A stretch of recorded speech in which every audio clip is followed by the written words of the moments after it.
to the boss. See how our ward looks.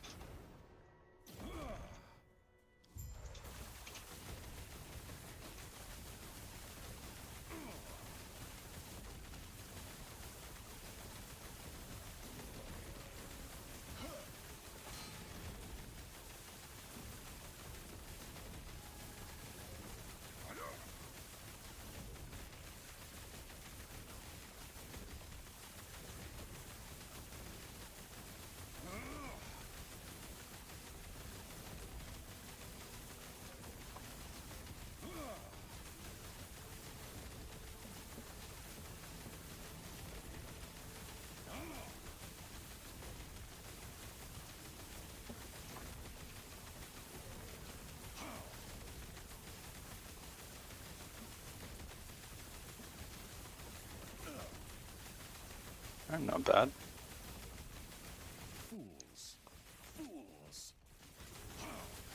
That is 80,000 ward.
I feel like dropping leech didn't really make a difference.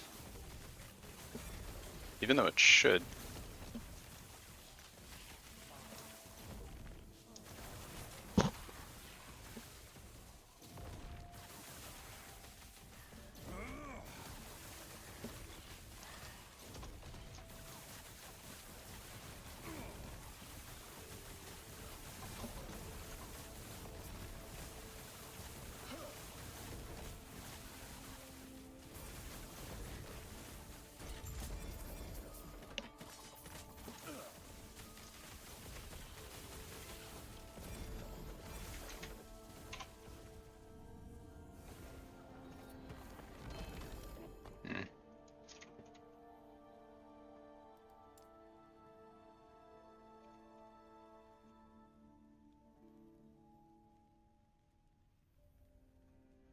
Should give me...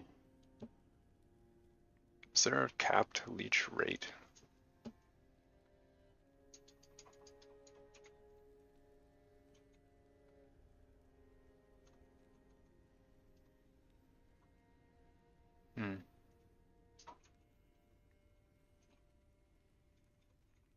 Each leech instance is independent.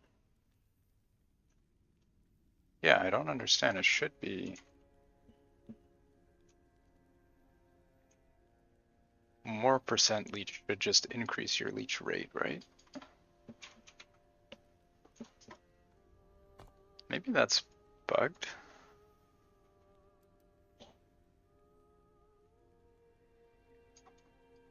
Or maybe my leech rate is already higher than I can use. I guess that's also possible.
Just wanted to drop by and say your videos are cool.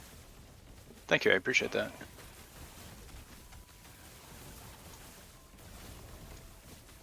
Yeah, it's nice to be able to put some data together that's somewhat unique. I'm surprised nobody's captured that niche yet. But as long as there's still ideas floating around and things to test, then I'll keep having videos to make.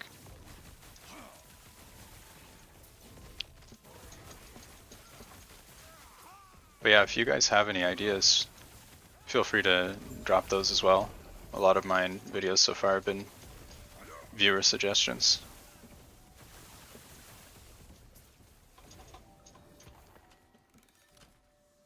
Probably need to do some more build updates pretty soon.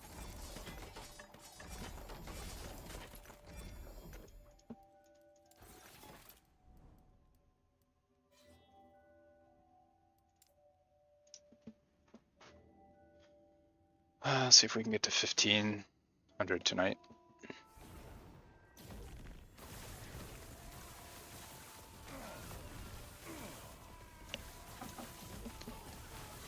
The DR seems to be making a pretty big difference, although I do less damage now.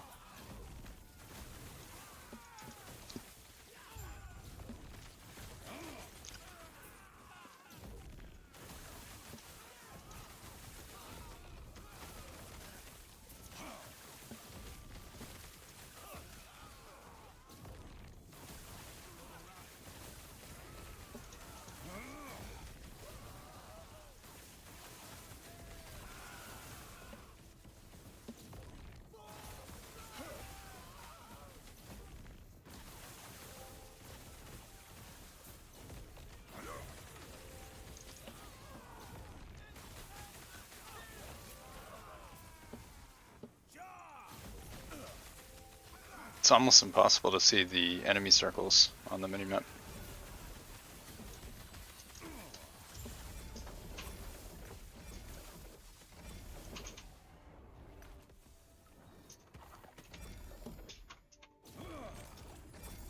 Don't the eyes hurt?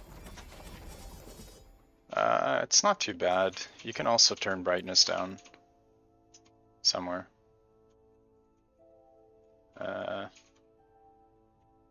It's a brightness setting.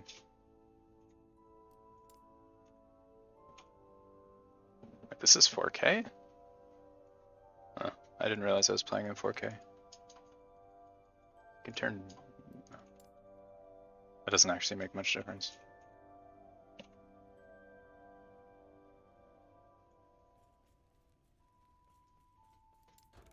I need the brightness to be able to see the ground effects though, and like shade and all that.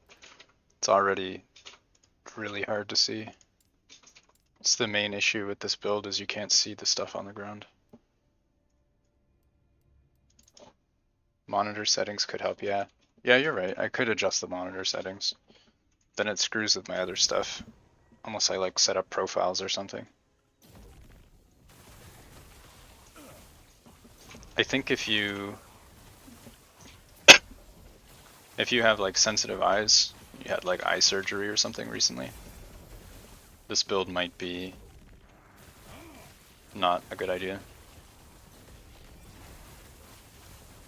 Anybody with like light sensitivity. Oh, this is a good map. A lot of rares. Just look at the favor go up.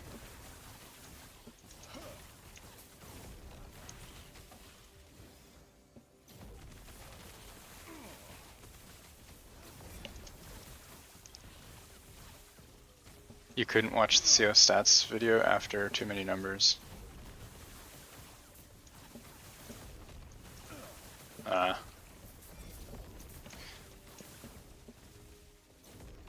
Do you find that the dark mode helps with that, or no? I've had some people comment about using dark mode, but I'm not really sure.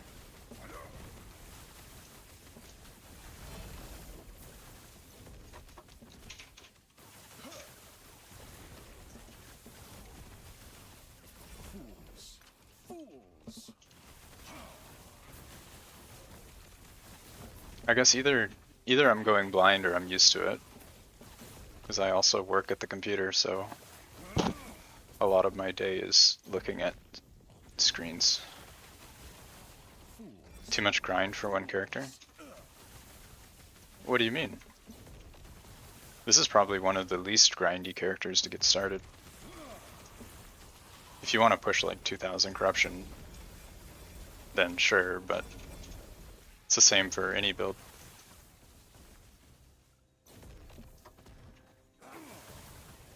Then we already got like 15,000. Look how much favor we got in this one map.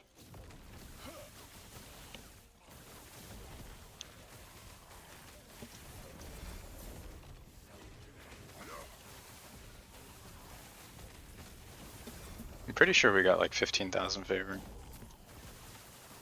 How many hours do I have on this build? Is there a way to check that number? I don't actually know.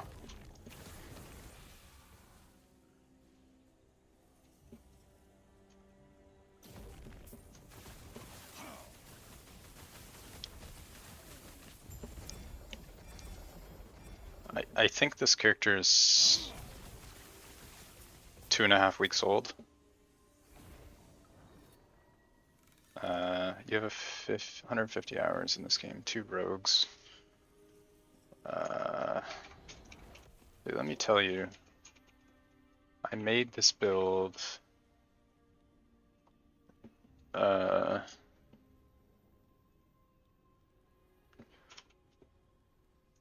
did I make this character? Actually, I have no idea. I want to say 2 weeks ago.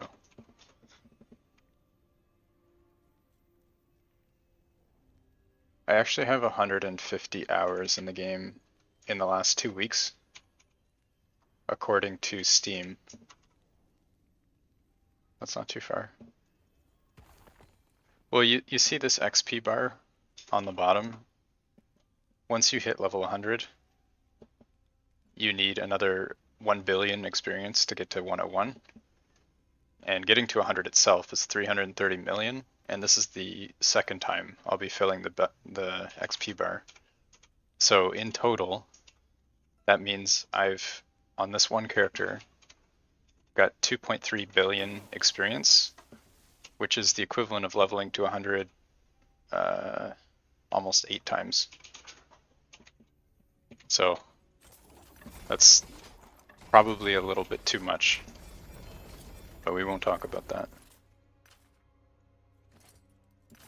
But yeah, once you start getting into the end game, it gets a lot better. Like the first few things you get past, like learning how to do Joel Run, do your slams, learning how to like get the a little bit of corruption going and all that stuff. It gets a lot easier. Do you have a learning build for this? Yeah, I do. I actually made a guide. Let me bring that up here real quick.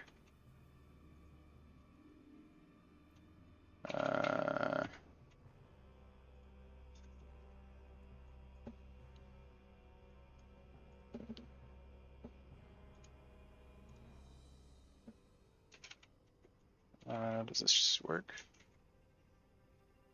Yeah, so I made this guide on the, this is the pre-endgame version. Did I put the planner in here? Yeah, I did. So I'll link this video for you.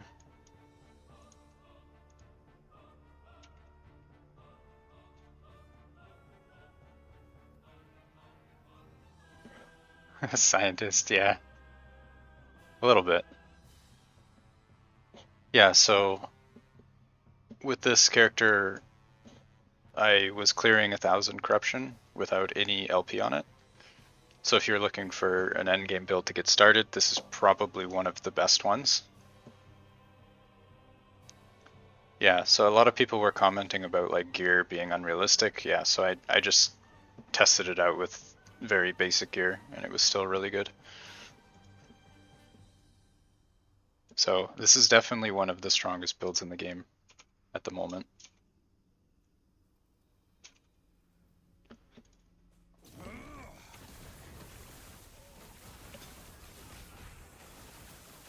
keep in mind at this corruption, enemies have 1,554% more health and damage. So 16.5 times more health and damage, plus another 20% on top of that. So like 20 times damage. And it feels like normal mapping on this character. Like it's not even really a challenge. The key stats to push DPS and damage as corruption grows. It depends on the build, but for this build specifically, it's about int stacking. So you can see here I get cast speed per int. I get flat damage here per int, which I multiply with the more damage on the ladle. And I also get, where is it here? I get crit chance per int. And I get cooldown recovery per int. And then Frost Claw itself, wait, not Frost Claw. Spark charges get percent damage per int. You can see I have 676% increased here. So that's kind of the scaling. So int, yeah, int exactly.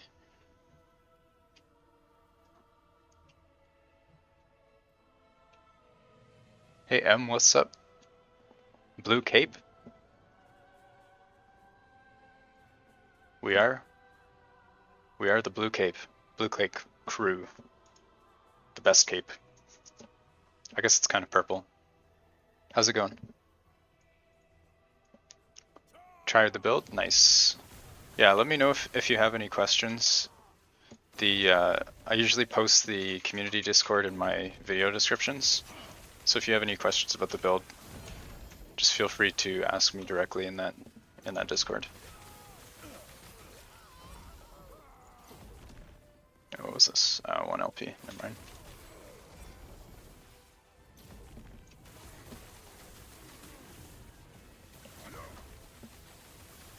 Yeah, no problem. I'm glad to help.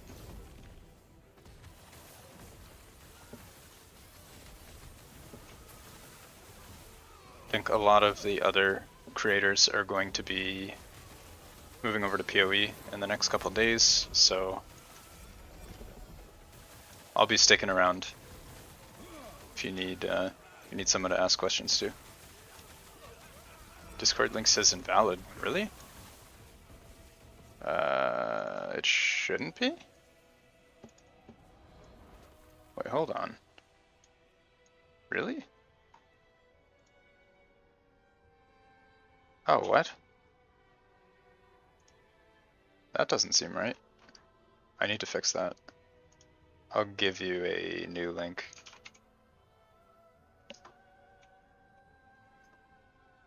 Alright, I need to fix my link then. That one should work. Thanks for letting me know.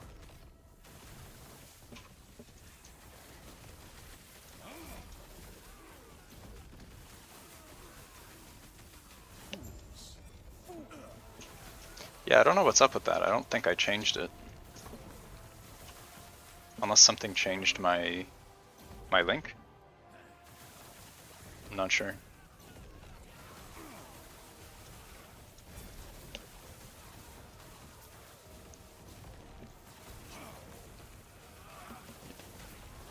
C Blitz. Alright.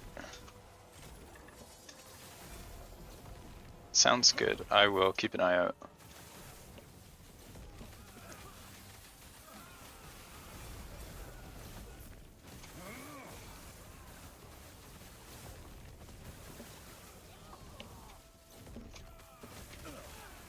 There are a handful of pretty strong builds right now though, if this isn't quite your taste.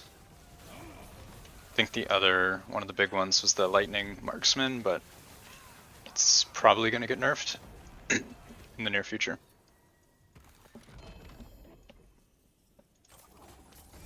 Yellow damage. Yeah, right now we have 95% spell crit and another 2.8 times our base. 2.8. Wait, yeah, it's about 98-ish crit chance. Traps detonating is, yeah, exactly, that's what I'm saying. It's a bugged build, so they're probably gonna fix it. Red armor on hit. This is a 7. I think we need to push a little further.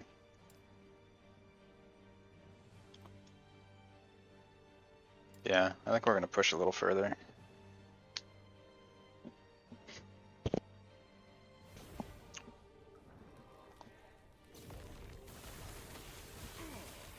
The shades are definitely the most difficult part of high corruption.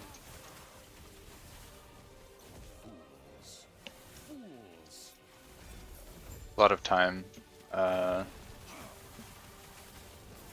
No, I don't do it full time. I have a full-time job. I usually try and make the videos when I'm done work, but sometimes there's not enough time.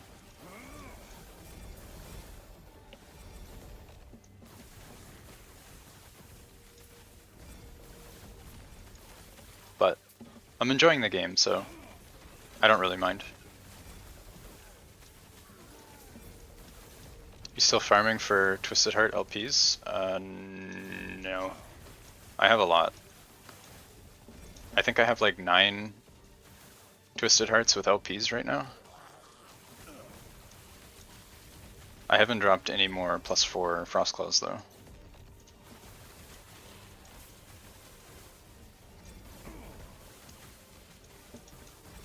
I definitely don't need more LP Twisted Hearts. 2 LP would be nice though.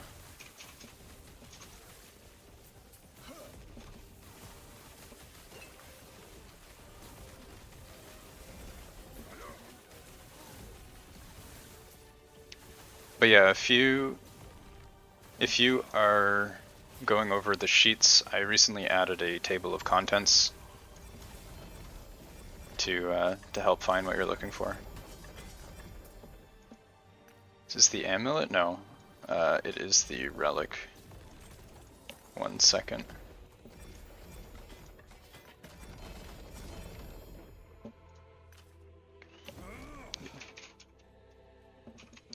Yeah, so these are Twisted Hearts.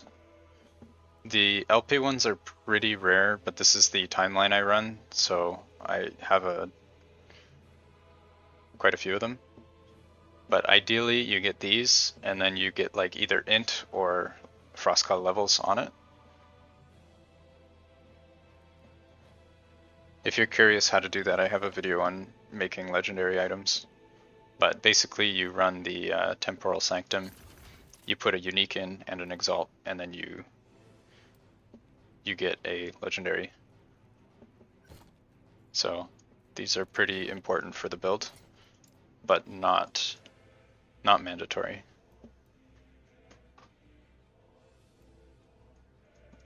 Let's see. How do you choose timelines to start grinding?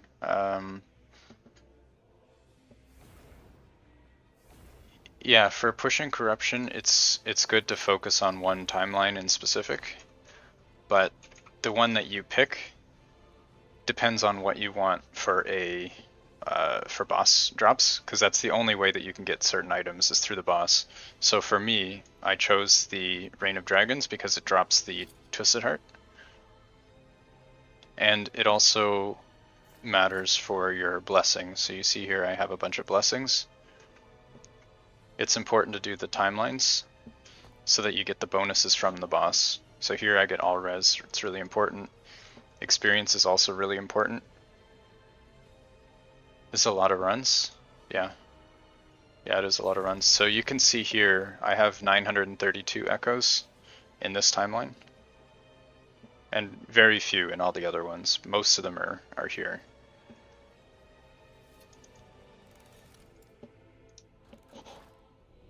I'm still missing a blessing.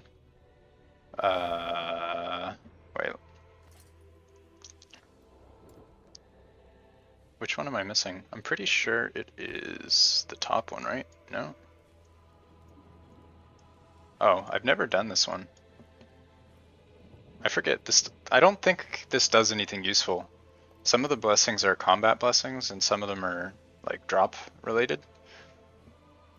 So this one I haven't bothered to do because I don't think it's a combat blessing.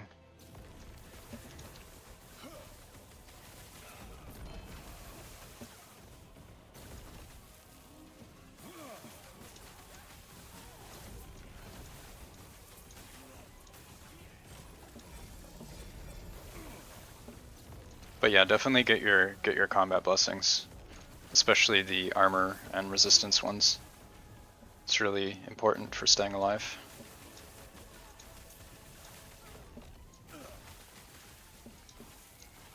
Yeah, the build is really good. Easily the best build I played. The Empire is a useless drop, right? Yeah, that's what I thought.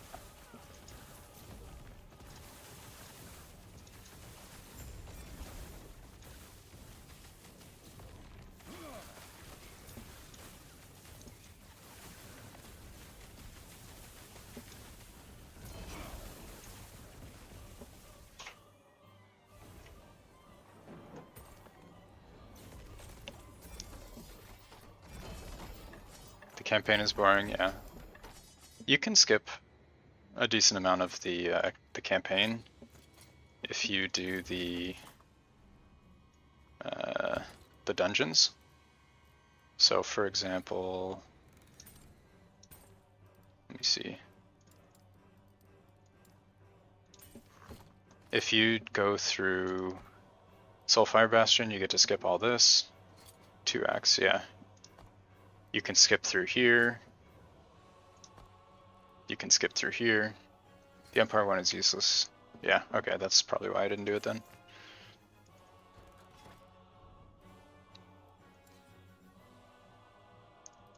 Oh, we need to do the boss. Yeah, it saves a lot of time while leveling. Definitely worth doing. And you also get a lot of XP from doing it.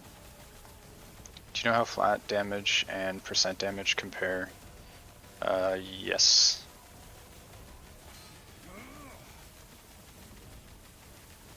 Pretty new to the game, just unlocked and powered. You're currently running the Alley's Lightning Blast. At what point should you make this swap? You can make the swap as soon as you have the unique items. You don't need any LP on them. Give me 1 second.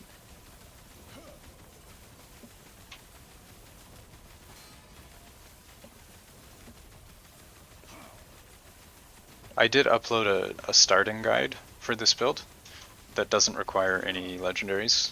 I don't know if you've seen that video. But that should help you get an idea of what you need.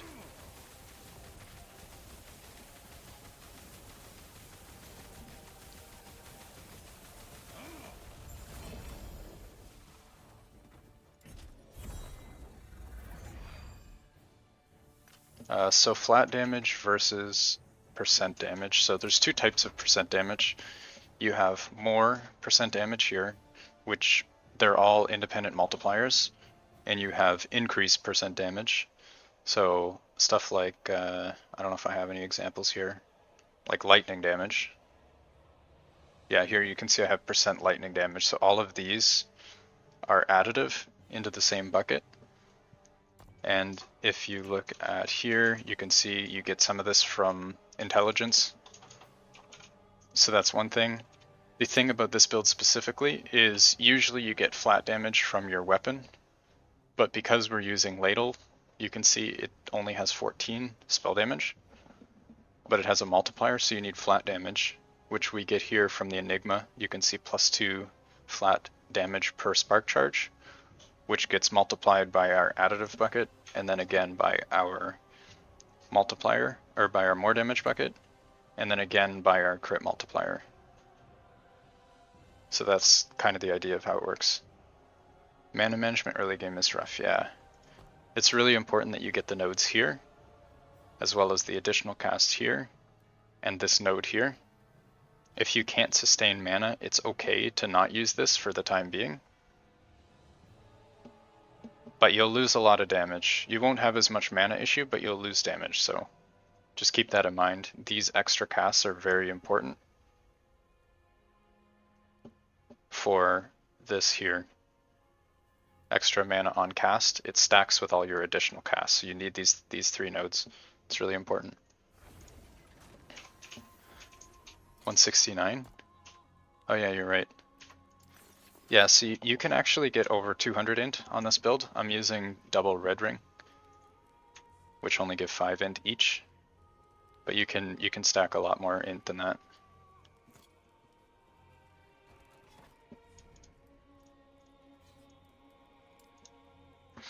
But yeah, stacking int is very important.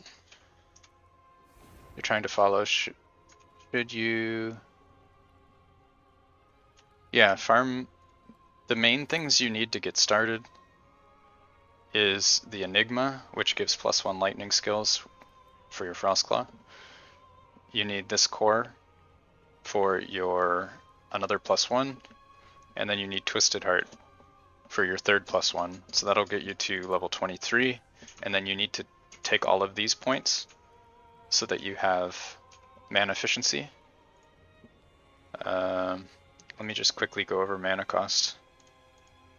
So here is my spreadsheet on mana cost.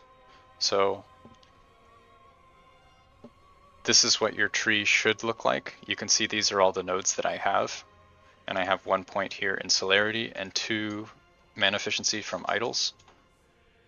And my net mana loss per second is about 4.2, which is sustainable. If you don't have this node, it goes up to 11, which is very difficult to sustain. So this is kind of the minimum setup that you need to get started.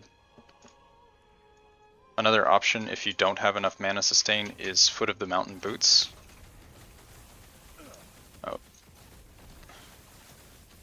Which you can use on bosses to help your mana. Oh, I'm not sharing the game. Oops, there we go. How did I compile this? Well, for that one, it's just math.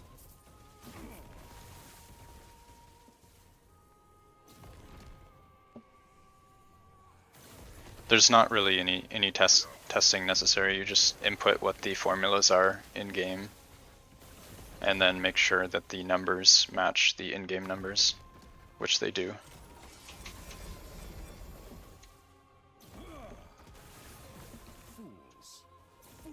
My other spreadsheets are based on testing, yeah.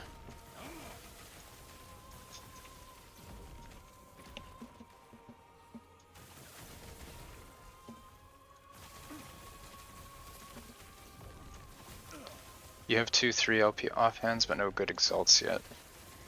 Yeah, exalts is the hard part. Once you're pretty progressed in your COF, you have a lot of uniques.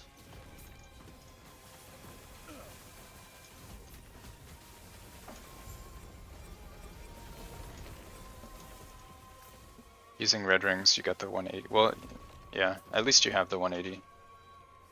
That's the important part.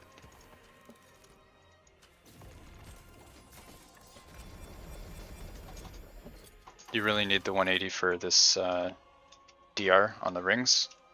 This is what you need to stay alive in high corruption. Not super important if you aren't high corruption, but it helps a lot. I've also spec'd into DR here, which wasn't in the build, but this makes me a bit more tanky. And I've grabbed an armor multiplier here. This makes me a lot tankier. And you can see I have 3100 armor right now, which is a lot more than I had in the build video. So I've stacked all armor idols here. And I have a bit of armor here, and a bunch of strength on the boots, the relic, and all the strength gives you more armor. So this is giving you 50% DR basically. Very strong. You're already in 240 corruption. Nice.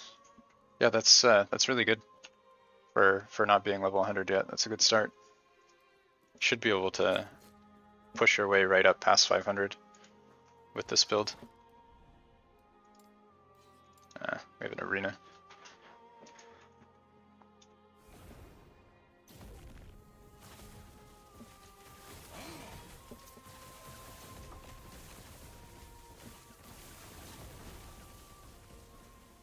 Always look for the XP shrines in the arenas. They usually spawn at the edges.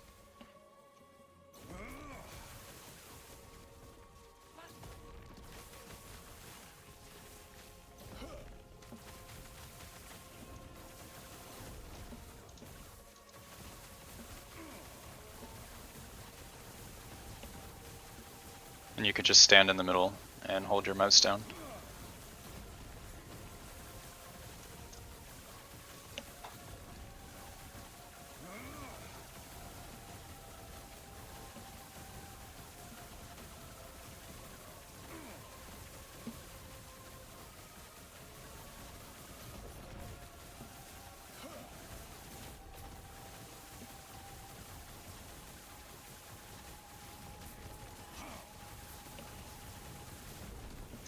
Numlock, yeah. Yeah, I don't actually use numlock. I prefer to manually do it.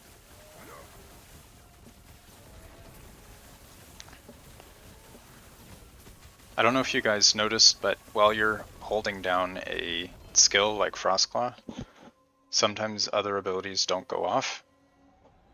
You actually have to hold the button down, and then it'll queue it up for the next cast. If you just tap them while you're spamming an ability, it won't go off.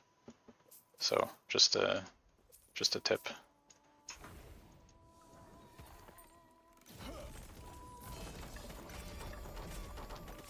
That also goes for the time change ability in Temp Sanctum. What do we have? Cooldown, Frenzy, Haste, Orbis, sure. Yeah. That's fine. Some of the Orbises are very difficult.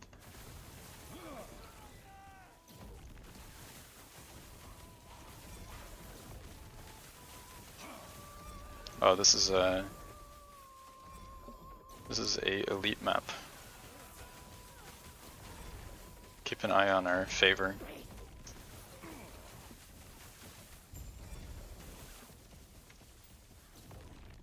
Right, this is a 15. I don't want that.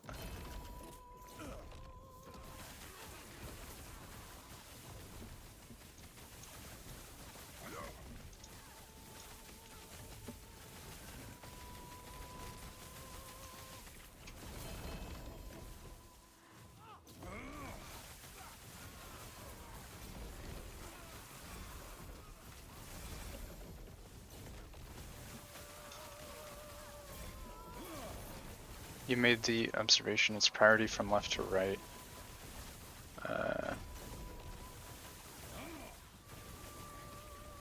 Oh, that's really weird. I didn't realize it worked that way.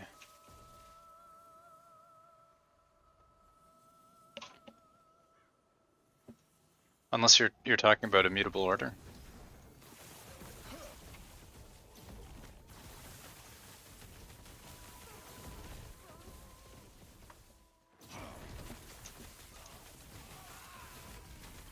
Hold down L3. Alright.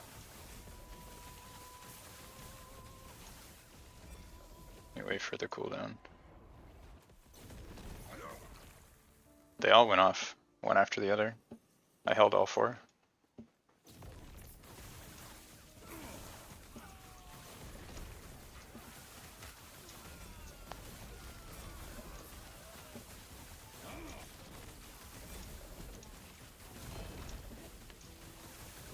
Do you recommend using the percent life for ward?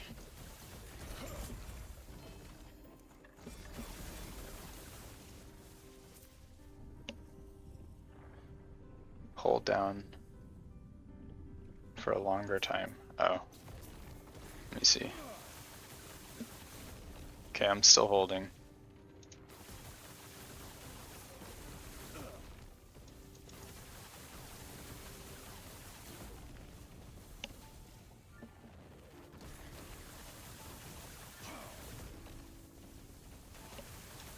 They all go off. Percent life for ward. I'm not sure what you mean by percent. Oh, you mean the low life gloves and like exsanguinous and all that.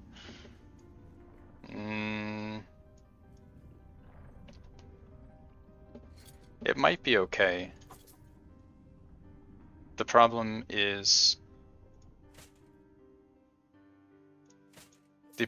with that is that it has negative synergy with Twisted Heart. With Twisted Heart, you want to be leeching and full life so that you can convert. Whereas the low life ones, they want you to be low life. They kind of counteract each other. So if you don't have Twisted Heart, yeah, you could use that if you want.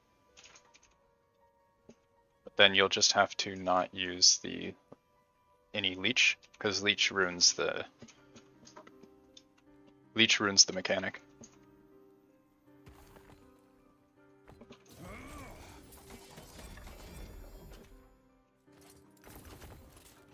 The problem is, like, we don't really stack life with this build, so you're not going to get a whole lot of ward anyway.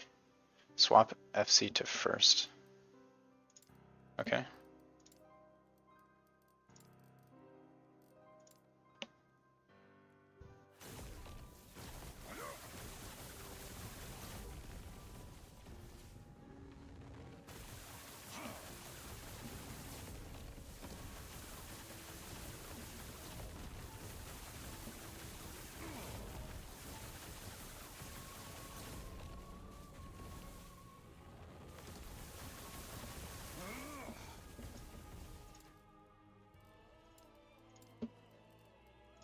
Also notice my keybinds are not in order. I have WQER.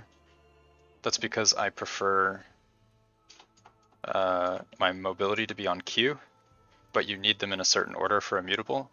If you're having that issue, you can just rebind your skills. You guys probably know that, but are you on Windows 95? No? Should I be on Windows 95? I feel like that's a few years out of date. What do we have for mods? Just cooldown. It's simple.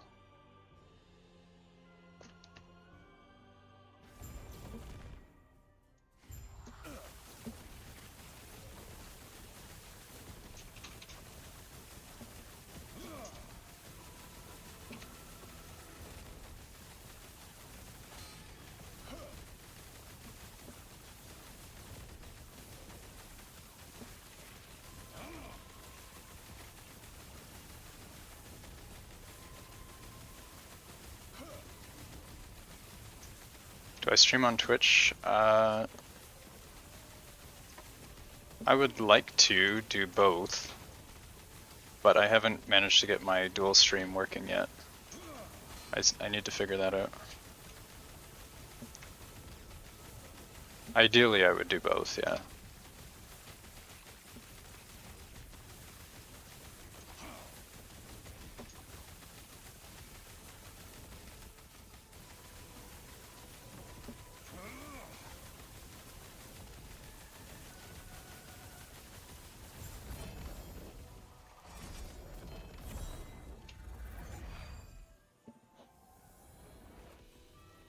Oh, I gotcha.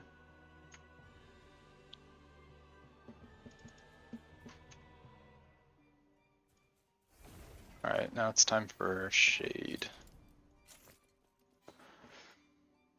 Alright, let's hope we don't get the Meteor one, because I can't see the ground effects.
Oh, what the hell? Oh, that's a rip. Oops. Would be... That's not good. I think I messed up there. I'm not actually sure what that was. It said void damage.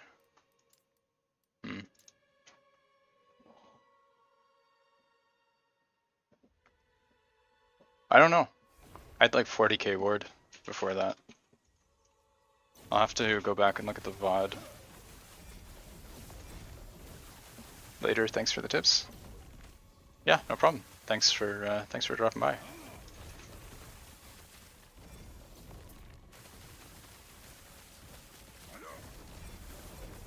A setting to limit the number of projectiles. Yeah, I agree.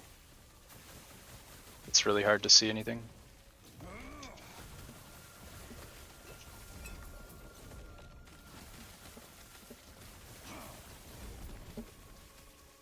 I think I need to stack more armor. Oh, the black hole? Oh, maybe. Yeah, maybe I stepped into it.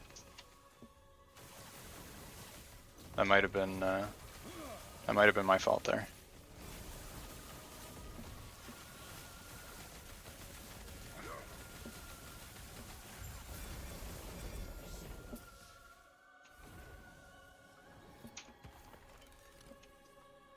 What gave you the ward boost? It's kind of like everything. You get some from the Twisted Heart. You get some from a lot of the Runemaster perks. Ward per direct cast, ward per area. What else? There's a lot of things that give ward. Ward versus branded boss. We also have ward in the Frost Claw. Ward here. Yeah, it's a handful of things. I also spec'd into this node here I'm testing out. Consumes ignites and then converts it into ward. It seems like it's not terrible. Thanks for the last epoch document. It helps, narrows down path of least. Yeah, exactly. That's the idea. Glad you guys find it helpful. None of these are good. I need more armor. Need to find some armor idols, I think. It's the main way I still need to scale my defense is through more armor.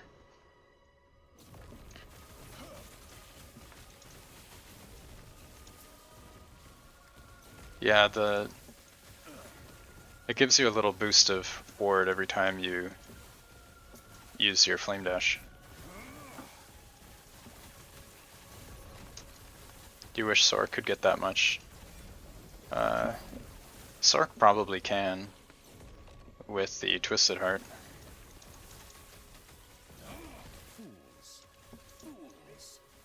I imagine there's probably some stuff you can do.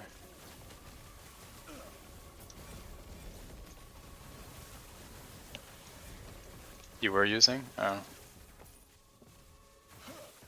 Yeah, I don't know. I guess nothing's really quite as good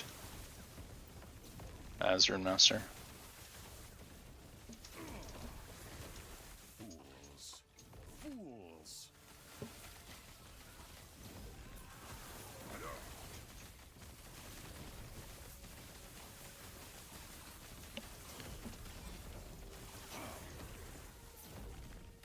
Also, when you stack int, you get a lot of ward retention, so that helps quite a bit.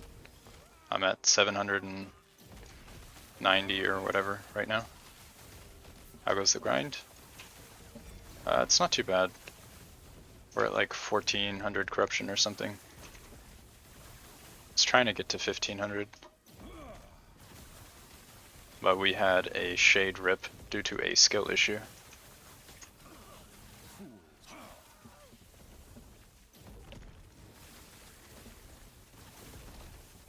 Look into the passive again. What's my int? I'm at 169 int right now. With double red ring. No int slam on them.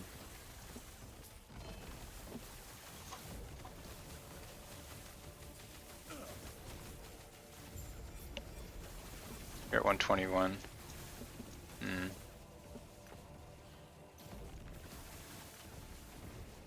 Oh, there's a chest over here. Yeah, it's really important to stack int.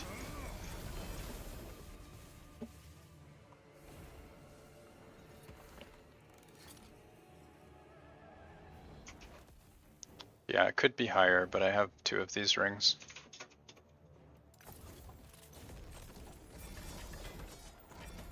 Everything is expensive.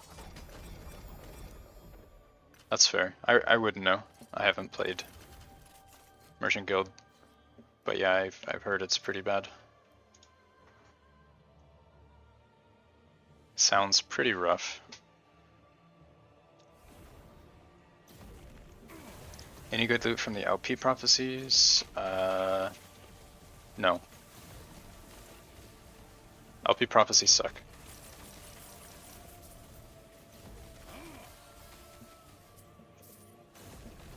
Four weeks of inflation. Yeah, there's a lot of like exploits and dupes and like bots and stuff. A lot of issues. Why did I spec out of cold? I needed the points. Should I not have done that?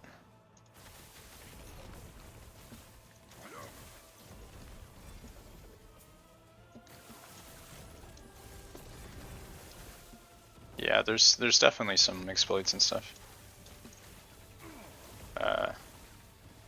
The dupes haven't been confirmed. Yeah.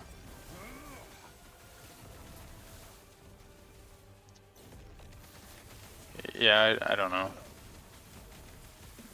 It's hard to say.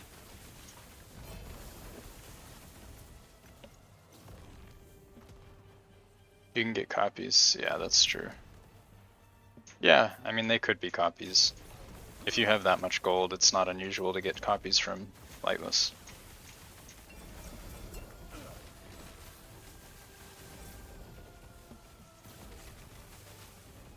What are you going to do with all the gold when the cycle ends? It's just going to sit somewhere and rot, basically.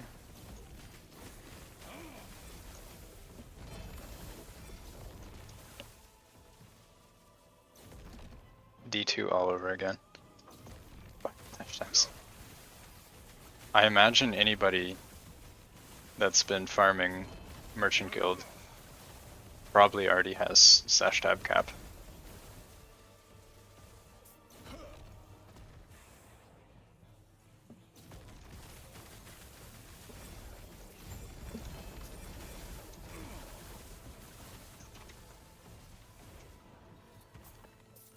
Yeah.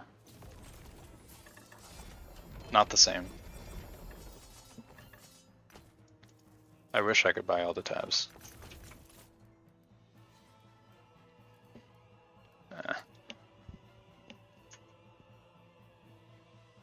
Yeah, stash tab cap is 200, exactly. Oh yeah, you were saying, why did I drop? Why did I drop what? Are you talking about this thing?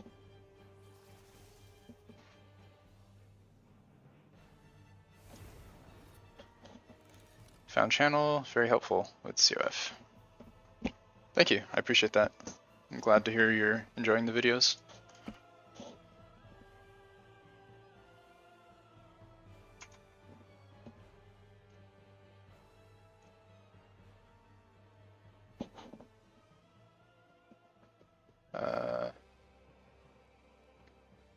Branding cold.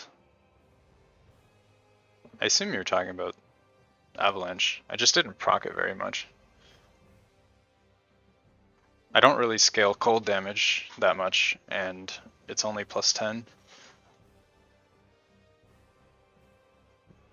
Make sure to hit the like.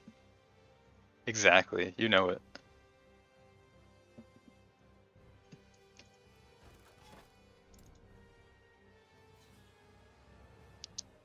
Branding cold is on the Flame Rush tree. Oh, I know what you're talking about.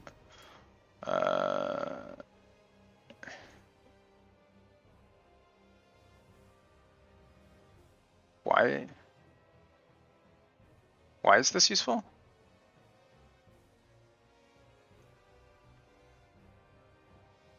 The reason I spec'd out was to make my Flame Rush fire damage so that I could have cold fire. Cold? Oh, yeah, I took it out so that I could grab this thing here and have permanent uptime on 30% more armor. I could proc it with Flame Ward, but the cooldown is too long. So I proc this with Flame Rush instead. This gives you a lot of defense, assuming it works correctly. What do you think about the use of Teleport or Flame Rush? Teleport is strong. Flame Rush gives us a lot though. Flame Rush is pretty strong as well. It gives us the DR, bit of ward stuff, Frenzy. I think you get some of that from Teleport. Teleport has a stun immunity built in, if I remember correctly.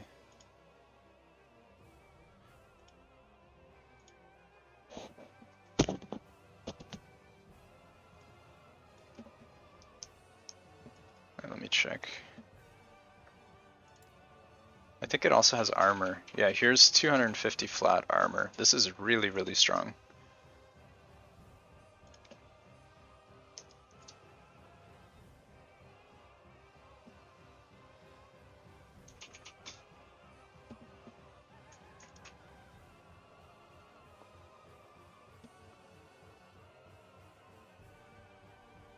How can you use TP? Isn't there an element missing? Can you... Is there a way to convert this? No, I don't think so. Yeah, you might be right. This is lightning.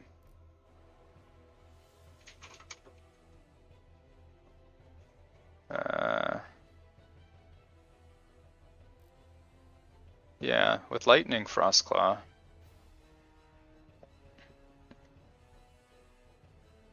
Yeah, I don't think you could make it work.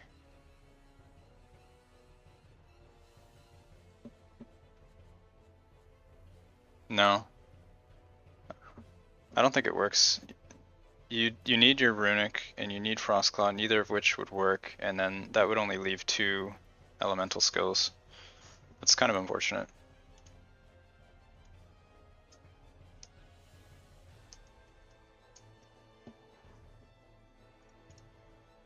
Yeah, I don't know. There might be a way to make it work endgame and maybe drop Runic Invocation and just not worry about it. Wrong Warp? Yeah, I think Wrong Warp is probably pretty strong for speed pushing. Use Teleport. 200 hours on Winter and no red ring. Oh no.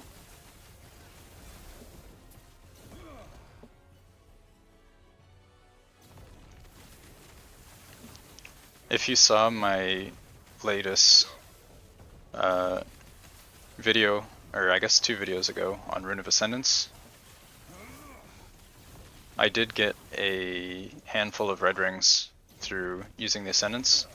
If you are Merchant Guild, you can get a bunch of Ascendance through Lightless Arbor, and then use them on rings, and hopefully get a red ring from that. It's probably going to be a better use of your time than doing the unique echoes. You get double with max rolls, nice. Yeah, that's pretty good.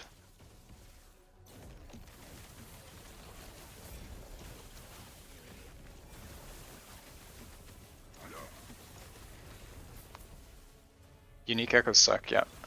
They do suck. They're just not worth your time. For CoF, it's definitely not worth your time, and for Merchant Guild, you have better things you can do since you have gold. It's just terrible.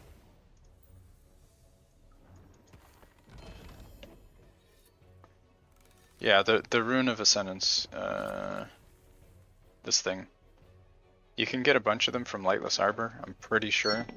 And with Merchant Guild, you have unlimited gold, so you can just run a bunch, get a bunch of these, and then slam them into rings.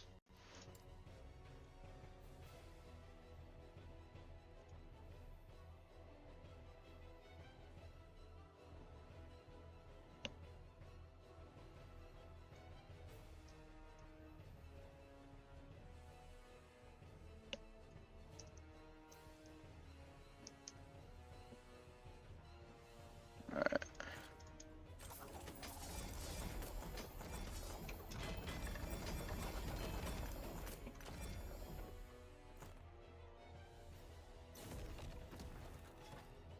Yeah, at the end of the gamble dungeon, that's where you get them.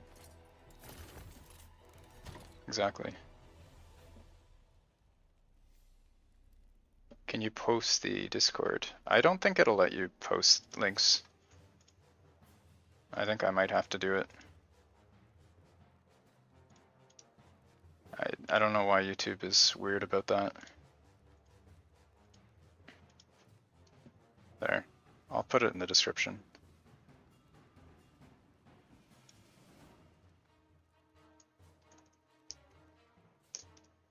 There we go.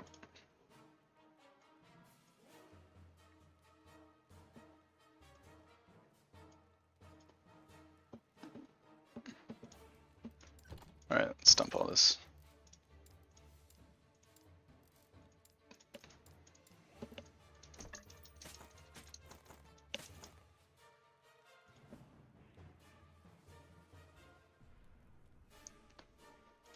Where did my stream go? Hello? Why does it keep closing?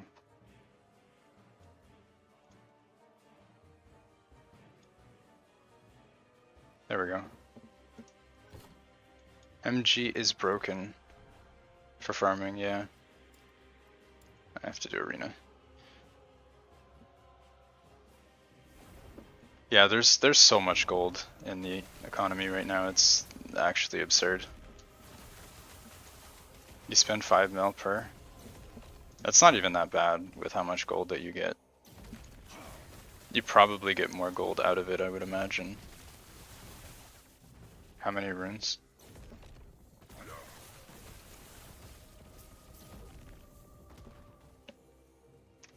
Would imagine probably a lot, right? Assuming that you get the... I don't even know if runes are a cost-effective way to get red ring, to be honest. Where did you post it? If you're looking for the invite link, it's in the description.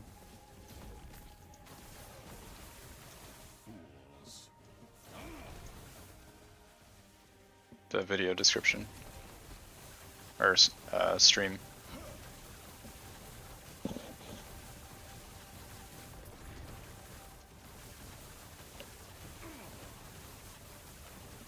Oh.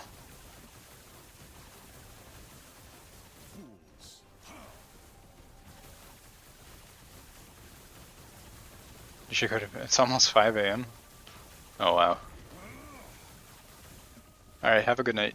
Thanks for dropping by. Hope to see you in the next one. Why am I losing life when I have so much ward? From Twisted Heart. Twisted Heart converts current life into ward. You can see here, current health converted to ward. Yeah.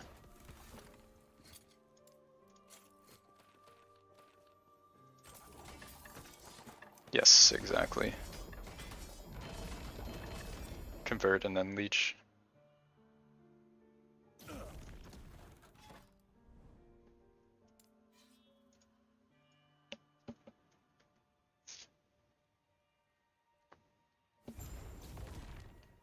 Maybe today we'll get a 2 LP.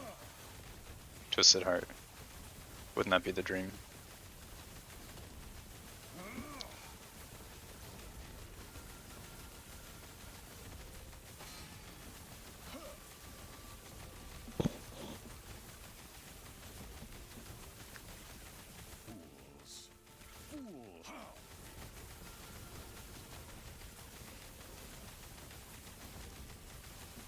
Get a 4 LP B? Damn, that's pretty lucky. You can make a B build now.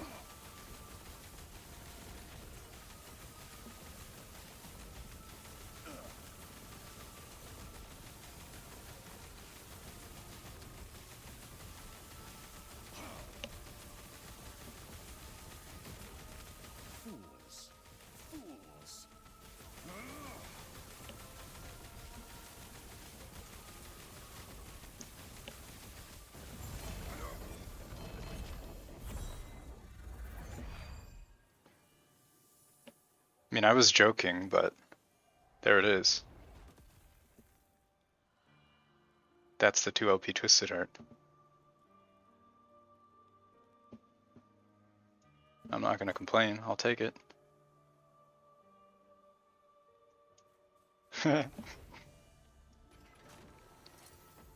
That's crazy, with 8% too.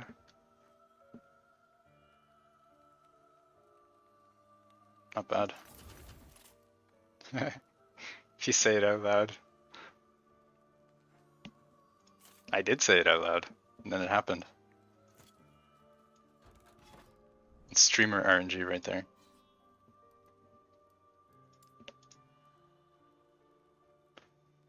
Rigged. Game is rigged.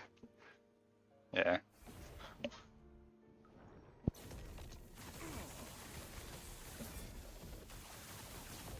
I think once you get a certain amount of viewers, your streamer RNG is enabled. If you just stream to yourself, it doesn't work.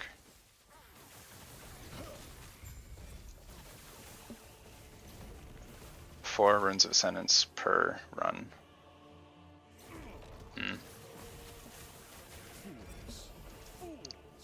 Dude be hacking. With how much corruption I'm doing, it's not actually that unusual to get LP Twisted Hearts. You have the exact slam it? No, I don't. What affixes? I think I would want T7, Int, and T5 levels of Frost Claw, or the reverse. One of those two. Either T7 Frost Claw, T5 Int, or T5 Frost Claw, T7 Int.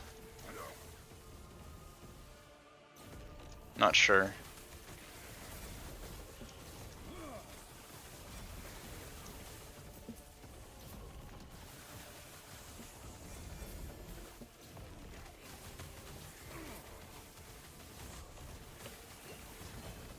If I got the double slam, I could switch to static shell, which would be pretty huge for my defense.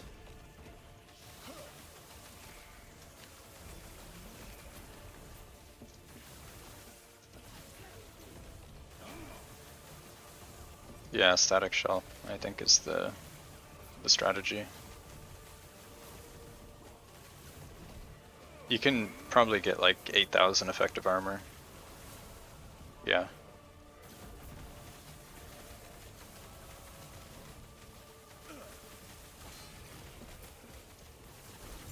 Yeah, it's pretty big.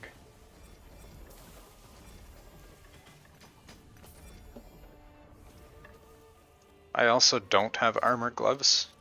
I'm still using these 20 Intelligence Weaver gloves. So if I had armor gloves, I would have quite a bit more. I'm only at 30, 150 for armor. This could probably be like 3,600 or something.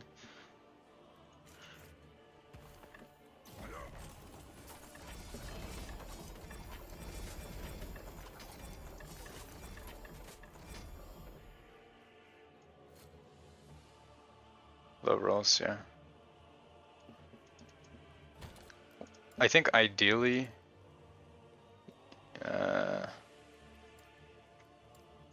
you want something like this, except T7 int and better rolls. But this is the base that you want. Just everything is low roll. Alright, let me put this Twisted Heart with my other LP. These are all 1 LP though.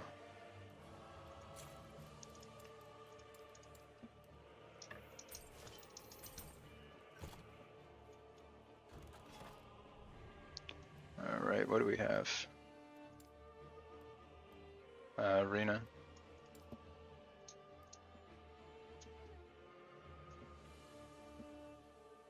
Well, it's not about you can get more int elsewhere. You want int everywhere.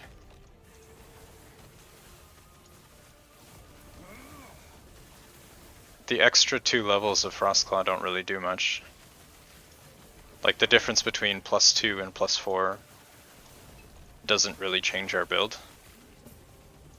So I'd rather have the extra 8 int.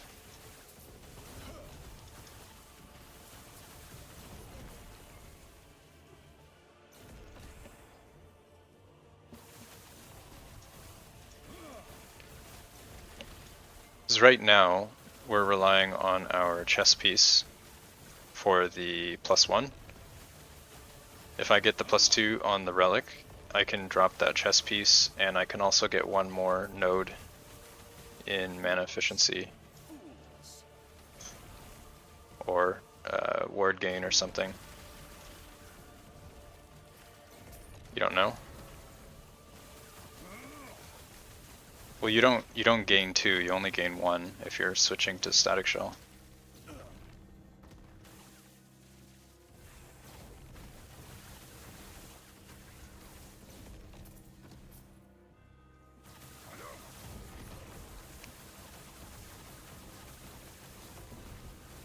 I'm thinking the ward though.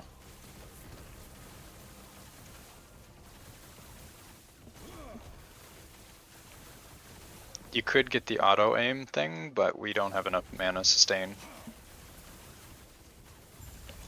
With only 1 or 2 points of celerity, you'd need +4 to do that.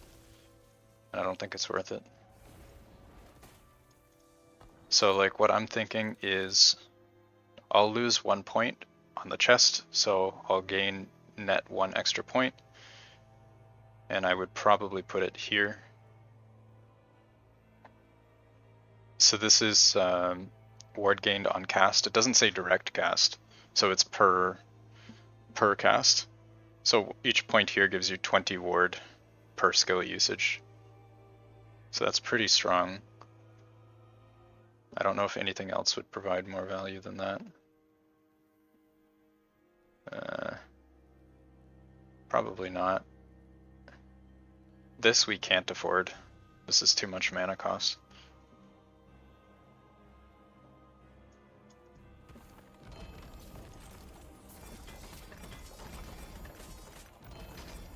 If you have +4, you can run it, but I think that's the only way. Alternatively, you could also put an extra point in celerity and then drop a relic and replace that with flat armor idols.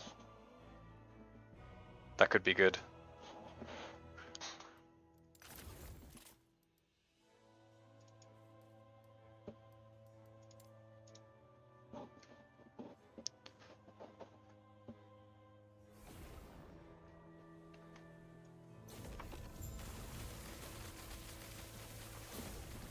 It's hard to say though.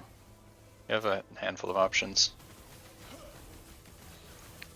I think it's really important that we stack as much armor as we can though. No, I don't use the numpad thing. I don't really find it necessary.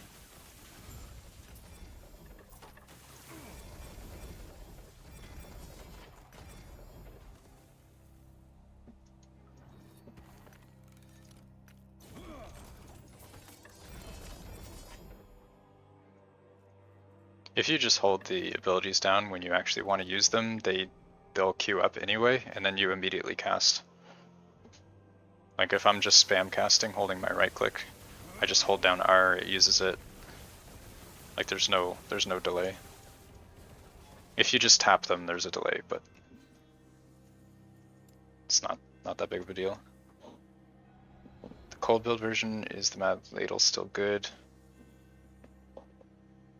I think any endgame build Mad Ladle is probably better. Oh, you're talking about Frostbite. I don't actually know. I don't really know much about the Frostbite version.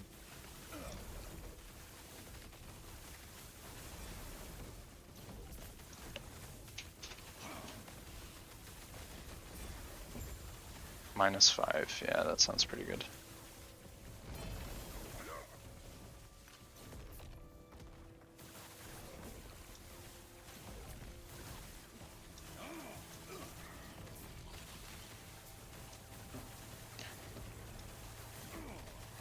Yeah, that probably helps a lot with our mana. And I think it's a scepter too. So you could slam more minus mana onto it, but that'd be giving up a prefix, so probably not worth it.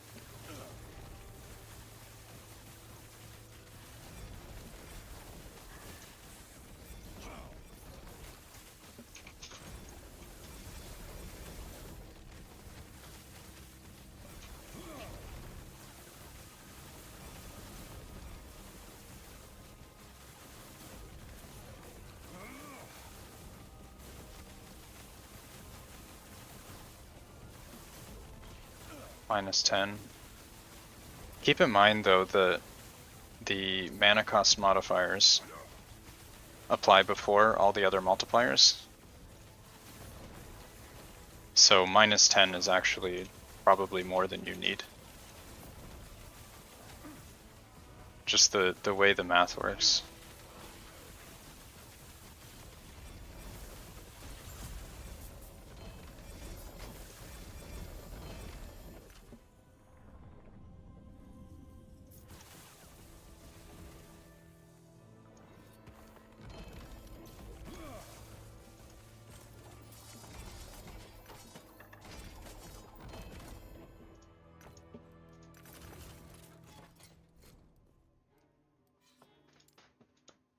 Alright, let's see if we can find like a 16 Orbis.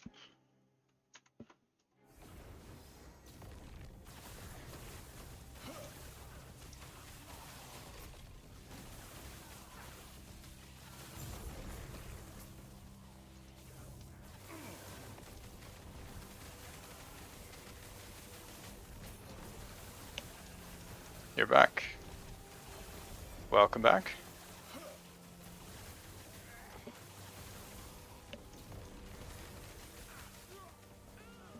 It's fun watching. Yeah, I do that sometimes.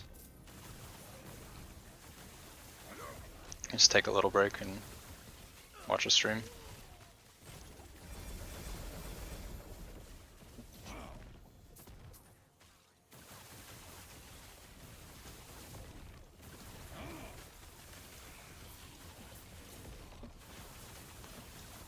Hopefully we can get some decent progress made tonight. You missed the 2 LP Twisted Heart drop though. It was exciting.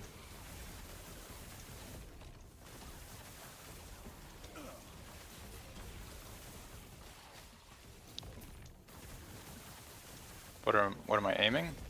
Nothing specific. I'm just trying to get my corruption higher.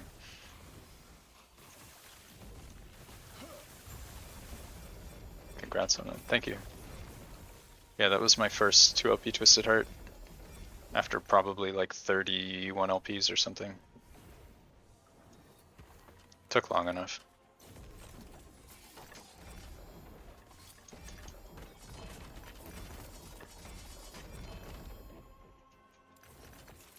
Did I slam? No, I don't have the Exalt yet that I need.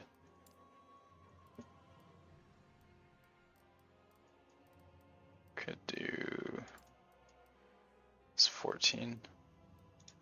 Yeah, we'll do the 14.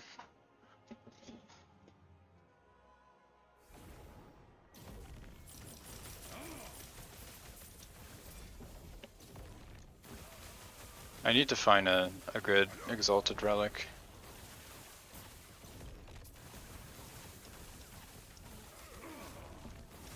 Three LPs or it shouldn't make a difference. I don't think it's supposed to.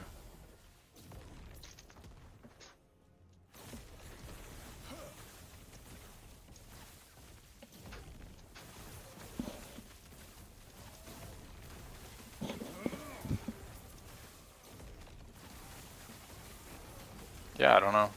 That's strange. As far as I know, there's nothing in the game that says it should drop more for parties. Yeah, yeah, I agree. I think exalts are harder than uniques, because we have a lot of sources for uniques. Some affixes on exalts are just really rare, especially experimental ones.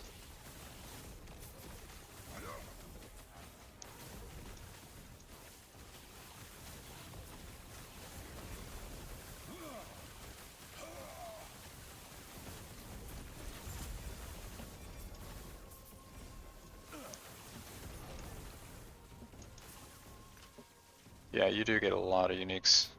I'm not even running prophecies this minute. When you run them, it just fills your screen constantly.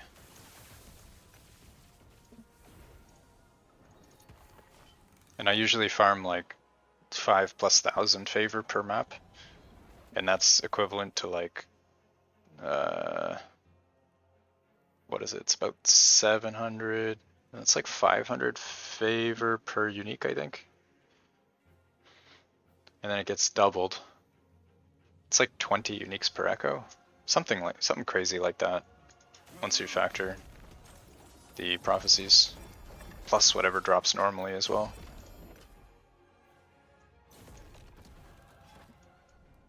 Okay, so we have 14. Just sad prophecies don't work on bosses? Yeah, I agree. That is pretty lame. Actually, let's...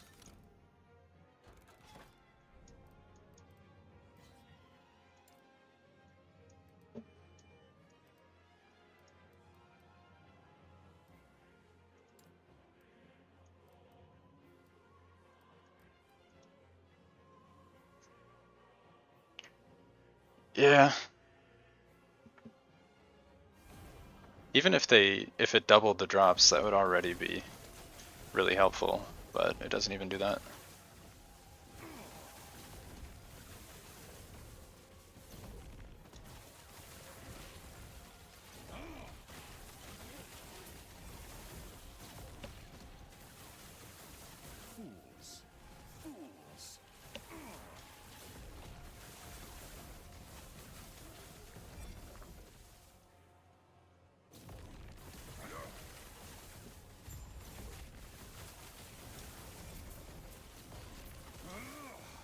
So a lot of things they could do to make the boss drop farming a little less tedious.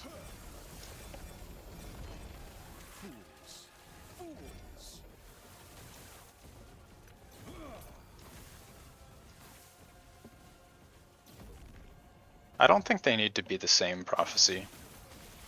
Even if it could be like a really expensive prophecy that dropped like one Twisted Heart. Even that would be pretty reasonable. Lower the stability? I don't think you can lower the stability, because then people could like party up and abuse it to get a bunch of items. It'd have to be something based on you only.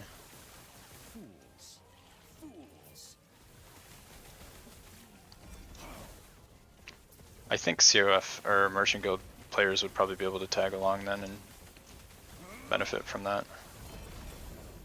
I don't remember how party works though.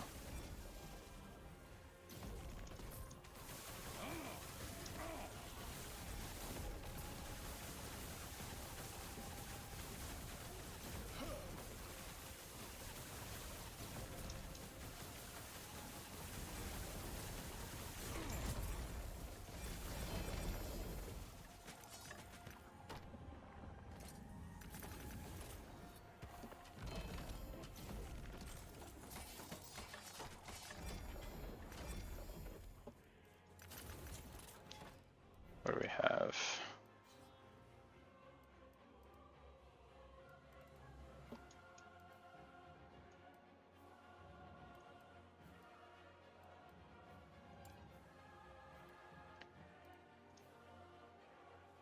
Alright, we'll do this one, then we'll do the boss, and then we'll do Shade.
Wouldn't that be funny if we got another 2 OP though?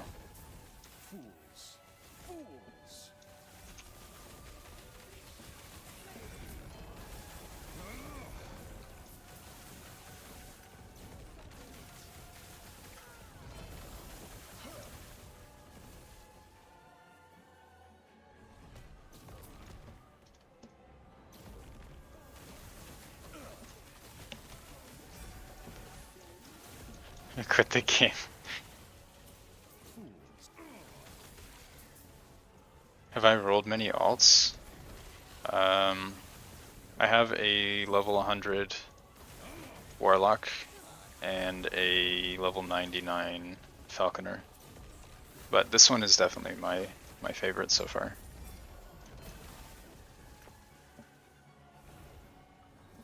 It's probably even pre 1.0. This is my favorite character. I did have a Frost Claw before, but it wasn't anywhere near this strong.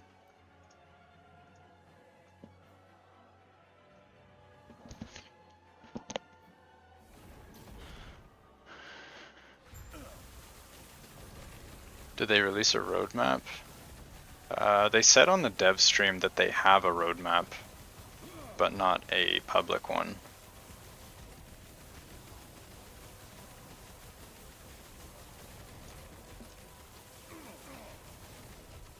So I don't know if they released a lot of details.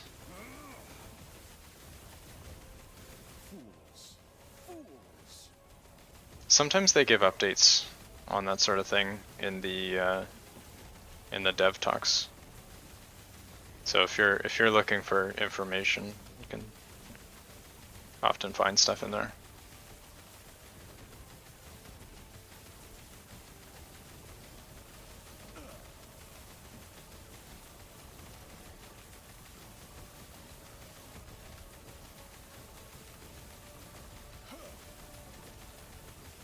There we go, that's 80,000 word.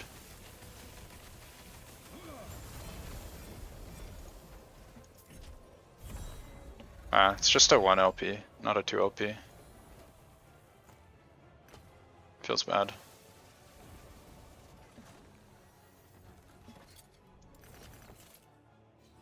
Oh well, maybe next time.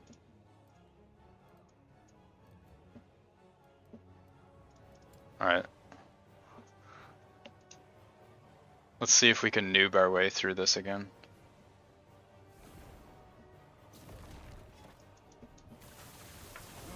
It's important to pre-stack your ward here.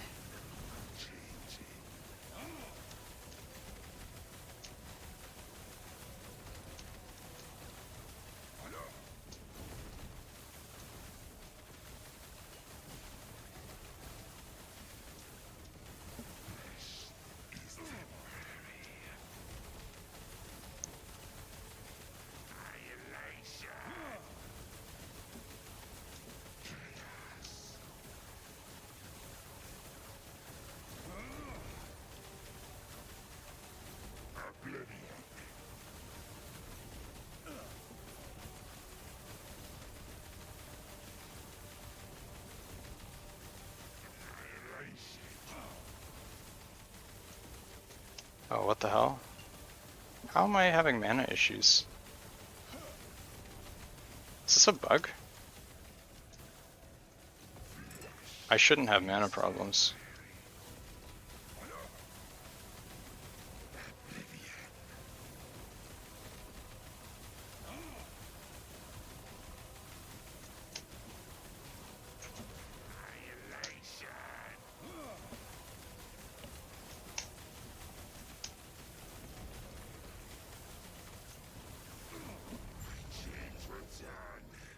Alright, there we go. Ah, I thought that was ominous. No LP, 1 LP. Unlucky. GG. You failed your T7 int. Oh man. Was it a Prism? Or a Unity Crest? Alright, let's add this to the pile. Prism Gaze, yeah. Alright, what are we at now? 1437.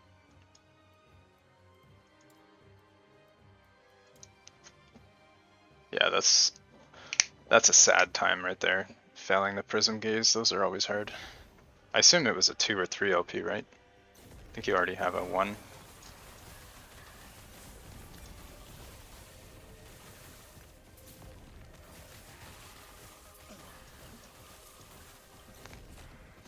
One? Oh, I thought you had a 1.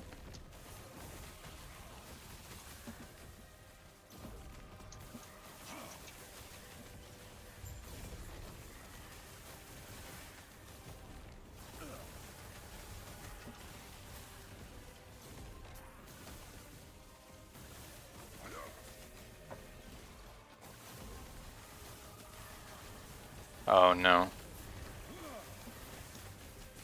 Oh, that's really unfortunate.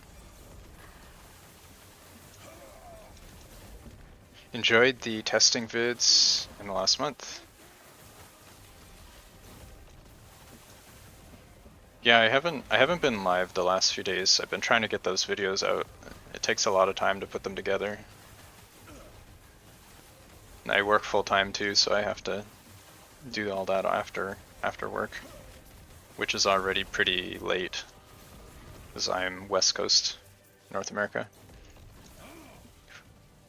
Finally got a +4 on the Twisted Heart. Nice. Congrats. That's awesome. I still don't have a +4. Not that I really need it, but I would slam it if I had one.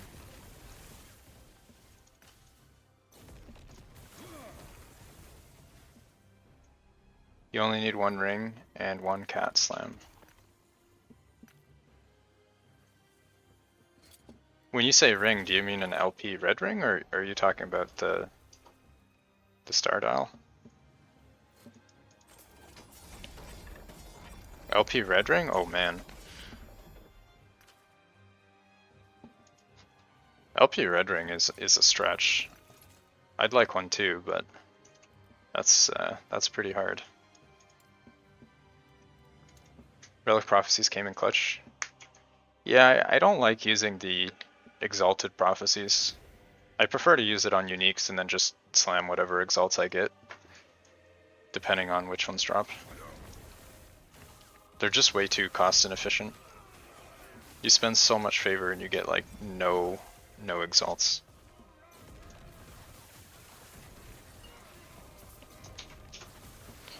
I think the problem with the Exalt Prophecies is like the amount that you get compared to every other piece of content in the game is kind of terrible. Like every map you do with all your COF bonuses, you drop like, I don't know, probably 30 or 40 exalted items. So like getting another 20 for the same price as 20 uniques just feels like a terrible use of favor. Isn't Ring the best? Yeah. I think Ring is the best. I run a lot of Ring Prophecy.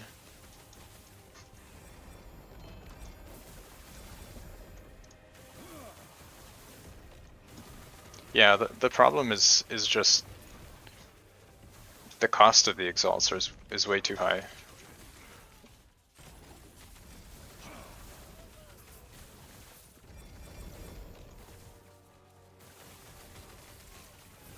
Like, think about the +4 Frost Claw relic, right? Every time a relic drops, what is your chance of it being a +4 Frost Claw? It's probably like 1 in 500 or something. I don't know offhand, but it's extremely low. And then compare that to uniques. What is your chance of like a 2 LP or a 3 LP Enigma? It's way higher than that. But they have a similar favor cost. Just kind of feels poorly thought out, to be honest.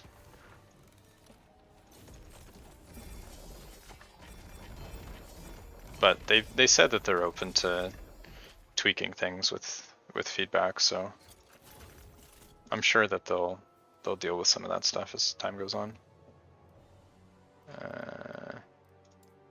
Avoid arenas.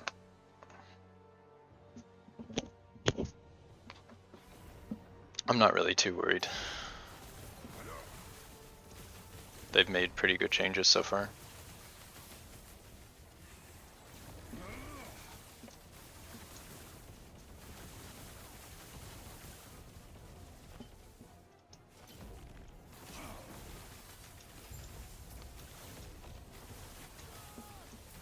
What if they made CoF more in-depth target farm?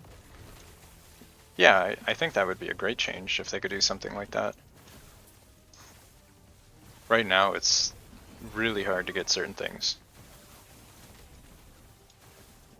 They will alter next. Yeah, they might. I don't really know what they're, like how they've coded the system that they already have. Like, it really depends on how much effort it would be for them to implement something like that. Or if they even think it's a good idea, I don't know.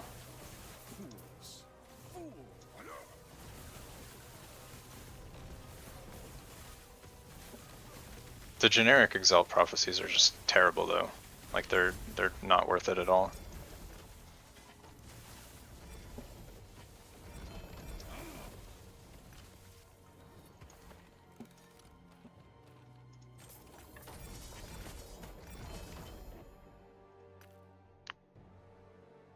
We've already farmed up all this favor tonight. It's not too bad. It's a pretty good chunk.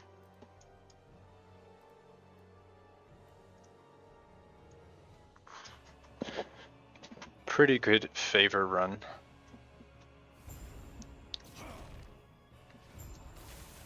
I feel like my Flame Dash always bugs out in the boss arenas now. It like never seems to work. What do you anticipate the corruption cap? I'm pretty sure my current gear can do over 2000 corruption. And there's still a lot of room for improvement. It's really hard to say though, because it depends on so many things. Like, if we're just talking like normal maps, I don't think like even past 2000 corruption is an issue. Oh no, Muffin is in here with the nerf. Please. Muffin, don't nerf me. I'm innocent. I swear. Don't nerf me, bro. No, but seriously, I hope Frostclaw is not bugged. I don't actually know, but if it is, I'm gonna be really sad. What are your thoughts on Static Shell? Static Shell is really good. Because what I'm trying to do right now with this build is I'm currently stacking armor, so you can see I have 3150. This is like the next way to reduce your damage taken once you have capped res, you have crit reduction, you have DR, like I have DR from the red rings. So after that you work on your armor and your DOT reduction. But the armor is really big. I already have a multiplier here, 30% more, and then static shell is another, it's like a, what is it, 2.5x or something? So it's pretty strong. You think they will nerf Ward in general? It's so OP. I agree. You can ask Muffin. Muffin is a dev, but I'm pretty sure they've said that Ward is in a unhealthy state. Don't quote me on that, but I'm pretty sure. I'm pretty sure that's been discussed already.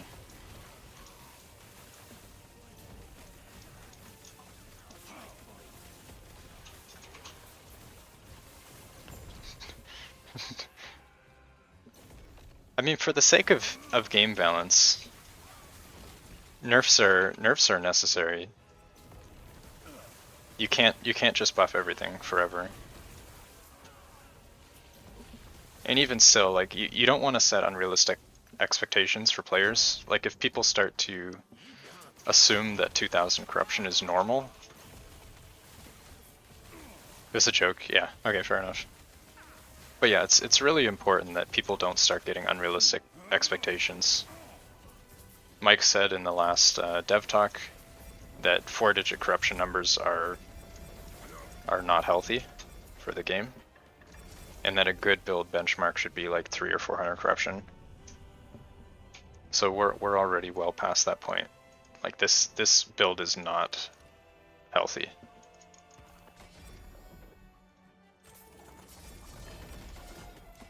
Paladin in general needs to nerf. Yeah, it seems like Healing Hands is just a little bit strong right now. I haven't really played Paladin since 1.0, but it seems to be a little bit overtuned with how well they can stack Ward. This build breaks my game, yeah. Yeah, there's just so many things going on at the same time with this build. There's a Falconer that can push 5, yeah. That doesn't surprise me. Falconer is pretty strong. Is that a bugged build? Are you talking about like Dive Bomb or something?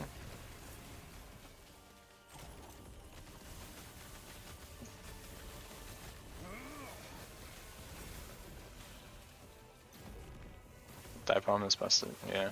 It's pretty strong.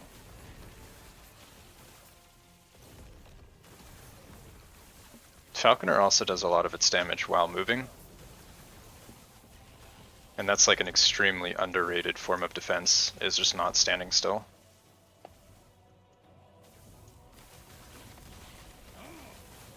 Like you wouldn't believe how much less damage you take by just moving around. It's a group of minions that shoot arrows for you. Oh. Smite plus Healing Hands with 0 gear. Set 5 Proclaimed Gloves. Level 30 Monolith. Yeah, that sounds really strong. There's also the Immolators belt. Healing Hands build. Seems pretty strong as well. The belt is a myth? What do you mean? Why is the belt a myth?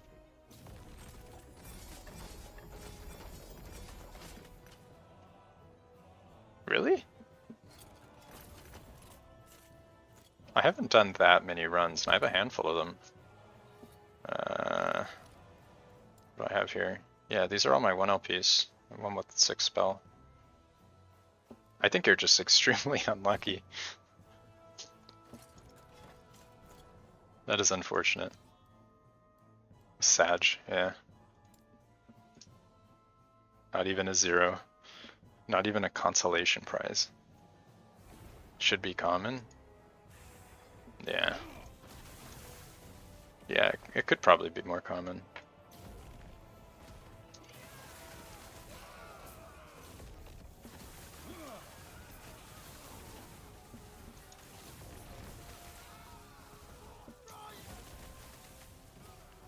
Yeah, I feel like that belt is pretty good for a bunch of Warlock builds. That with the gloves. You're doing hardcore? Nice.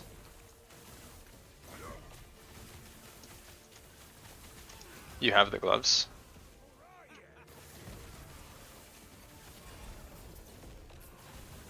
Never the belt. Never lucky. I really like that belt though, like thematically. It's very fun. The idea of like self-afflicting yourself.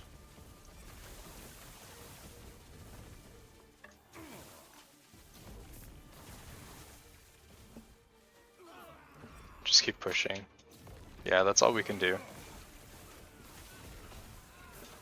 One push after the other.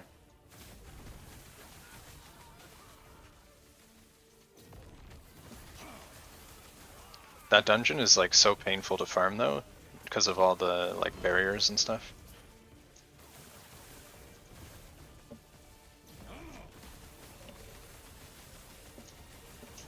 I feel like Soulfire has the worst dead ends.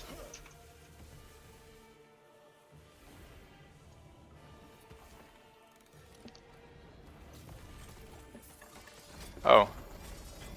We leveled up at some point. I didn't even notice. Nobody noticed I leveled up. I'm level 100 again. For the third time.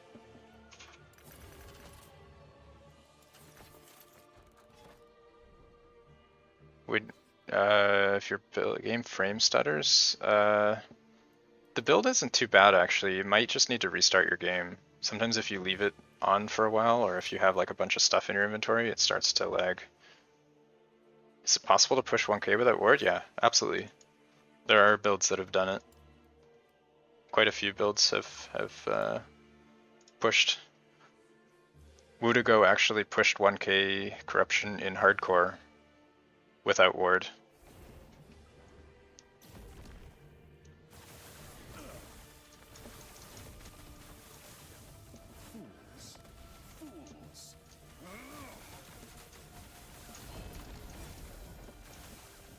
Don't start on map design. Yeah. Honestly, the only one that really upsets me is the dungeons. I think everything else is okay.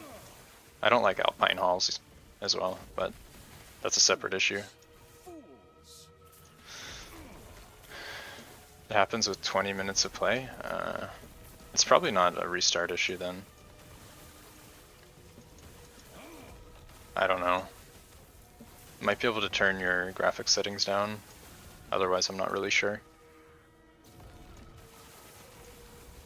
Barriers isn't bad. Oh yeah, you're right. You can jump over barriers with the Chthonic Fissure.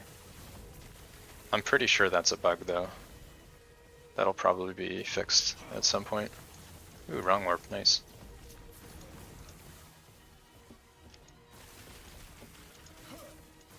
Disabling enemy flash on hit. Is that a graphics setting? The game has memory leak issues, yeah, but that usually only becomes a problem after a long time. Not immediately.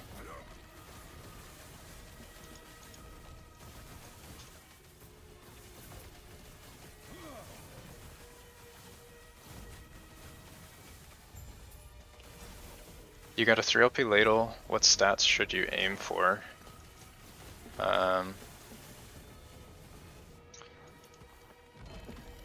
The prefixes you want is cast speed, spell crit, or multi. And the suffixes, the best one is lightning pen. Freeze rate is for the frostbite build, not my variant. If you're running the Enigma setup, you don't need the freeze rate.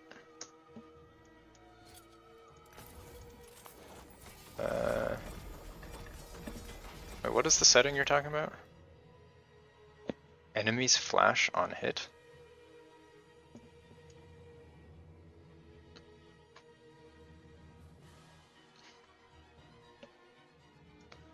Lagon is a myth. Oh, Ladle is a myth, yeah.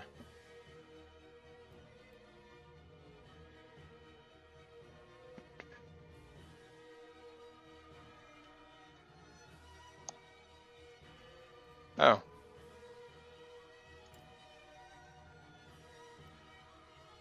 Yeah, I guess you're right. I did have that on.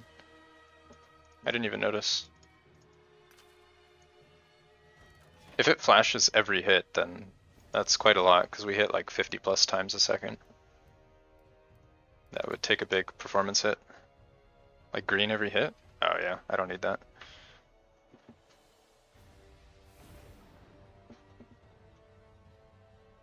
Mage reset monolith if mage is near the entrance?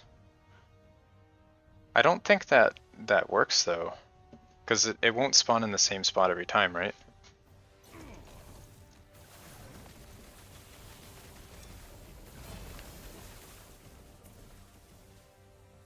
Yeah, like I could leave now and rejoin and it won't be here, so it doesn't really matter. Allows you to kill the same mage twice. Why do you care about killing the same mage though?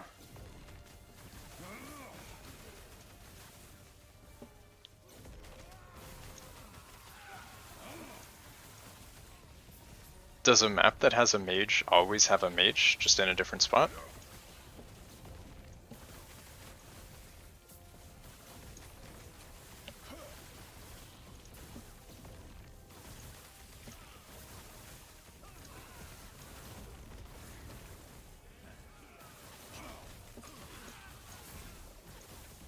I don't know. I feel like you're just better off finishing the map. Especially as COF, a lot of your gold actually comes from map completion. Skipping out on that is probably a mistake. You got a 3LP ladle, slammed 117 LE, ignite, and shock on hit. Nice, that's not bad.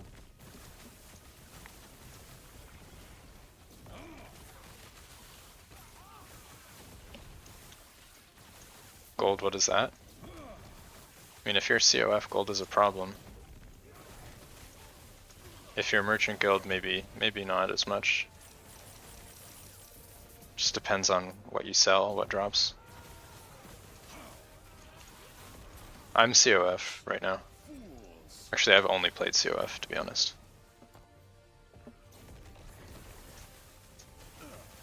Yeah, see, COF rank 10.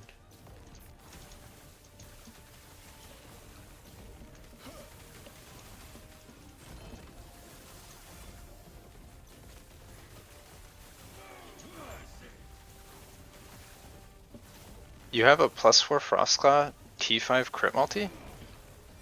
Actually? Holy man. That's wild. That's such a good slam. I'd probably prefer int over multi, but that's still like really, really good. Steam says 842. What am I at? Where does it say? How many hours of Last Epoch do I have? 1050. Alright. Not bad.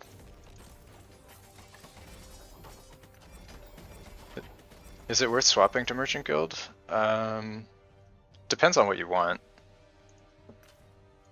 Merchant Guild is probably better if you're a min-maxer, really trying to push as the best gear you can get, then maybe go Merchant Guild, but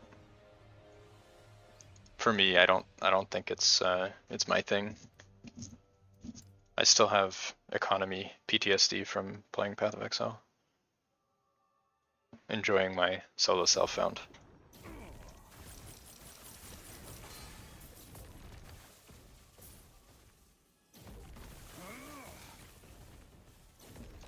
Yeah. I think that's probably intended. Merchant Guild should be better when played correctly. If COF was actually better, then I don't think anybody would play Merchant Guild.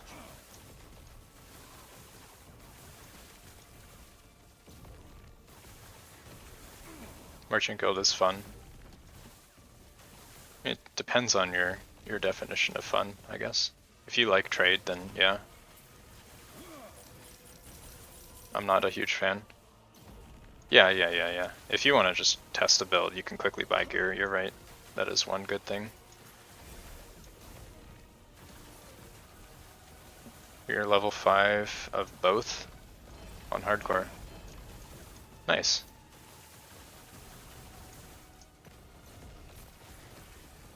Won't MG be bad in the near future? Yeah, probably.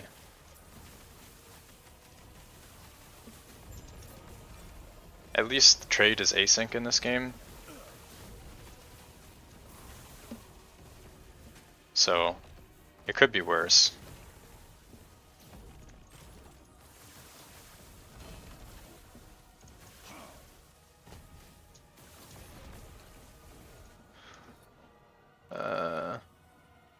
MG's fine, you can easily farm 20 mil an hour. You can probably do more than that, honestly.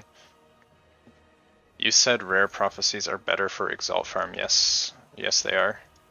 If you check out my spreadsheet, I show the gold efficiency. Here, let me bring that up real quick. Here's the prophecy list. You can see this in my spreadsheet.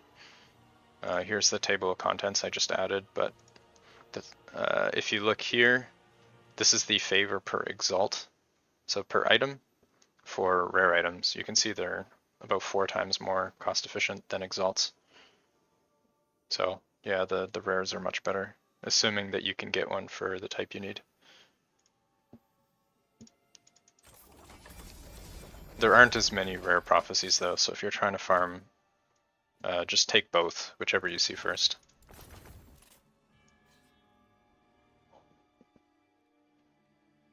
XP for guilds could be lowered. Yeah, maybe. I think that's probably a fair statement. You can always switch factions, yeah. Yeah, that's true. Yeah, the CoF loot explosion is awesome. Sometimes it's really frustrating though when it fills your screen. You're not completely sure what you've already looked at. That part's a little bit annoying.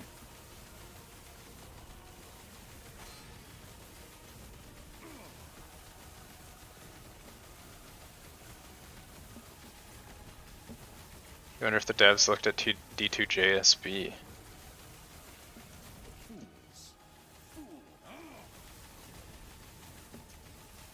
Loopholes? I don't know about loopholes. I think people are just spending real money. It's definitely not. I don't know if I'd call it a loophole. It's against TOS. Or do you mean like how people are making the money or doing the trades?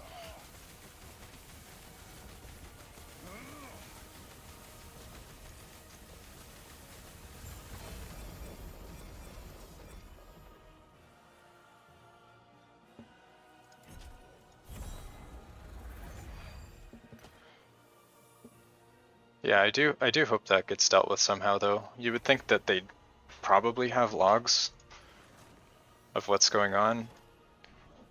I'm not really sure if they have any way to detect it right now. But they could implement stuff in the future. It's always a battle between people exploiting the game and developers trying to patch exploits. It's just like it's a constant battle. People finding new ways to exploit and devs finding them and trying to fix them.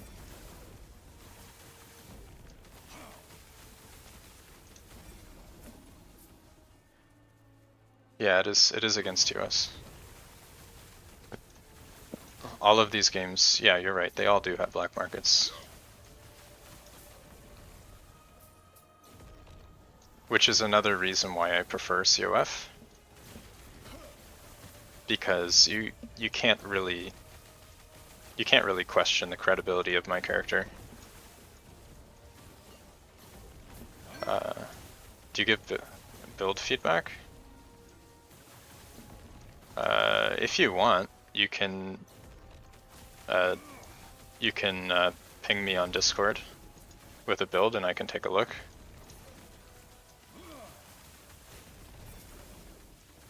I don't really have that much experience with certain archetypes though. Like I never play minion builds.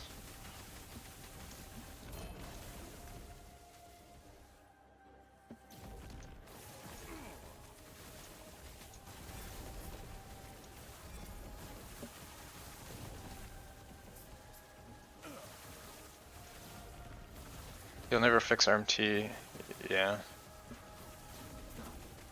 I think the problem is that the people that are doing the selling, they make more money from all the sales that they do before the account gets banned. So it's probably really, really hard to deal with that. Like, it's just the cost of them doing business, right? For Room Master, yeah, I can probably help you with that.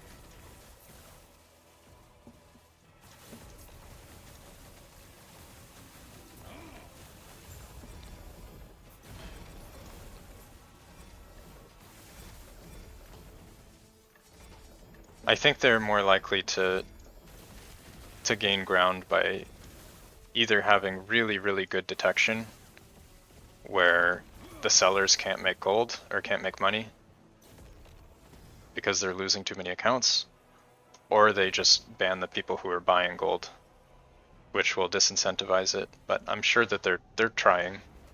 It's not like EHG wants that sort of stuff in the game. Like I think they're doing a pretty good job, all considered. Change the in-game font? Yeah, I think Mike said that there was some limitation around it, or like it was really difficult to do that. I forget exactly what the statement was, but a botter had over 100 profiles making gold at once, yeah. Yeah, the people who do this to make money, they take it very seriously. Like they invest a lot into doing that sort of stuff. Like they're not just like one guy casually doing it solo, like it's a whole operation. You play from laptop in bed? How are you able to play the game from bed? Like do you put the mouse pad on the bed? That sounds really challenging.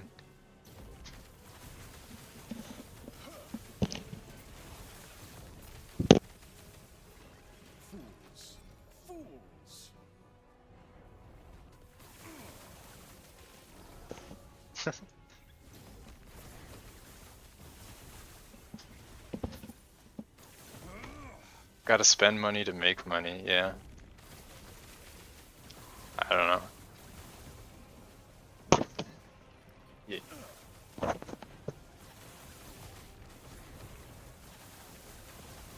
Trackpad. Oh, trackpad. Wait, you play the game with a trackpad? No way. Oh, you're memeing. I gotcha. There's no way you'd play a game like this with trackpad. That would be insane.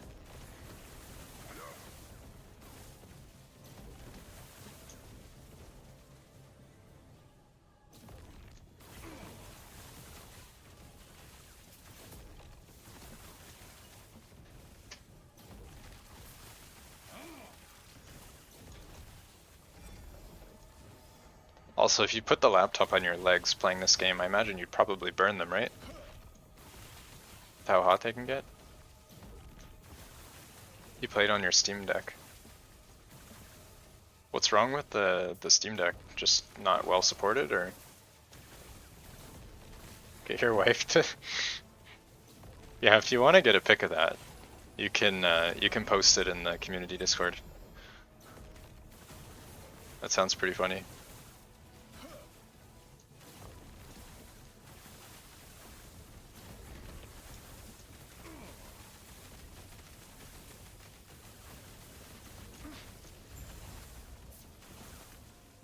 Makes it easier for you to be next to her. Yeah, fair enough. That makes sense. mean, I don't know what your bedroom layout is, but it might be easier to set up a desk, but or like some sort of lounge, maybe a hammock in your bedroom.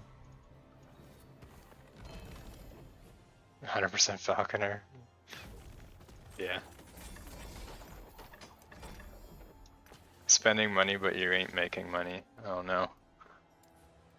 Never lucky.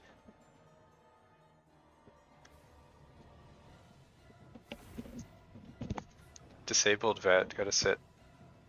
Oh, okay. I'm sorry to hear that.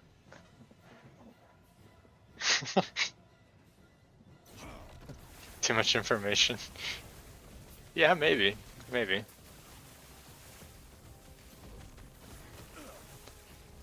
It's all good though. Yeah, I could understand that.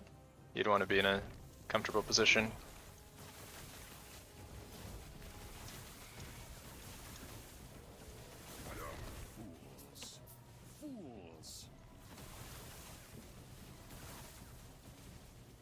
I think the most comfortable setup I had was when I had my mouse and keyboard and I play PC game from the couch. I put the keyboard, wireless keyboard on my lap and then the mouse on the armrest of the couch. It's terrible for eye strain,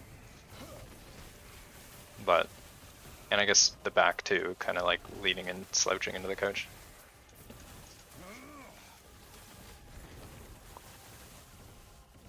Your laptop has a 3080. Oh, that doesn't sound too bad then, if your ventilation is good. That's probably manageable. Does the Twisted Heart? Yeah, Twisted Heart is like by far the biggest survivability increase.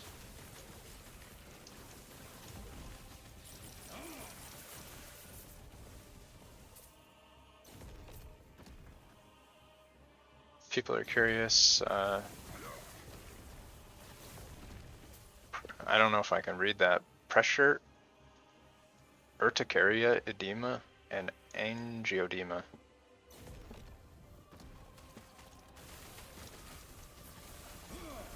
Yeah, I have no idea what that is. An AMD PC?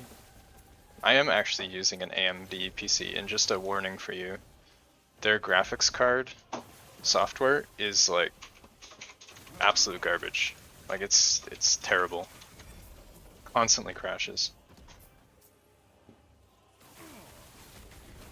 The yellow bar under your abilities, yeah, this is the XP bar. When it fills up, you go back to level 100 again, nothing actually happens. I made a video on that if you're curious. Basically, it goes up, it fills up, and then instead of going to level 101, you just go back to level 100 again. You don't get any like bonus or anything. Nobody throws a birthday party. It's very sad.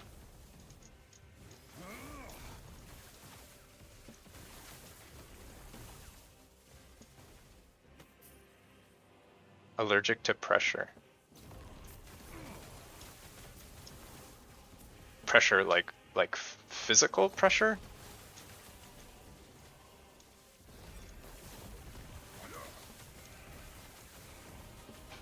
Oh. Okay, I see what you mean.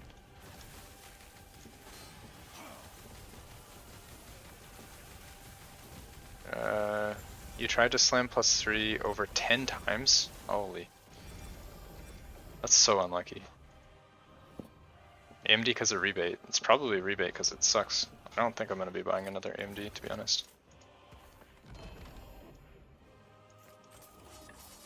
They're so much cheaper, but it feels like that's for a reason.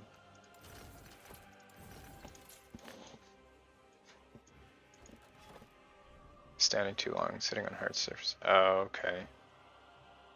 Yeah, I've never heard of getting hives from that.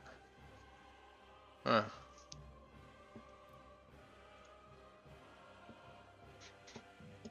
Am I pathing the right way here? Yeah. The 3 XD CPUs are great, the GPUs.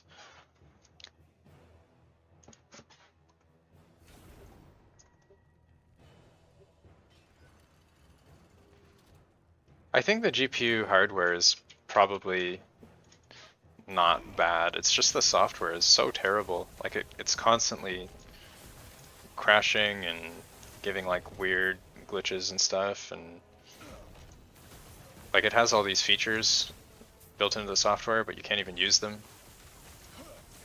because pretty much all of them just make it crash.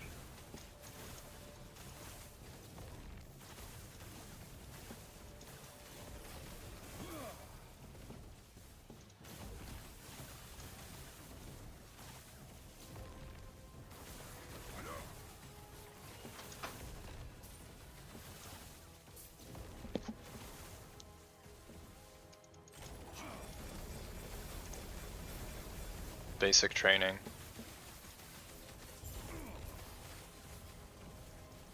Yeah, I've heard horror stories of basic training. It sounds like really, really awful.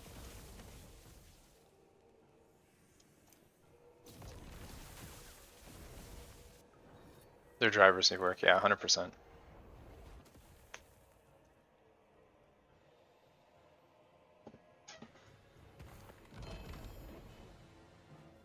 "24-hour manned facility." Oof. Why does it need to be 24-hour? That sounds like unnecessarily. Like, is there a lack of personnel?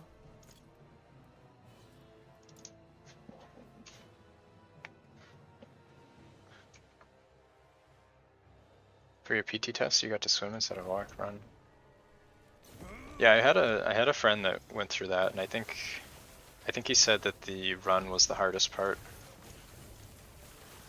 It probably depends on what type of fitness that you normally do. There was like, what was it, push-ups, sit-ups, run, and something else.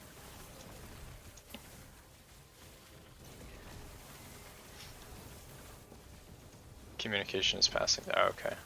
Top secret. You could tell us, but then you'd have to kill us. I understand.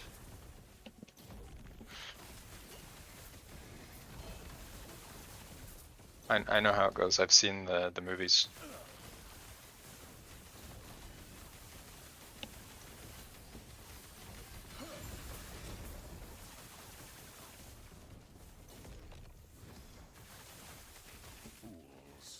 Run 2 miles in under a certain... Yeah, I want to say it was like 15 minutes or something. I don't know. I'm not even American, so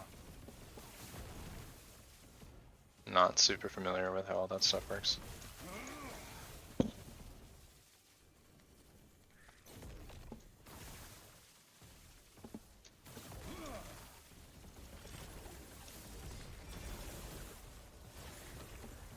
He was diagnosing a burrito. Yeah, I'm Canadian. Exactly.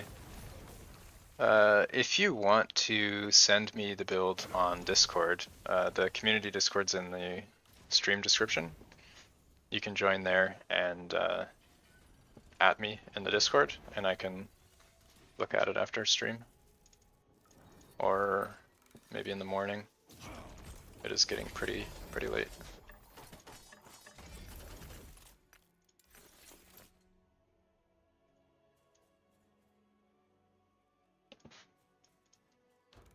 You live across the border from Ontario. You know I said West Coast of Nova Scotia. That one's East Coast. That would be a fair bit north of New York. I'm in British Columbia, so just north of Seattle.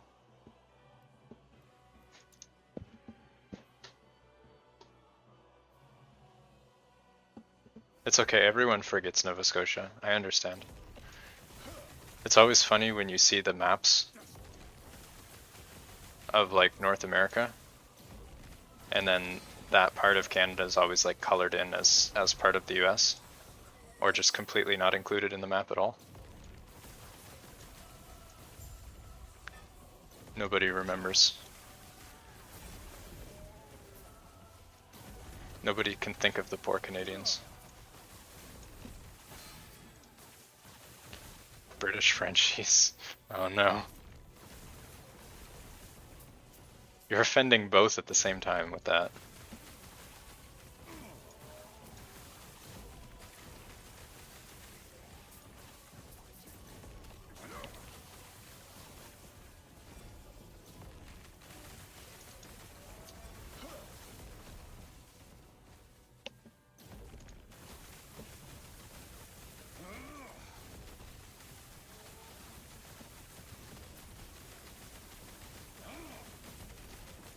Oh, this boss is so annoying with the blocks.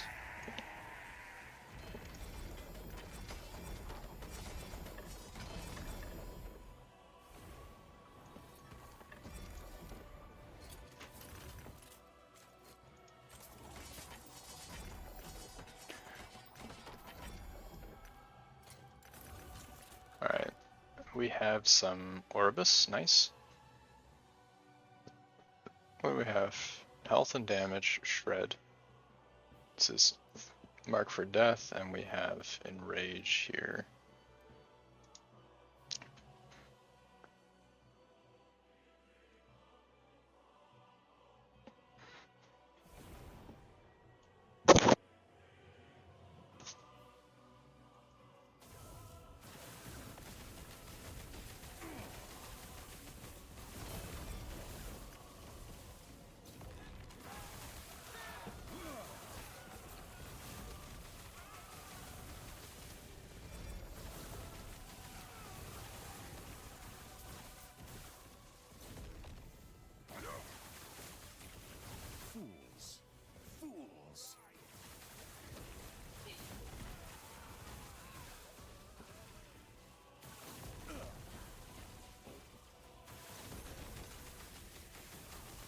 The French Canucks. Yeah, there's a lot of them in the gaming community.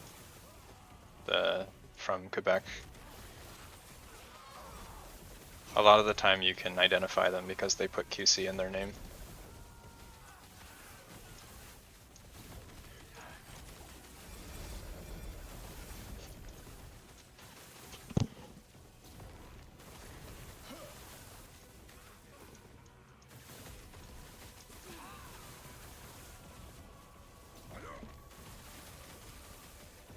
Yeah.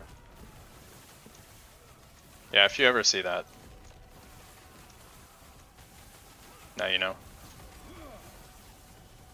I'm pretty sure that one streamer guy, XQC, I'm pretty sure that's what the QC is for in his name.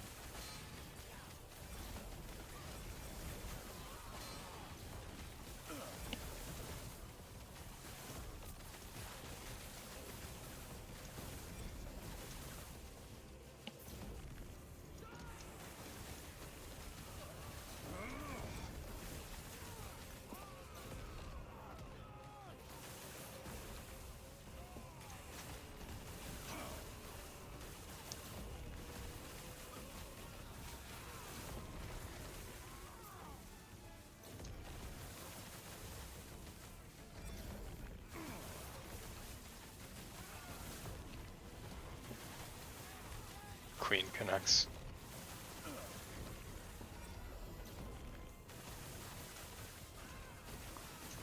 I'll have you know we don't have a queen anymore. Now we have a king.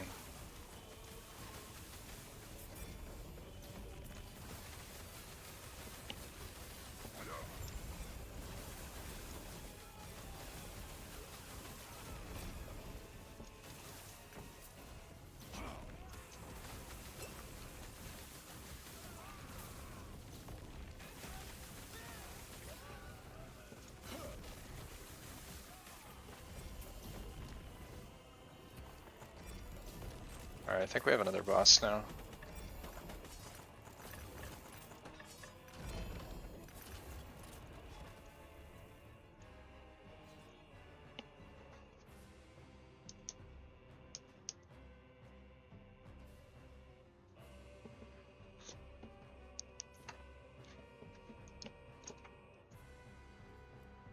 Alright.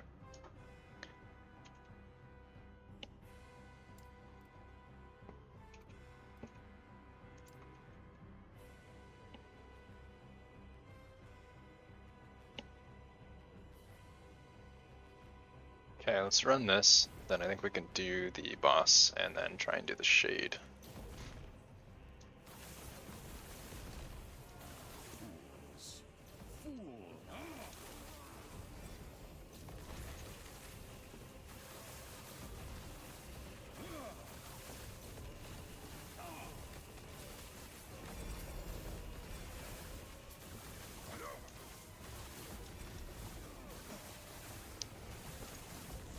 You don't have dual monitor in your bed? That sounds really unfortunate. You gotta set up your TV or something.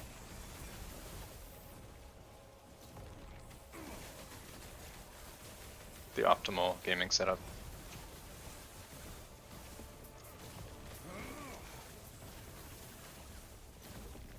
You liked Vancouver when you visited from Seattle.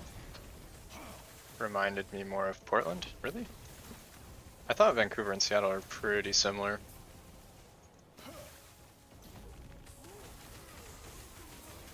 Never been to Portland though.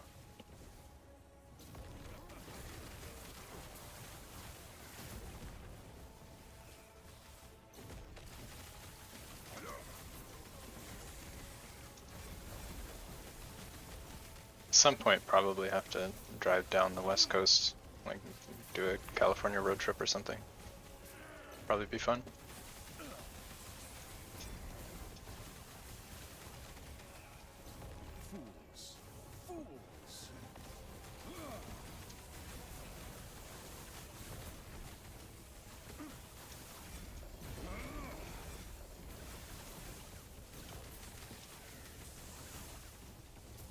They put i9s in the laptops now? Sounds like a pretty good laptop.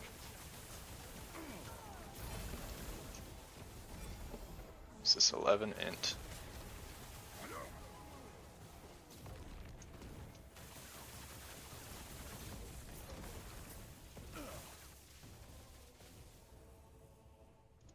Yeah, I'll take that.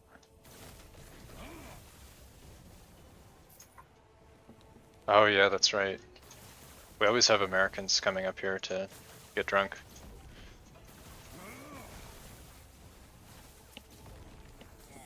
Drinking age is actually 18 in a couple provinces. Get a lot of youngsters coming up to get hammered.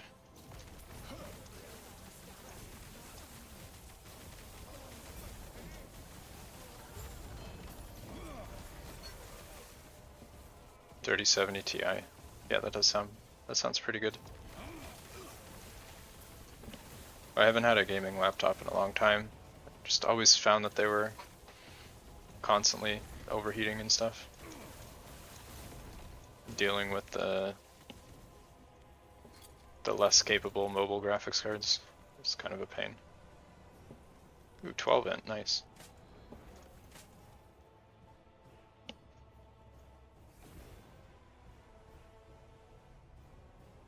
Nowhere near, yeah. Yeah, the mobile versions of the graphics cards are significantly inferior. I think they're like clocked down quite a bit.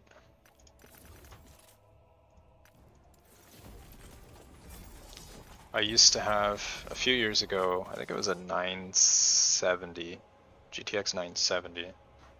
That would have been, what, 3 or 4 generations ago?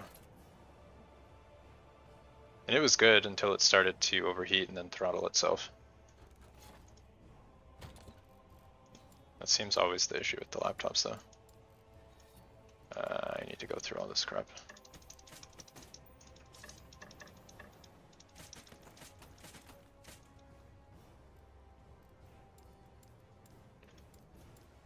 Alright guys, time to buy more dump tabs.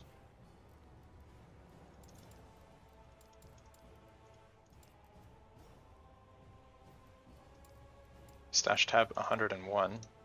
Very nice.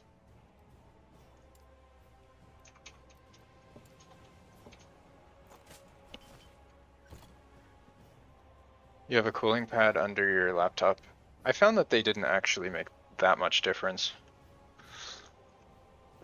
It probably depends on where the ventilation of your laptop is, though, I would think. I think I'm actually going to run one more here to get rid of the mark for death. Let's make my affixes a little bit better.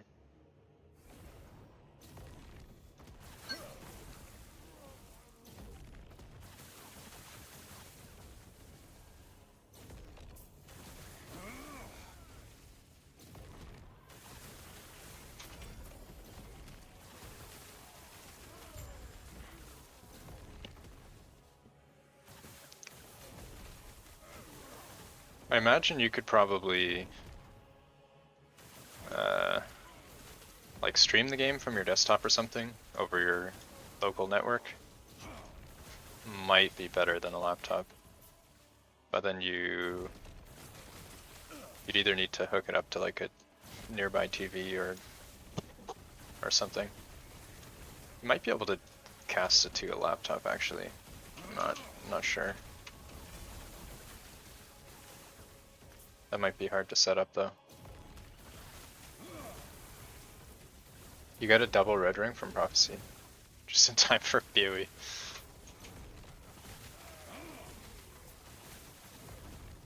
Well, at least it'll look nice in your legacy stash once the league is over.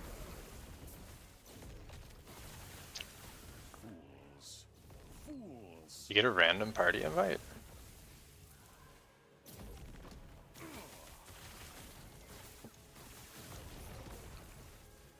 Does it show the other players in the market area?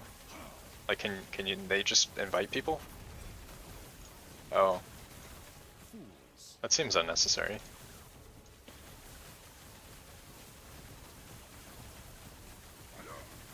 I didn't realize you could just invite local players to your party. Like I thought you had to have their account name. Or I guess you see it, don't you? Yeah, I suppose.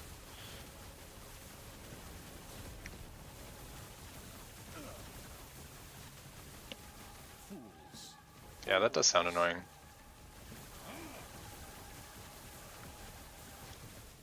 Feels like some sort of weird scam or something. Whatever they're up to. Or they just want to, you to help them kill their Lagan or something. They're just looking for a friend. And you're denying them.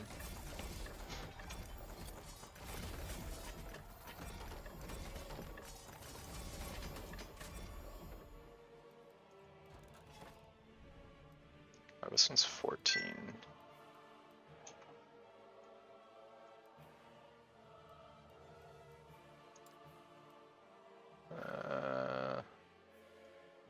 Yeah, let's do one more.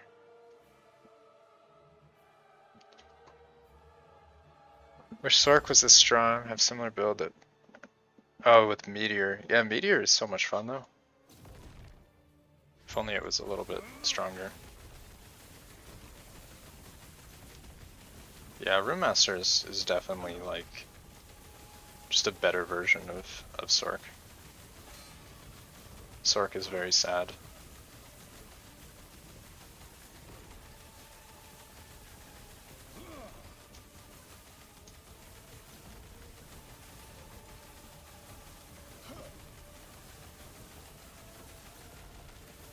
My single target's a little bit lacking though.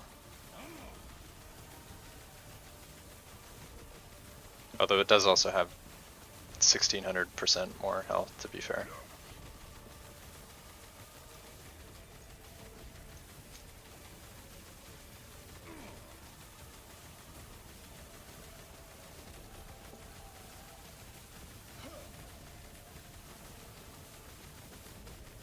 You can see our ward tends to bug out all the time.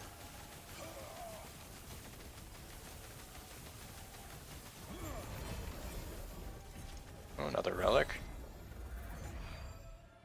I feel like I haven't dropped a non-LP relic in a long time. Every time it's LP.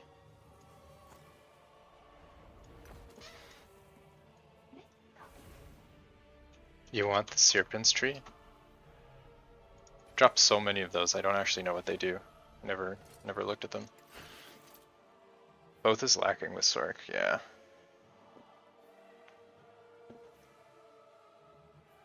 Yeah, I think there's some stuff you could probably do with Sork. Maybe use the Twisted Heart with some like cast speed stacking, but probably won't be as good as Rune Master, whatever it is. Rune Master's just too strong right now.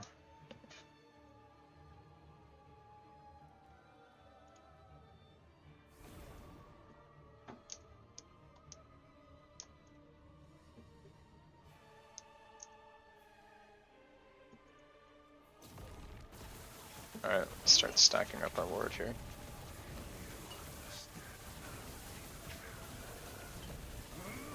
It's the poison one. This one is annoying. Oh wow, those hurt.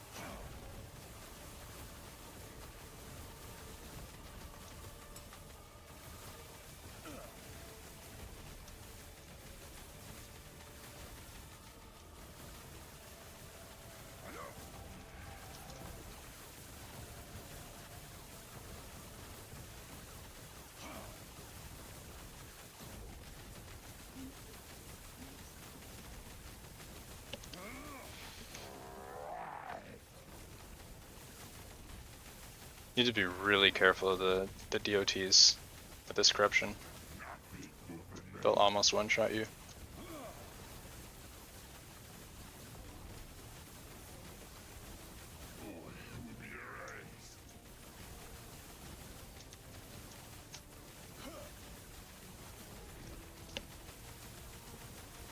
Paladin Lightning? Oh yeah. I know what you're talking about.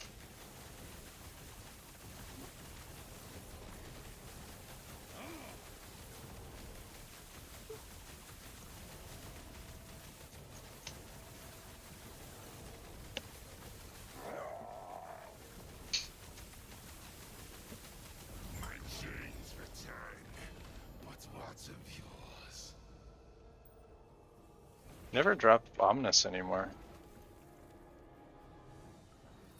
Never lucky. You love the chaos. Yeah, it's a lot. Just stuff everywhere. And then you can't see any of the... Like the some of the Orbis attacks you can't see with the Novas everywhere. Like the meteor thing. It just suddenly comes from off screen without seeing it and wrecks you.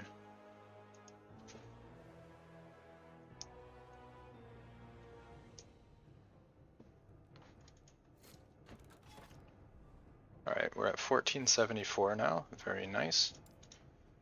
Almost made it to the 1500 mark.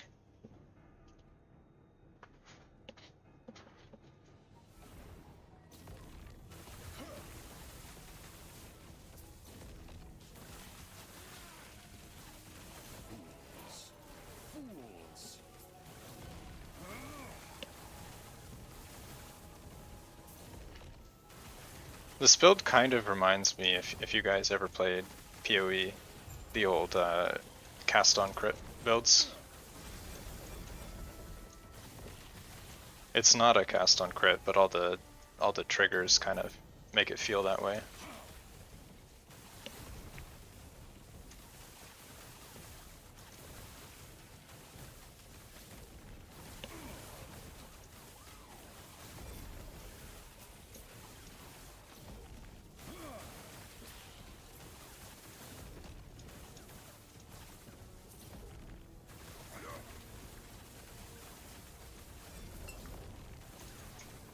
Also the way it procs the spark charge, just such a smooth build. Everything sort of just fits together.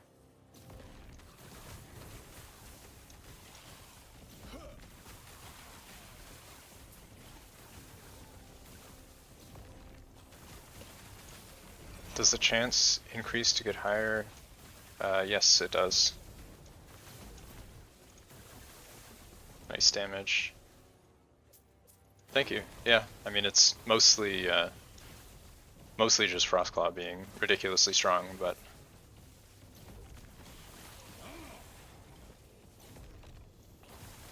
But yeah, it also helps to have almost 200 intelligence for the Enigma damage. But yeah, I did make a video on LP chance. It seems like Corruption doesn't affect the LP chance for prophecies, but for everything else, like boss drops and regular drops from the map, it does increase the LP chance quite a bit.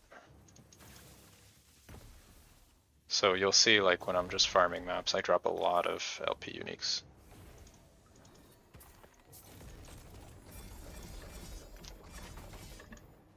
And also the favor gain too, since it's based on experience, and at this Corruption I get like 17 times as much experience from monsters. Like all of this 420,000 favor, all of this was farmed tonight on stream. So you get like a crazy amount of favor, and then you run all those uniques, you drop like, I don't know, a few hundred uniques. And it makes it really easy to build out your character.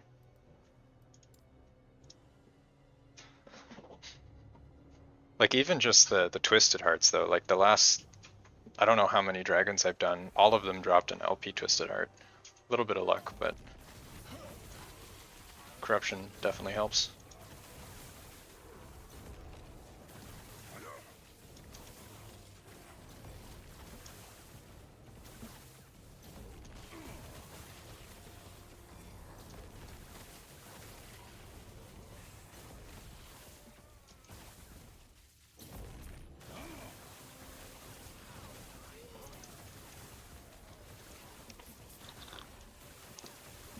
This is also probably the closest you can get to a one button build too.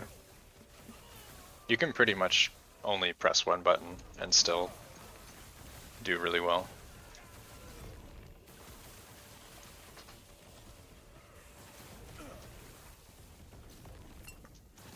What corruption do you aspire to? I'm looking to get to 2000, but I would like to push past that, and I think with some gear upgrades I probably can. But 2000 should be definitely possible, probably with my current gear.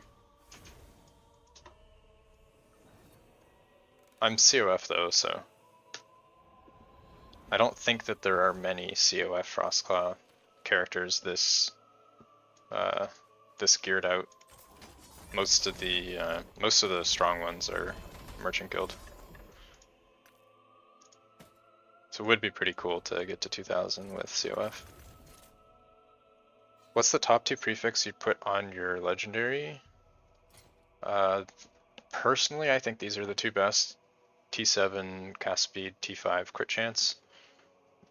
But crit multi would also be good. And I put the same on my catalyst. Your playtime is limited? Yeah, I mean 3 to 500 corruption, there's diminishing returns on the gains. So even if you can push to like 500, you'll get quite a lot of like bonus drops from that. So it's still good. And once you get to that point, it's also it gets much easier to get better gear, and then you can push more corruption and just go from there. If you look at my recent videos, I did upload a build guide for Frost Claw where I ran 1000 corruption with no legendaries. So if your gear is still pretty like mid-tier, you should still be able to push past 500 corruption without much trouble. The only challenge you'll face will be the shades. Everything else is like completely easy. Like nothing can really hurt you.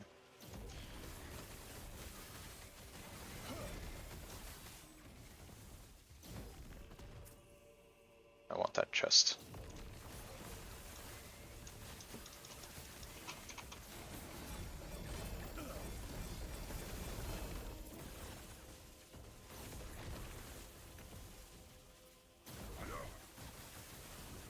You see low up corruption?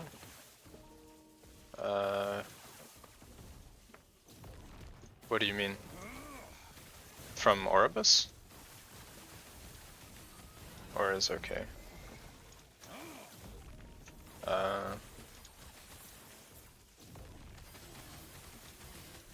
I'm not sure what you mean. Like farming low corruption? If you... Oh. Yeah, it definitely takes a long time to get to high corruption, but just by like running the echoes and doing the shades, when you see them, you'll slowly climb your way up. So it's fine. You still get a lot of loot out of like the lower corruption.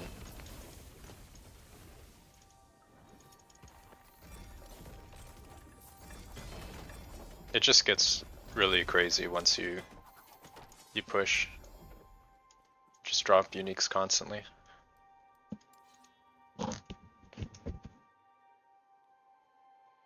Oh yeah. If you make an alt, you have to do this all over again. So it's really, really time consuming. I don't know if I could realistically do this on multiple characters in a cycle. I just think it would take way too much time. This is actually my third character though. The other ones I didn't really push corruption with. I think my Warlock only made it to 500 corruption. My Falconer was like 300 corruption. Like even if your character is strong enough, it still takes way too long.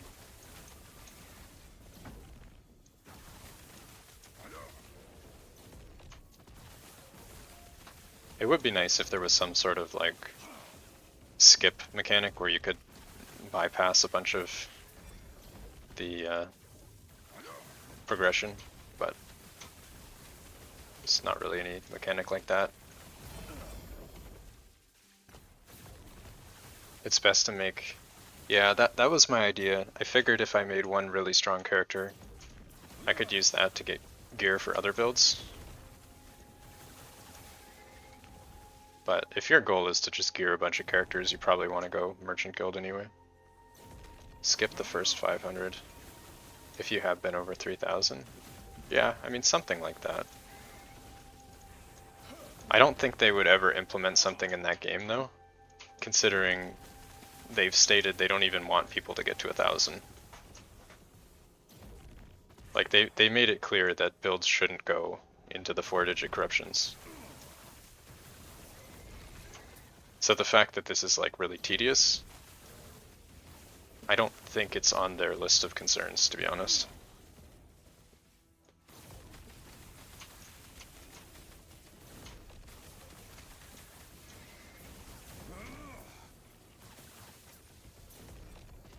Getting to like 300 or whatever doesn't take that long, so.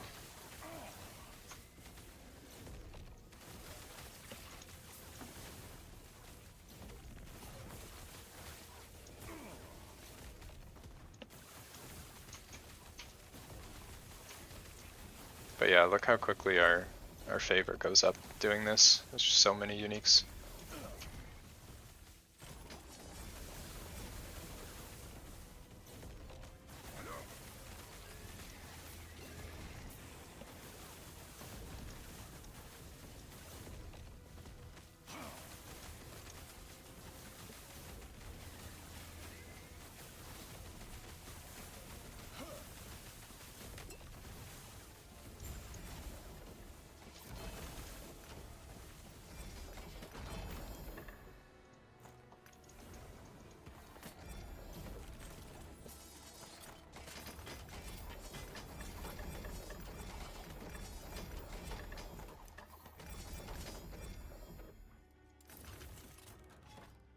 Alright, we have another boss ready. Health and damage, that's fine.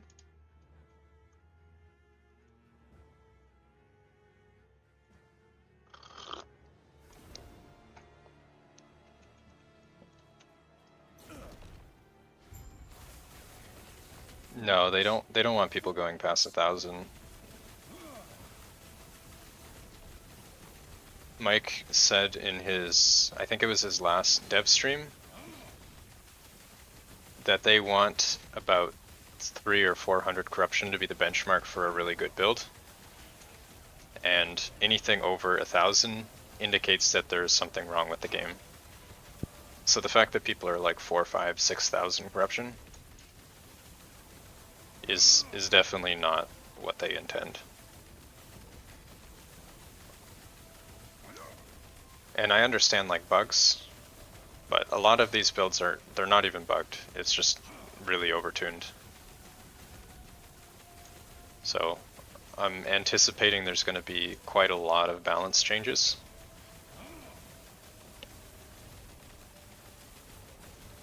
In the next cycle.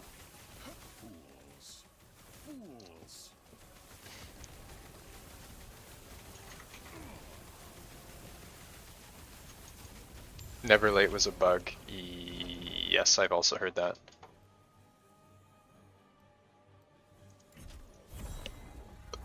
Never late bug was a thing pre 1.0. I assumed that they fixed it.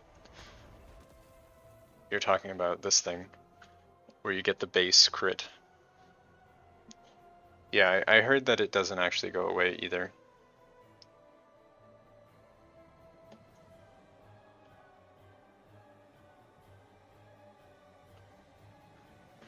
Yeah.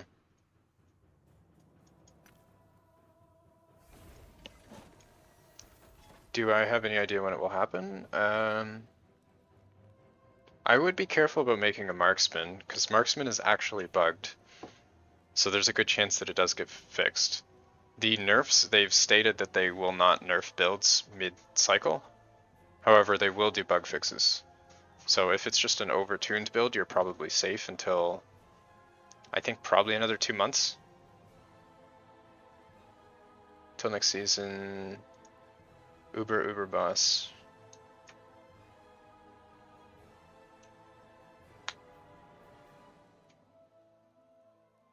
Yeah, exactly. D4 doesn't really have an end game.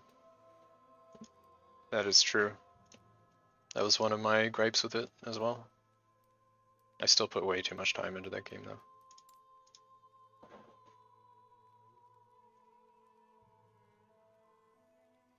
Why doesn't the game give corruption on your alt? Yeah, it definitely should, I agree. It doesn't really make sense that you have to do the exact same progression for that multiple times.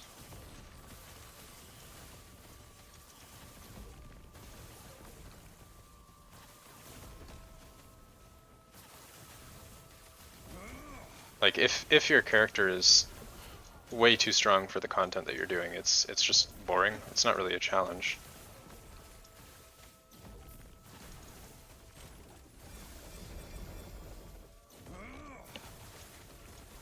Am I gonna play Diablo 4 Season 4? I don't know. I'll have to see what people are saying. It really depends. If I'm still getting a lot of traction in Last Epoch, I'll probably keep doing it.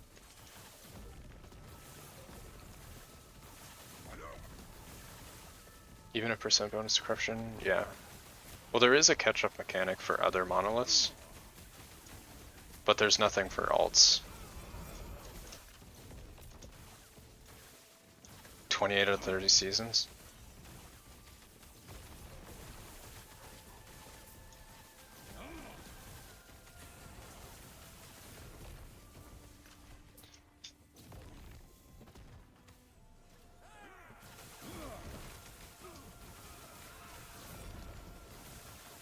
You should drop a portal before return the timeline after boss, so you get a reward chest?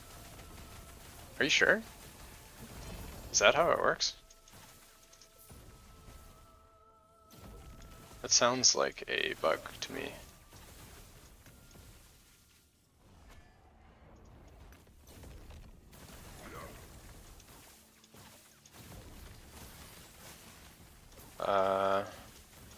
No. I played PoE for quite a few years, but I don't play it anymore.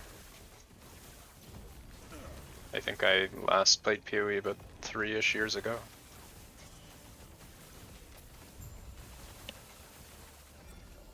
You got your slam? Congrats.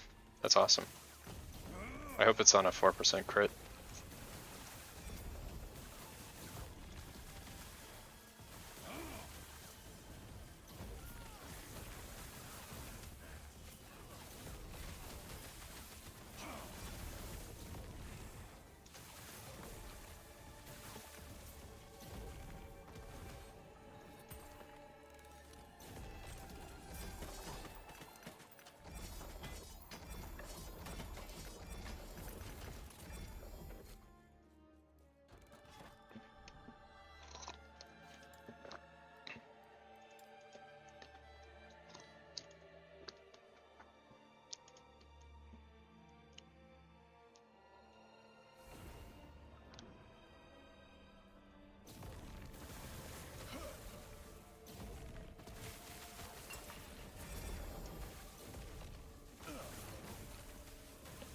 As long as the portal is blue, you get a reward.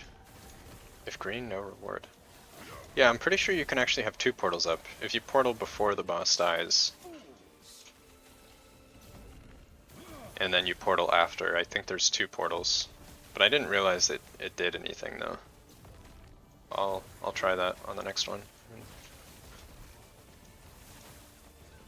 I don't know why a boss would give a chest though. It's definitely not supposed to.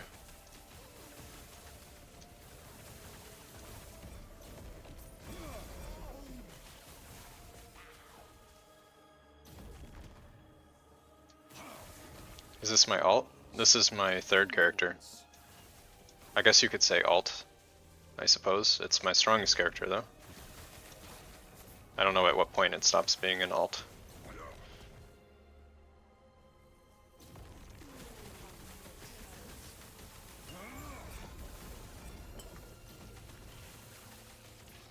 It is the Echo reward chest.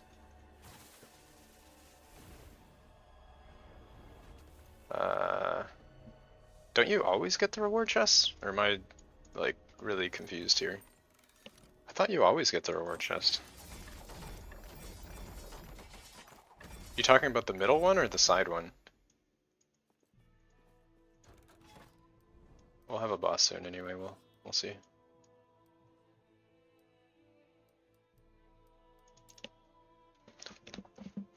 The side one? Yeah, I thought you always got the side one. It's the middle one that you don't get. I see you don't get key. I don't need keys. They don't sell for gold anymore.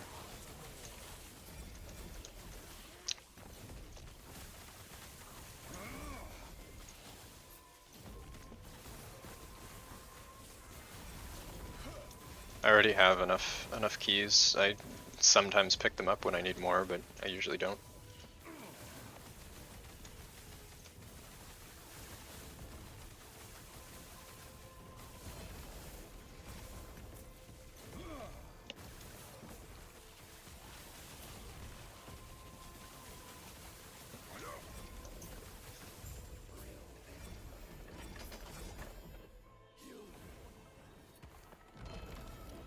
Yeah, see, I have keys already here. This is my key stash. I regularly fill it up once I'm low, but right now I'm not. I have a bunch of keys in my dump tabs too, so I don't really need to worry about them that much.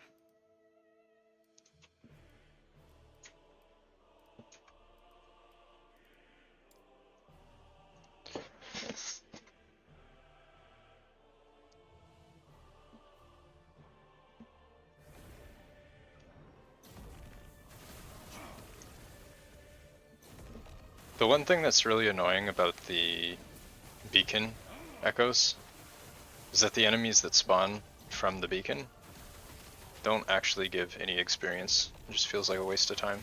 No loot or experience. It's like a mini arena, except worse.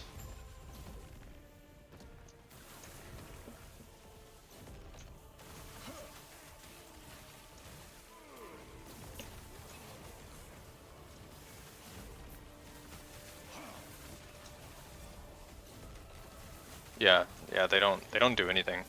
It's It seems like kind of a waste of time. I don't know why they don't like give some reward.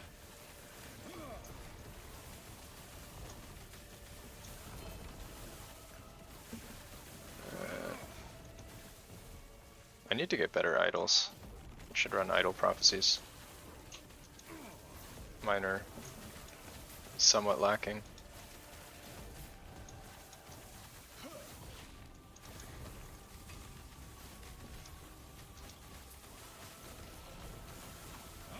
Yeah, see, I get no favor.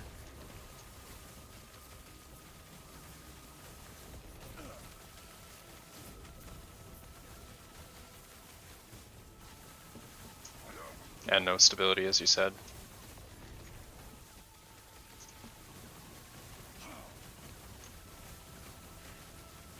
Also, the Void Horrors here that spawn, they don't count towards the Void Horror prophecy kills.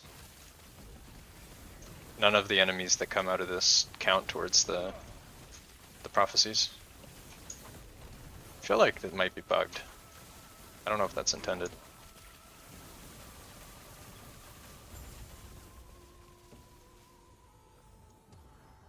See, I have these prophecies here.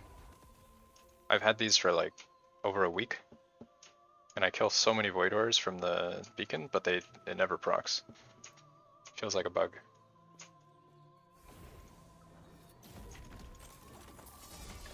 Your 5th Icaros, no LP.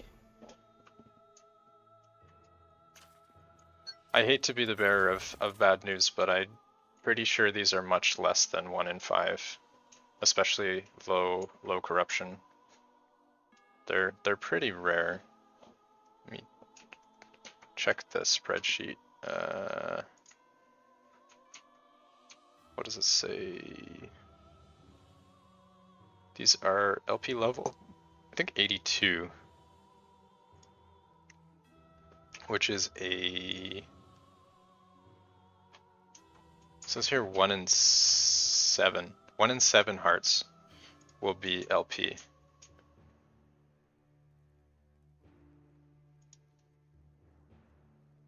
Yeah.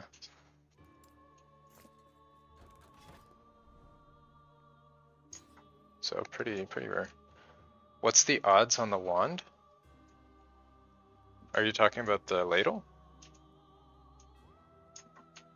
How high corruption? I'm at 1474 right now. So you see I get a lot of LP hearts because of the corruption bonus. But otherwise you don't normally get that many. They are pretty rare. Also the CoF rank 6 here, chance to doubles the LP. This does work on boss drops, I'm pretty sure, so. The ladle drop for you once. Yeah, they're pretty rare. The ladles only drop from the mage, and they don't seem to drop that often. So, yeah. I did drop a 2 LP Twisted Heart today though, so I'm pretty pumped about that. It's extremely lucky.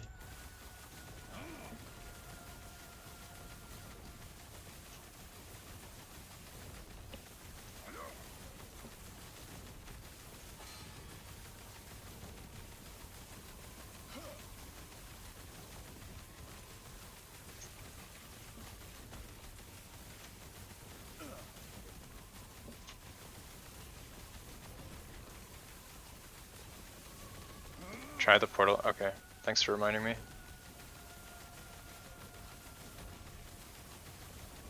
gonna drop it over here so I don't accidentally walk into it.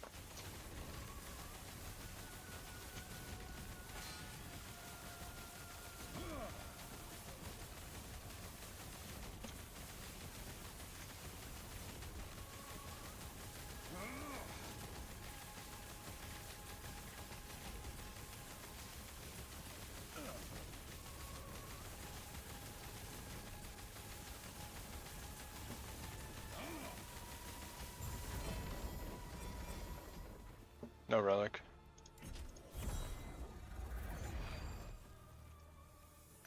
Alright, so what, I just walked through the blue one? Yeah, see I have 2 portals. It's like I'm playing Portal game.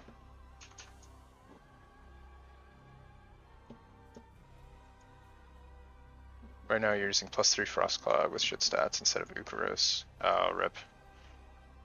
Yeah, the Twisted Heart is extremely important. You get 204 int. It's only 1/3 uptime though. Usually you're down. That's the drawback.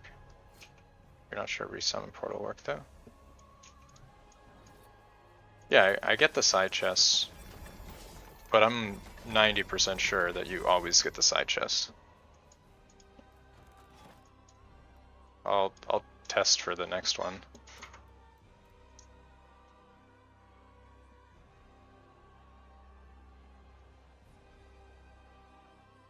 Stardale also gives you mana spent gained as ward, which is a pretty good stat for this build.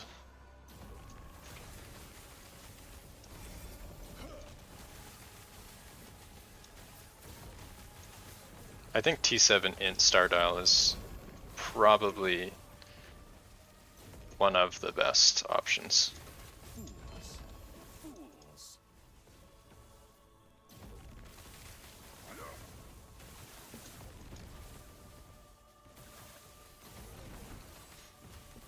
Skilling the boss puts you out of the little base area. Killing the boss. What do you mean? It like pushes you out or something?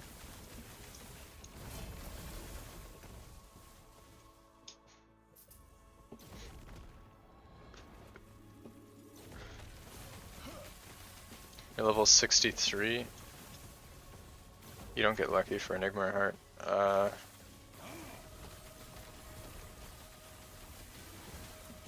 Yeah, it is pretty rare. I don't think Enigma's that rare, but the heart is somewhat rare. What is the name of the hands I'm using? I'm using the Weaver's Will hands. I'm not sure if you're familiar with how the Weaver's Will works, but they get random affixes on them. The green portal teleports you to... Oh, I see what you mean. Okay. Oh, you're right. Yeah, the other one doesn't even have a stash either. Yeah, I think you're right. The blue portal took me back to the one with the stash. Yeah, they actually are different areas. Huh, that's really weird. I don't know why they do that. Yeah.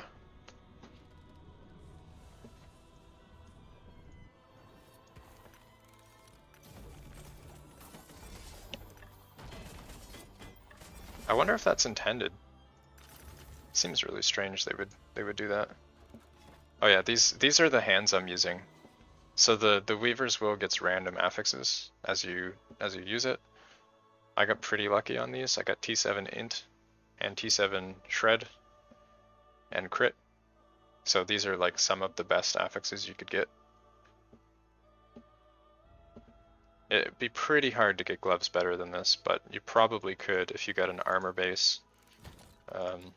Something like this would probably be best in slot.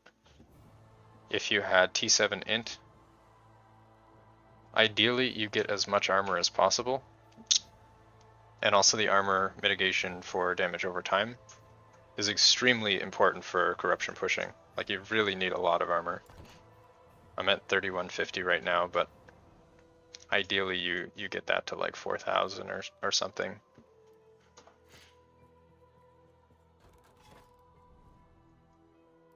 Once I get my armor to a better spot, I'll probably be able to push further into corruption. Let's keep going this way.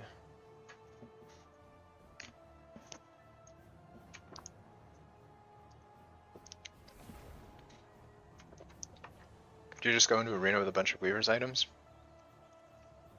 I never go into arena, like for any reason.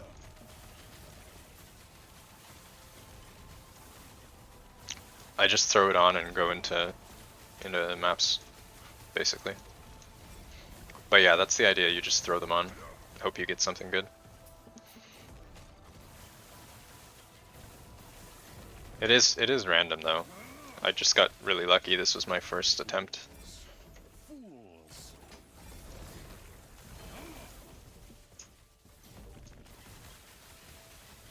You can also get the Weaver gloves from glove prophecies. If you run glove uniques, you'll get a bunch of them.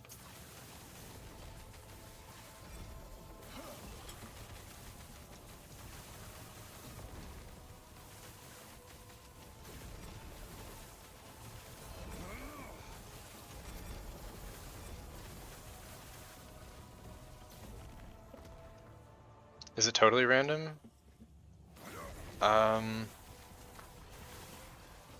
I'm pretty sure the way it works is the first affix is random, and then it has like a 25% chance of adding a new affix and a 75% chance of adding a level to an existing affix.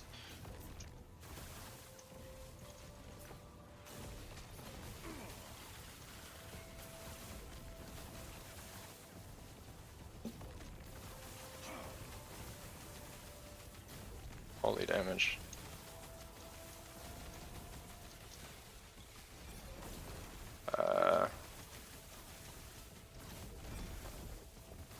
Why am I taking so much damage? Can you tank a 1k hit? I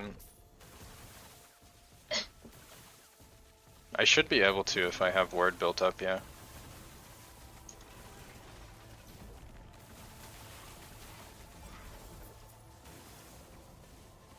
Let's see. Yeah, I can tank it. Did about 4k damage.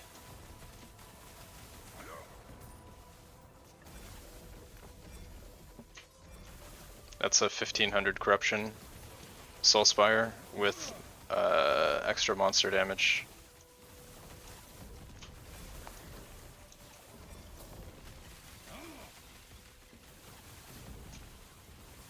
Does Unstable Core drop from Prophecies? Yes.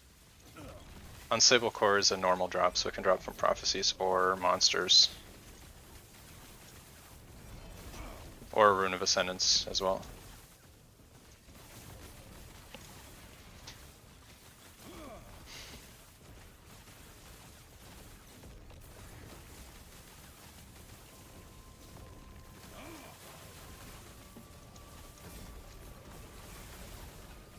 I do have a build guide for the beginner gear set for this build, as well as a more endgame setup.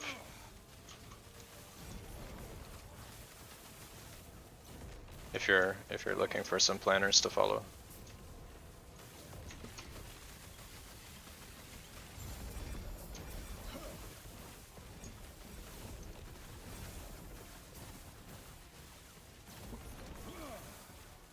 Does Tome of XP level a Weaver? I don't actually remember. I don't think so. Maybe.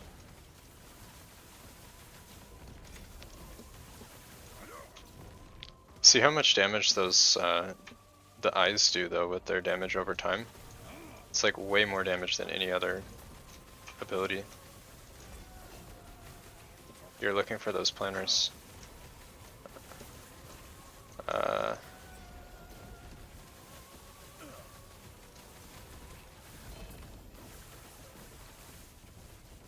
Yeah, I can share that.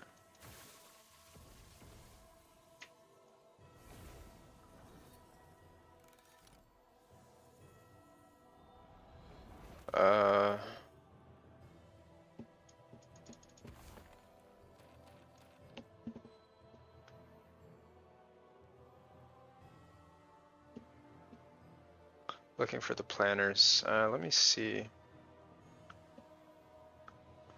If you go to Last Epoch Tools, and you go to Import, you can type in my account and character name, and pull in my build. So let me bring that up here. Alright, so if you go here, and then you go to import, you type in Big Smash and FrozenSentinel and import. Here you can see this is my current gear. You can see passives here, skills, and so on. So I can do share here. Let me link that. Yeah, I do also have this in my Discord as well, so you can check that out. If you have a chance to talk to the game programmers, what comments and adjustments would you like to make? I think there's a few things around CoF. It would be nice if they did something about target farming for certain exalts, like affixes. Some things are not targetable, like exiled mage drops, experimental affixes, and stuff like that. Boss drops are not part of any of the CoF bonuses, so that makes it much harder to get than MG players. I think there's a handful of quality of life improvements that could be made in the game. Yeah, stuff like that. I think they just need to focus their efforts on like fixing a lot of the bugs and interactions. If you look at the skill trees, like a lot of the different skills, they just don't work as expected. Like all sorts of these passives, they're just randomly broken. Like they'll say they do like one thing and then they don't do it. Just like a handful of bugs here. Like here's one, for example. This says it adds a cooldown to Elinova, but it actually doesn't. Like you can see here, it should have a 4-second cooldown, but it clearly doesn't. So a lot of things just don't actually work as the tooltip says, which makes it really hard to theory craft builds. So you never really know what works or doesn't work. You basically have to test everything manually. So I think those are kind of the big things. Just focus on cleaning up a lot of the bugs.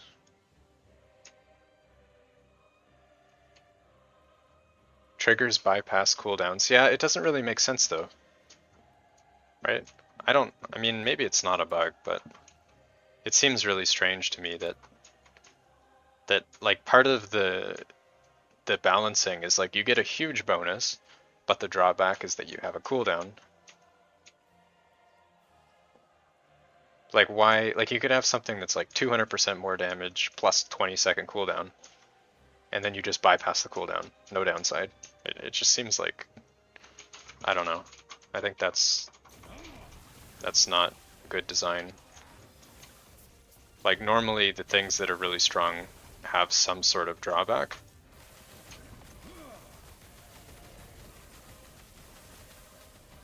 How do you... it's posted on my channel.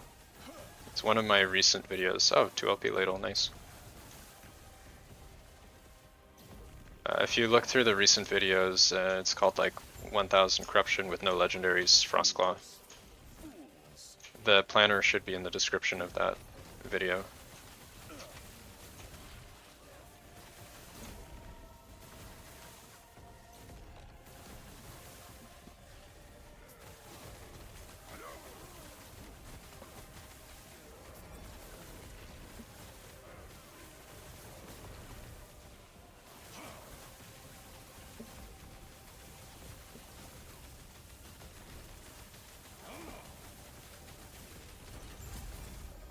And on the note of bugs too, with how many bugged skills and passives and nodes there are in the game, at any point you could be playing a build that you think is really good, but somebody just finds out that it's actually because of a bug and then you could just get nerfed. Like you never really know if you're playing a build that's gonna survive. I think that's a bit of a problem. That's pretty hard to address though. It's not an easy problem to deal with. Just like how much complexity abilities have and how many different interactions. Like every new skill adds like hundreds of interactions with items and other skills and passives, and there's just so many. You should open the side chest first. Yeah, you're right. Actually, that makes sense. I should be opening the side first. Yeah, that makes sense.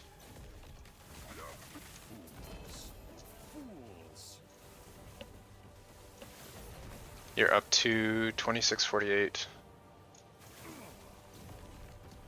Nice. Keep in mind that the Frost Claw tooltip doesn't actually matter. Most of your damage does not come from Frost Claw. Frost Claw is just used to trigger spark charges.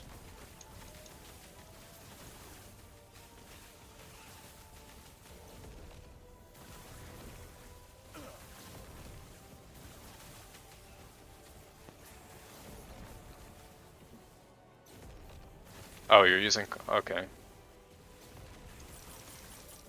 Yeah. I mean, it might be a decent amount of your damage at that point. I don't know. No ladle. Yeah, ladle is not really worth using until you also have Enigma, because you don't have any other way to scale flat damage. Like if you just have Enigma, you can see it only has 14 spell damage up to what, 20? Like 20 or something. So if you don't have flat damage from somewhere else, you won't do any damage. You need Enigma to get this +2 lightning per intelligence. Like there's a few ways to get extra spell flat damage, and if you don't have any of them, you just won't do any damage. Time to farm that timeline. Enigma's not from a timeline. Enigma you can get from prophecies. Just do the prophecies for that. They drop pretty often.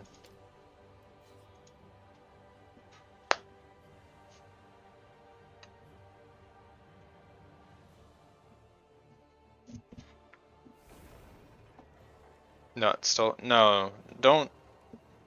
I know the tooltips say like which timeline you should farm for an item, but like don't pay any attention to that. All that means is that the echo rewards give those, but echo rewards are completely irrelevant. Like they don't give any loot. If you're gonna farm a timeline, you should farm the Reign of Dragons because it gives the Twisted Heart. Like don't worry about the echo rewards. They give like one unique. It's not worth it. That's how you used to target farm. That's not the case anymore. Like you could grab like one of those unique echoes and you'll get like one unique. Or you could do a experienced home echo, which gives 1400 favor that you can then convert into like 2, 3, 4 uniques. So yeah, the unique echoes are extremely underwhelming. Since cycle you've been doing it wrong. Yeah, I mean,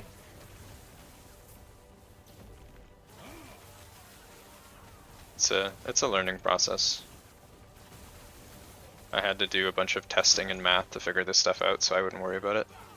It's not necessarily obvious. One of my earlier Last Epoch videos goes over the math on that if you're curious.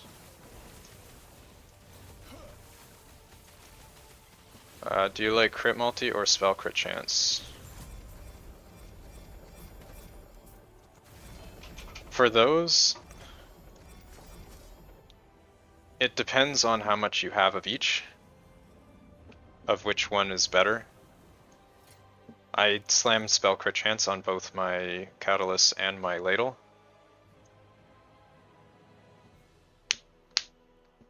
But if you look at the numbers here, depending on how much crit chance you have and how much multi you have, determines which one gives you more additional damage. They both sort of have diminishing returns.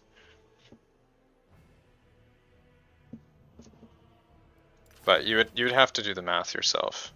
They're similar value in general though, so.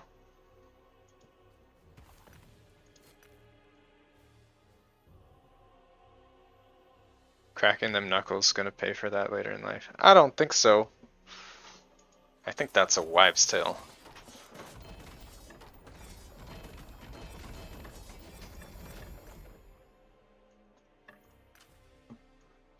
You need to show me a spreadsheet on that for me to believe you.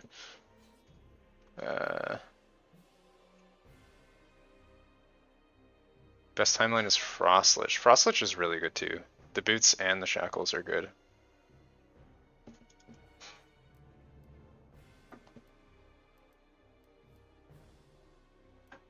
Which way should I go? I think this way.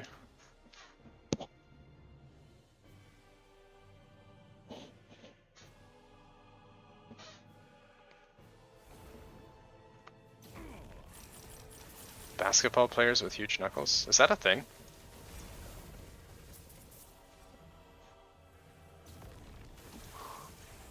I don't know. This doesn't sound like doctor certified medical advice to me. Well, a little bit skeptical.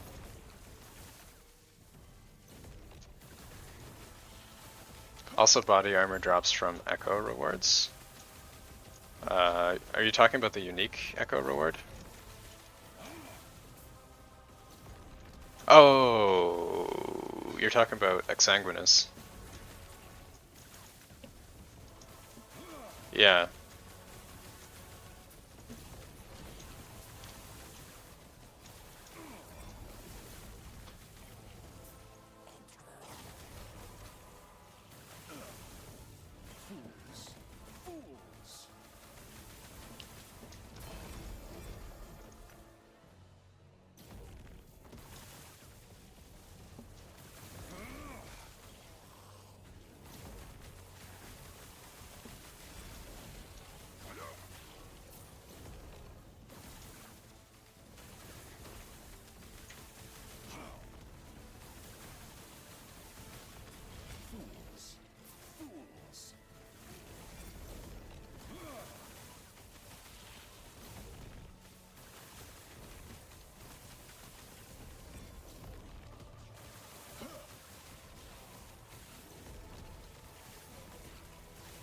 You got your 2 LP Exsang from Echo reward.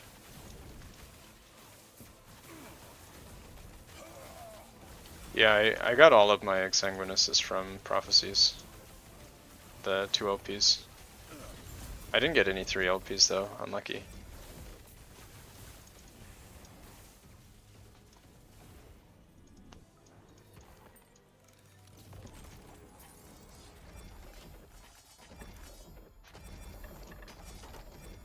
On the topic of Echo rewards though, I'll just quickly refer back to one of my earlier spreadsheets here. I did testing on the Echo rewards. So here you can see I compared a XP Tome Echo against a unique Echo. So the XP Tome Echoes give 1400 favor, and the average favor per unique is 1713. So we'll actually check these. The value goes up when you use the 2x lenses. So if you do an XP Tome Echo, you get 2.32 uniques, or 4.65 if you have rank 10. And the average uniques you get from a unique Echo reward is actually only 1.3. So the unique Echoes are literally worse than just doing the XP Tome. Like they're really, really bad. And these ones are targeted too. They're for unique of your choice. This can also include set items, I'm pretty sure, which is like definitely not what you want. So yeah, I wouldn't even worry about the XP or the unique reward echoes. But yeah, that was one of my earlier videos. If you're curious on the math, I went over it, but I wouldn't worry about them. You need to get your favor up faster. Yeah, definitely push corruption for that. makes a big difference. You can see here, monsters have 1678% increased experience. That's how I get so much. Does it 1.3? Yeah, it is 1.35 because it's 35% chance for double, which works out to 1.35 on average. It doesn't work on the XP tomes though, they nerfed that. It used to work.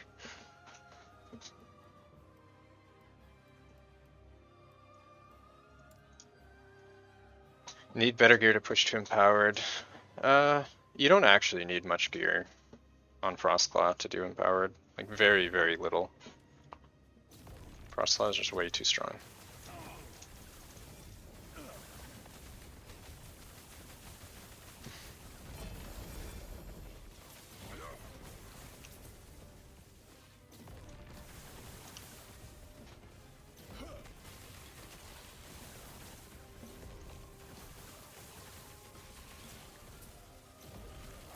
Is that Midder's theme?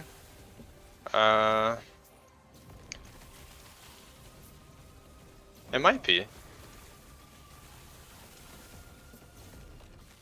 This is Dark Souls OST, so it could be Midder's. It's been too many years since I've played DS3 though, so I don't remember.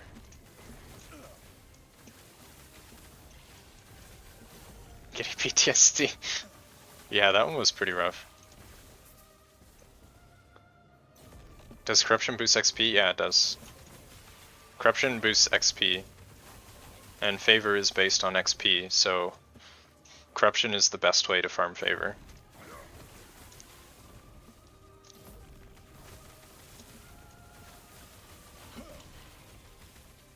Like you can see here how fast my Favor goes up.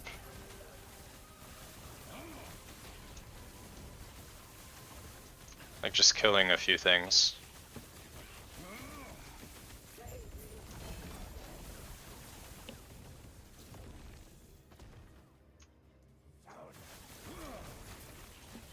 Your highest character on hardcore is this 63. Yeah. I mean, definitely play it safe if you're on hardcore, but if you can get a few of your items before pushing too hard, you'll be extremely tanky.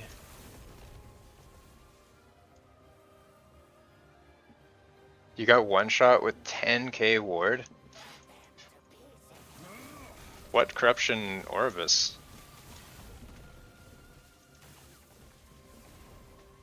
Does higher corruption equals more T7? That is something I need to test. I'm not actually sure. 1100. Oh, okay, fair enough. That doesn't surprise me. That's pretty high for 10k. I'm guessing it was like the meteor attack or something.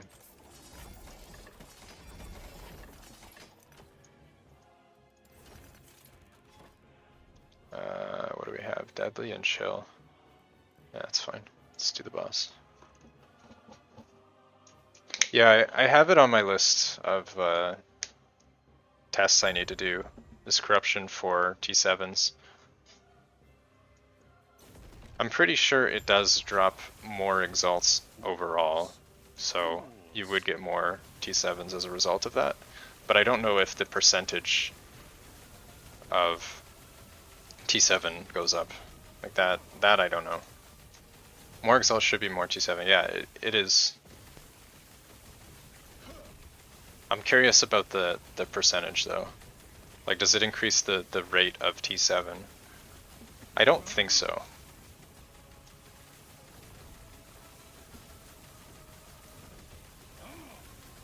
$10k word is nothing compared to the... Oh yeah, the healing hands builds are pretty crazy.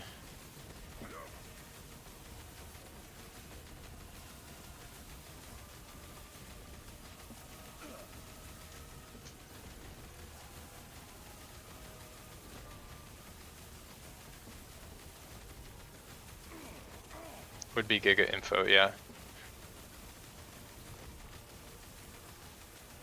Yeah, I'm gonna try and get to testing that at some point. It's pretty high up on my list.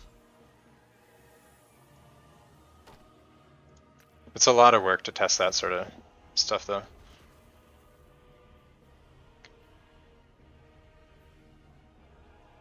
HP 660? Yeah, if the bar goes to 65,000, it visually resets back to 0. Like it bugs out, it can't register more than 65,000. So sometimes you see that when I'm fighting bosses. Alright, so this time we'll go through the green one. We'll see if we still have the side chest. Oh, we don't. Yeah, you're right.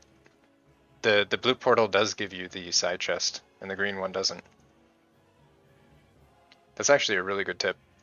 So if you're fighting the boss, before you kill it, pop a portal and go through that one.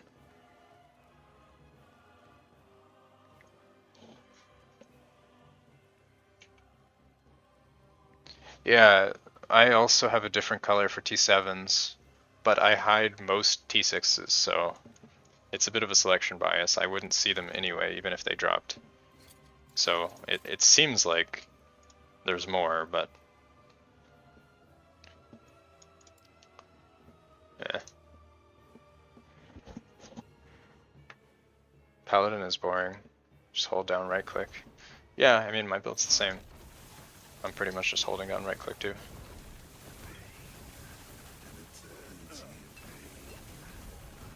It's poison one.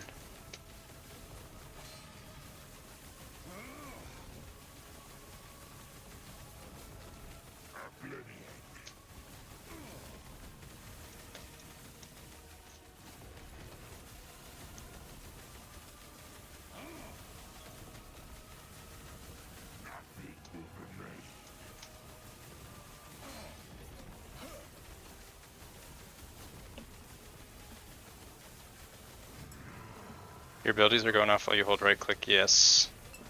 If you hold the abilities down, it will trigger them. If you just tap them, it won't.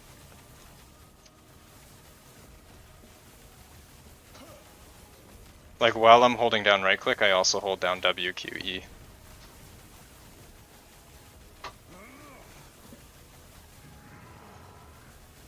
I think it's like some sort of bug though. You should try numlock? No, I don't want to do that. I prefer to have control over when I'm using them. Oh shit! I didn't see the poison. Yeah, that's my fault. I was looking at chat. Yeah, you see the DOTs? They kill you very fast.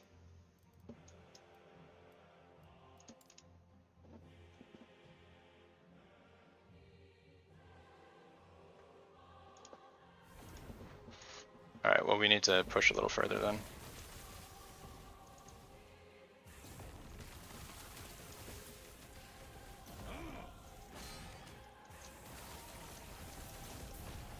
How are you supposed to see? It's pretty hard. You don't really see much. All you see is white, yeah. Yeah. That is the main downside of this build, so you can't really see stuff on the ground. You have to pay really close attention to the enemies and what attacks they're using. Skill MTX. If I could get like an invisible Elinova MTX, I would totally do that. Just take my money. Frozen is infrared. Yeah, that'd be nice. The white tiger mobs do so much damage, yeah. The worst one is the dudes with the tail that explode into fire circles. Those hit me for like 15,000.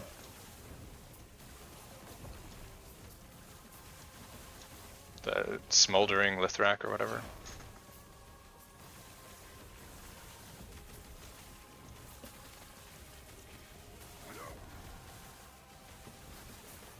You'll notice that the abilities that are scary in low corruption are not the same ones that are scary in high corruption. Some weird thing to do with how stuff scales.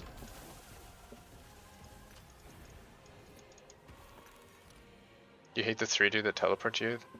Stun then crit. Oh, the ones that flip up into the air? Wait, green one. The poison ones?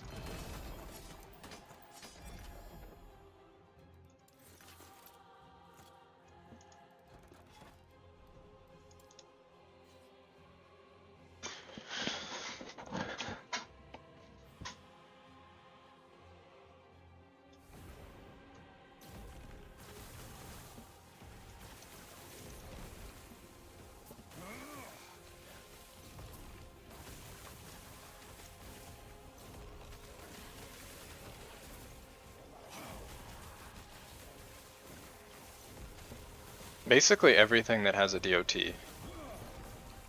is really scary in Corruption. Unless you have a lot of damage over time, damage reduction. Which is pretty hard to get.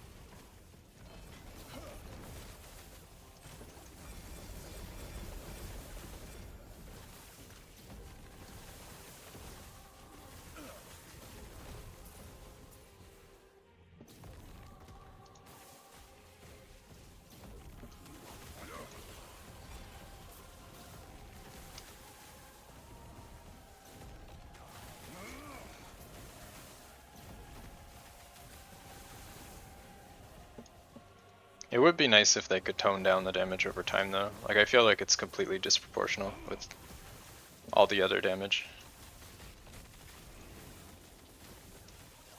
Doesn't really make sense.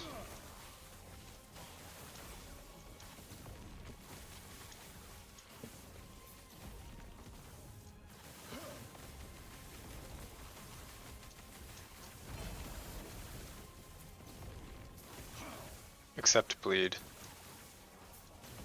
Yeah. Yeah, the bleed doesn't really seem like it's much of an issue.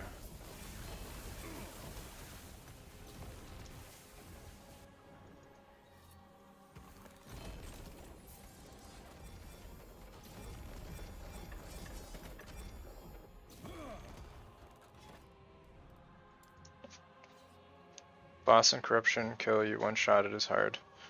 Well, it wasn't a one shot, it was a DOT.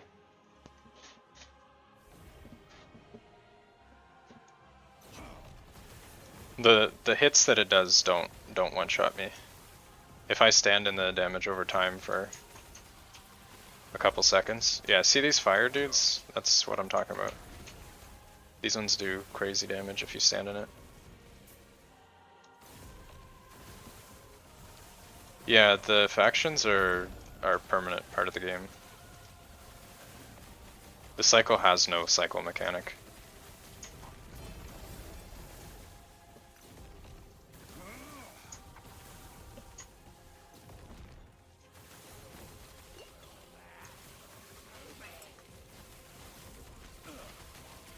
Totally.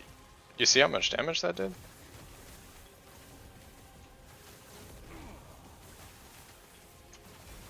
Just instantly do like 10,000 damage. Yeah, this map is extremely rippy. Just because of those enemies.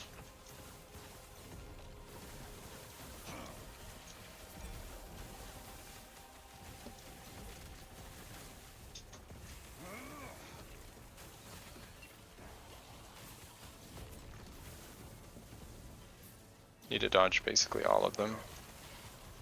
Oh. What is this map? I'm dead. Get out of here.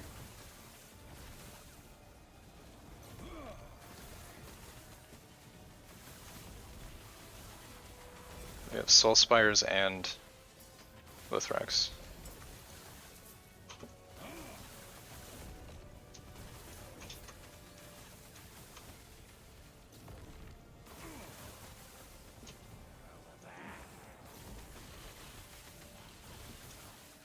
You're following a different build right now.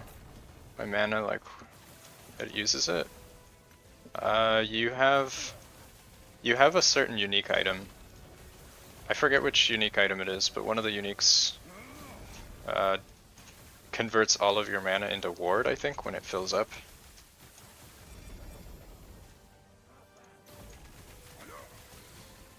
I think it's the staff, or the wand, Kulnavars maybe?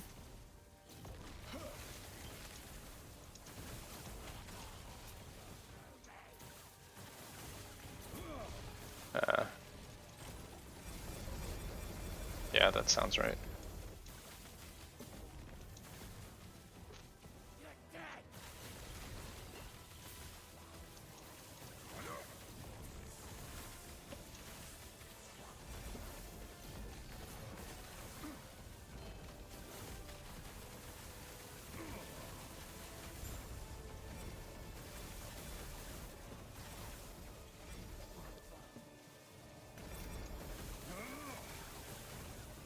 -5 mana cost, nice. You got a nice slam? Alright, let me check it out.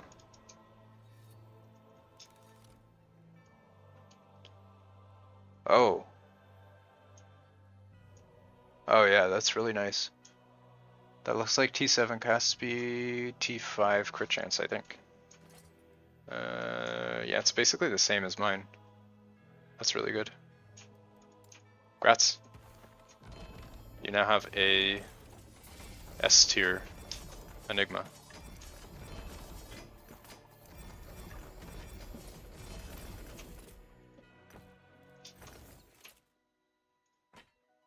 Ooh, cast speed, nice.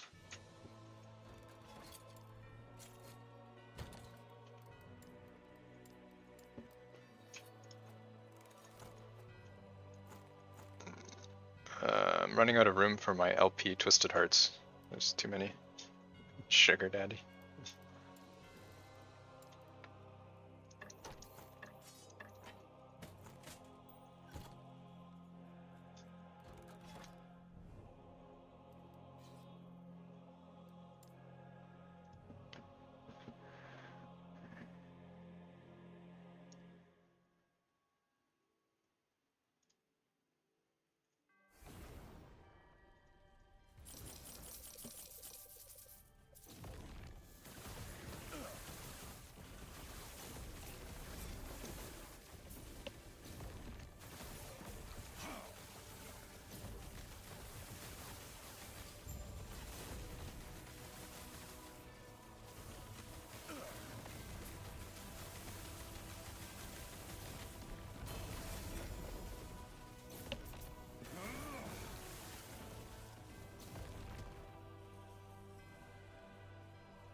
I'm surprised how hard it has been to find a 3LP Enigma. Not that it's that important, because none of the suffixes are that great. It's mostly just a resist and ward per second. Still though, it's not super high LP level.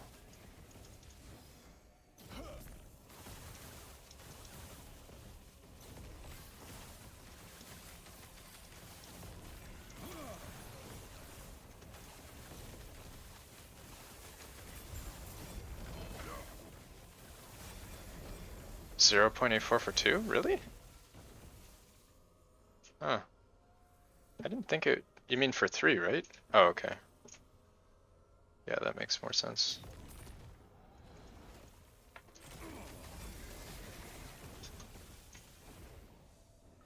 Yeah, so COF should be doubled, but that's still pretty low, I guess.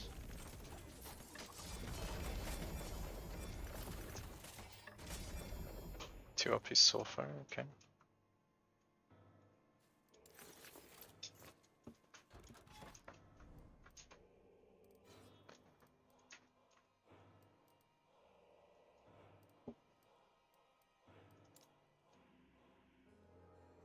Yeah.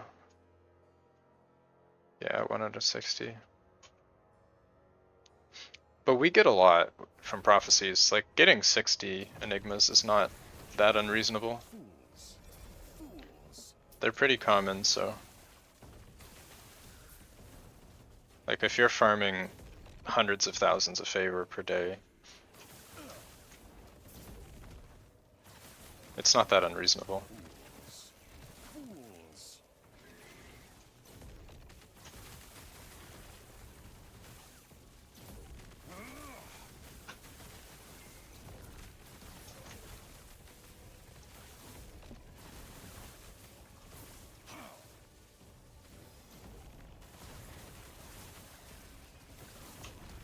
Definitely not priority though. Once you have a 2LP Enigma, there's way better things to be spending your favor on that'll give you a lot more extra power. Like a 2LP Unstable Core or a 2LP Prism Gaze.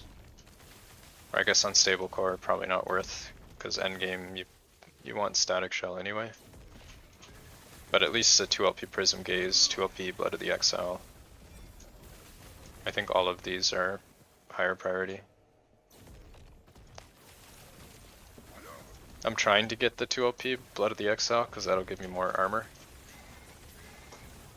But they've been pretty challenging. I already bricked 2 of them. What kind of keyboard do you use? I have a Mac keyboard actually. I have an auto hotkey script to map the Mac keys to the window key positions.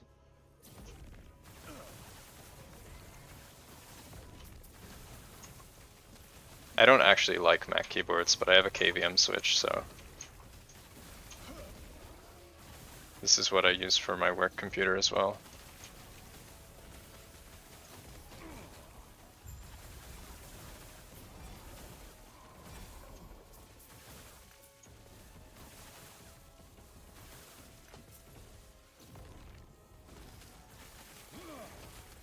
I did try and use a Windows keyboard with Mac, but Mac was having none of that, as usual.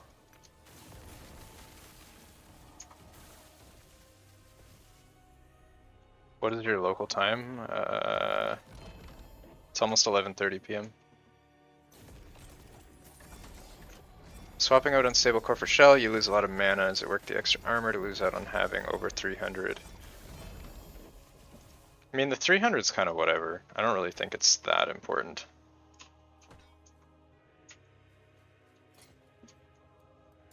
Like you lose. Like I only have here one thing that requires mana, and I probably swap this out for 1x1 armor idols anyway. So I don't really think that's a big deal. There's some other affixes you can get, like you can get crit chance on your helm. So if you had that affix, then it might be painful. But the thing about Static Shell is, let's grab a Static Shell here. So Static Shell gives you up to 175% more armor. So that's almost 3 times as much armor. And I have 3100 right now.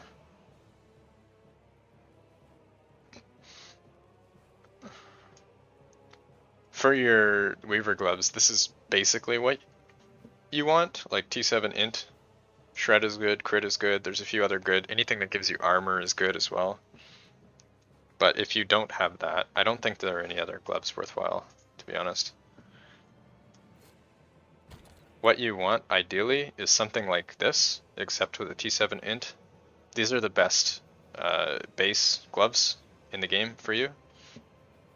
So you want this with T7 int, either cast speed, shred, and anything that gives you a bunch of extra armor. So armor stacking is very important for corruption pushing. Everything is better to farm through prophecies. Anything you can farm through prophecies, you should farm through prophecies.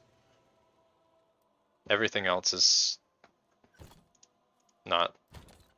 You basically have boss drops that you can't get through prophecies, and then everything else is prophecy. Am I out of space again? Yeah.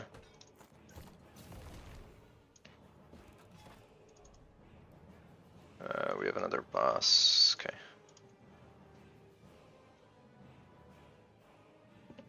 But yeah, as a defensive option, Static Shell is like S tier. You can't really compete with that. I think it's worth it.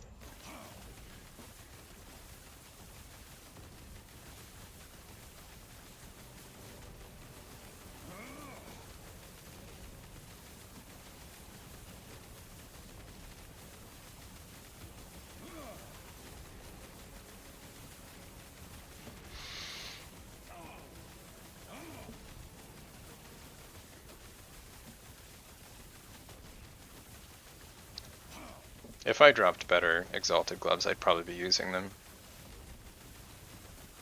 Mine are great, but they're not very defensive.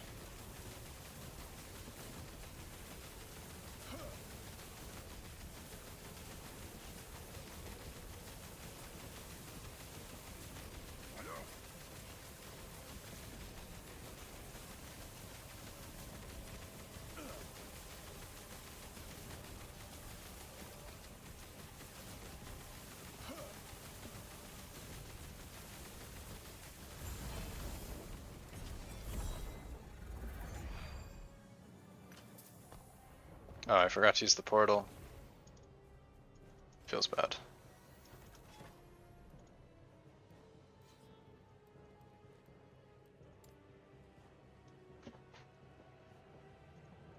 Feels bad.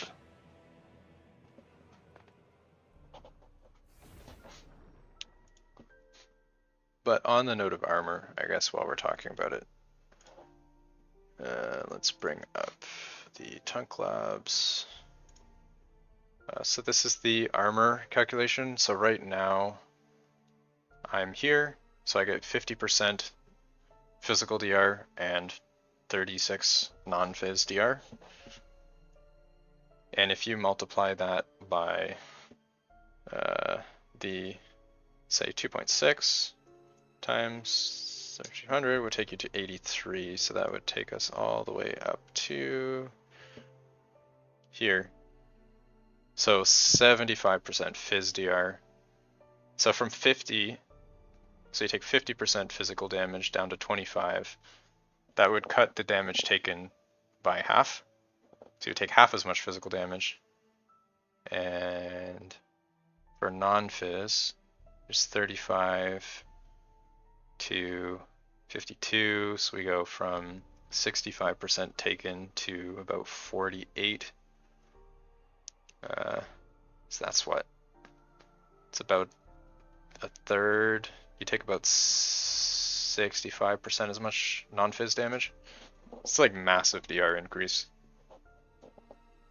Like easily the biggest boost. And we also have, if you look here, I spec'd into this, which gives a 30% armor multiplier as well, which stacks on top of that. So this is 3 more armor per shock. We always have 10, so that's 30%. So that would actually take us to, let's see, 8320 times 1.3 would take us to 10,800 armor, effective armor. So that would go all the way up to about here. And I can get probably another 1,000 or so base armor. So that'd be 80, almost 80% phys DR. It's 55 ish non-phys. We could probably go a bit higher, but there's a lot of diminishing returns beyond that. That's basically cap. You can't really go above 80%. But yeah, that's why Static Shell is S tier. Absolutely worth it. Yes. Yeah, it's just huge. Like once you have the DR from everything, like I already have DR from the rings, I have DR from the tree, you can see my passive tree, I have DR here. Basically everywhere I can get DR I already have. I have capped resist from here. I have capped crit damage reduction. Pretty much every defensive layer I can get, I already have. I even slammed crit reduction on my belt, which was, this is a pretty hard slam to get. So the only thing left for defense is basically more ward, which you can get through cast speed and mana spent gained as ward. And after that, it's just armor. So stacking armor is kind of like the final frontier of upping your tankiness, if that makes sense. And I still have a lot of progression to go on that front. So I don't think pushing past 2000 corruption is going to be that much of a challenge once we can do that.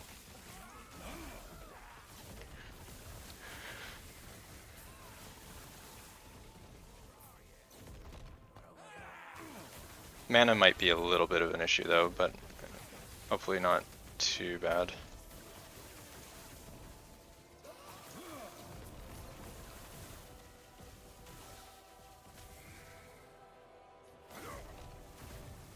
For armor idols, would the best ones be small? I haven't actually done the math, but I think so. It really depends. It depends on how much flat armor you have and how much percent armor you have. If you already have a lot of flat armor, then getting something with percent armor might be better. If you already have a lot of percent armor, then you want more flat armor. But I don't know if there's many things that give percent armor for idols other than the big ones. I have to check the affixes.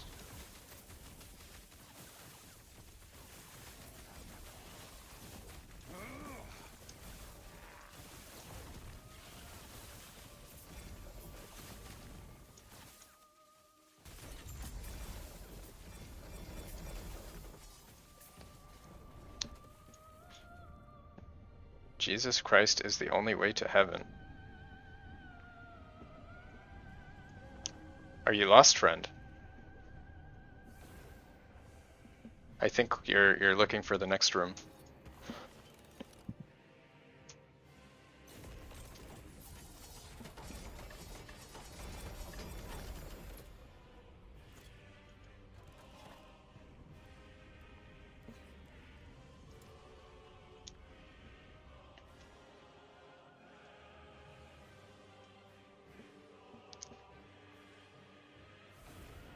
You follow the ARPG gods.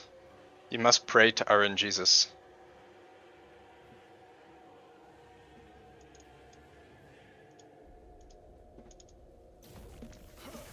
Pray to RN Jesus for your slams to be fruitful and your uniques plentiful.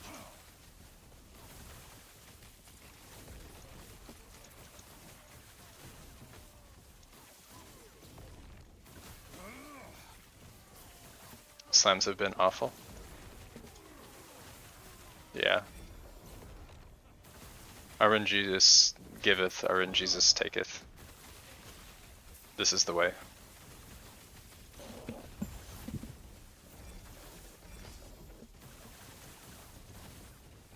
You must make a sacrifice for your future RNG.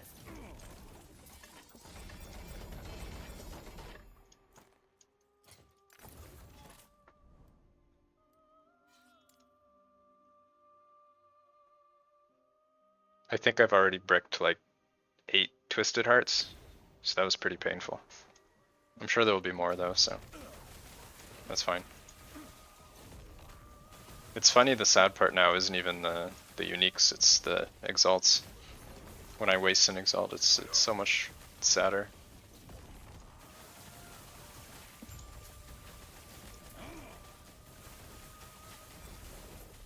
You sacrifice over 20 blasting knives. Oh no.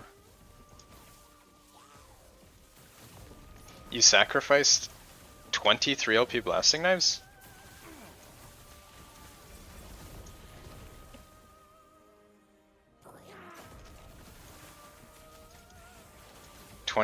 LP. Oh. Okay, I was gonna say. Oh, you sacrificed the one. Oh yeah, that's smart. I see what you're doing. Yeah, you paid tribute. This is the way.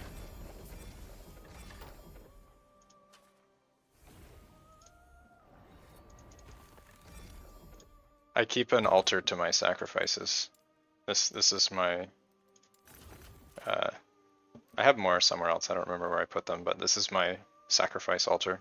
You can see my 2LP Blood of the Exiled sacrifices. I'm also wearing one. And some really terrible Twisted Heart sacrifices. Oops. Rip. I have to fix my skills. Twisted Heart sacrifice. 2LP Unstable Core sacrifices. 2LP Enigmas. All sorts of fun stuff in here. 3LP Ladle. This one was pretty painful. Smoke Weavers, Omnis. All sorts of good stuff.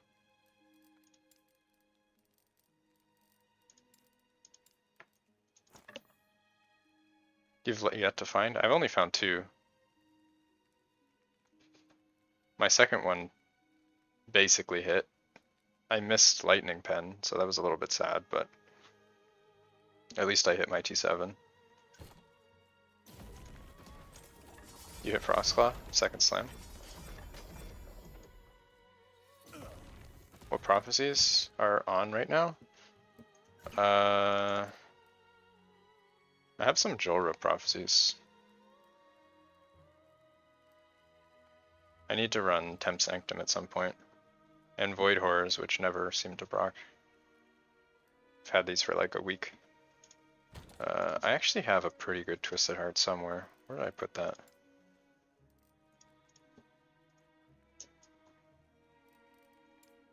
Yeah, I have a... This is a pretty crazy Twisted Heart. +4 with almost perfect rolls. This was my first slam that went well.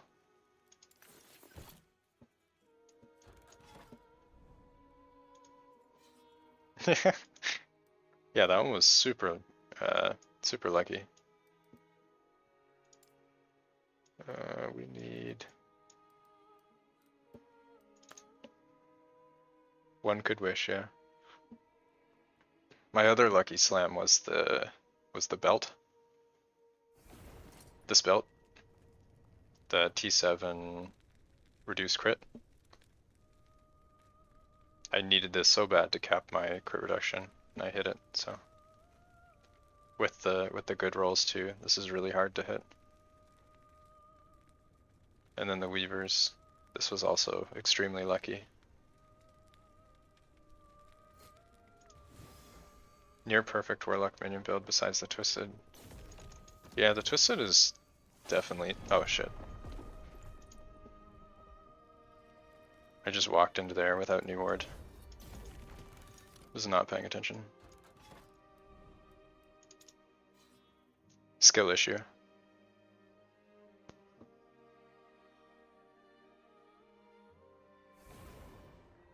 Yeah, that's the problem. If you don't stack Ward, you have no defense. Obviously, it's a Ward build.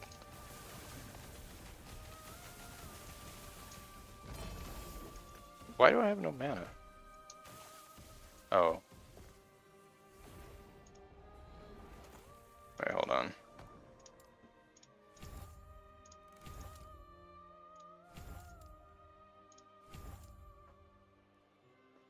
Was it this one?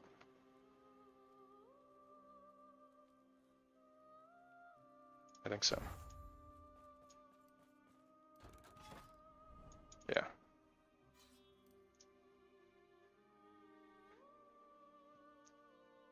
Are you doing the minion eating?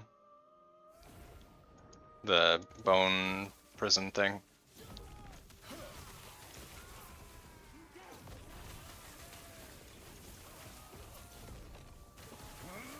I heard that still good.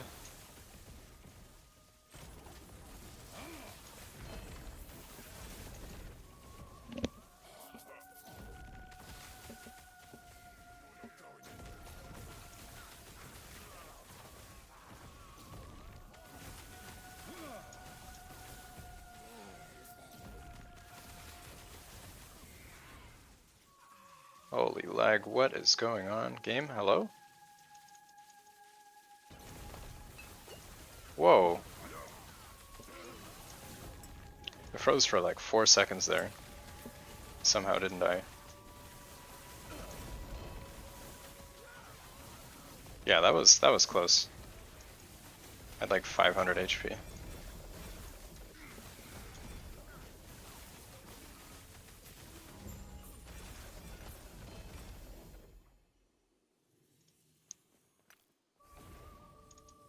A true butt clench moment.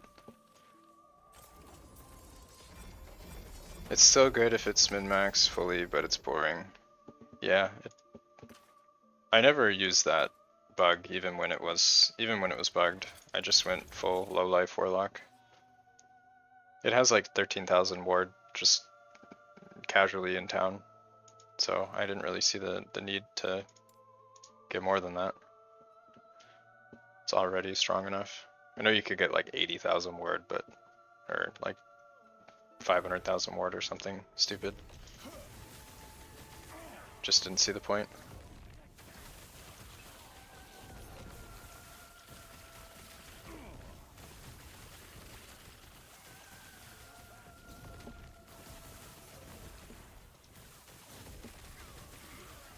Can you imagine dying to a game freeze like that in hardcore though? Holy shit. It'd be so depressing.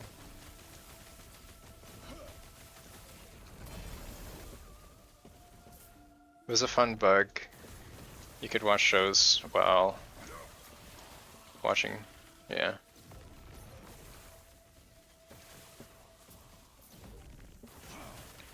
I mean, this build is also basically an AFK build. I'm mostly just like reading stream chat while right-clicking off into the sunset.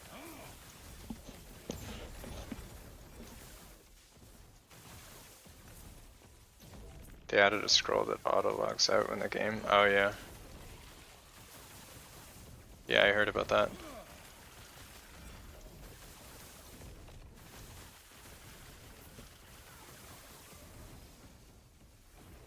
You're enjoying the Broken Marksman build. Yeah. McFluffin put a video up though, exposing the bugs of that build, so there's a good chance it gets nerfed in the next bit.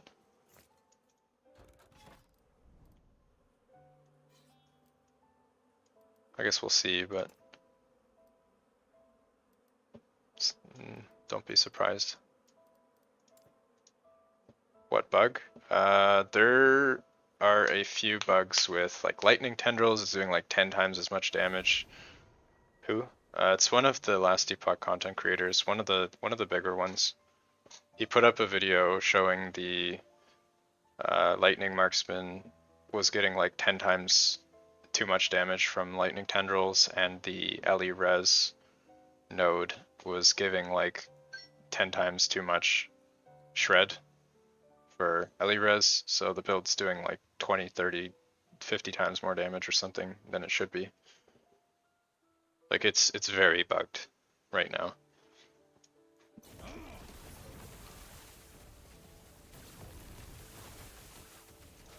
And I guarantee you that the devs have already seen that, so if they're interested in nerfing it, they probably will.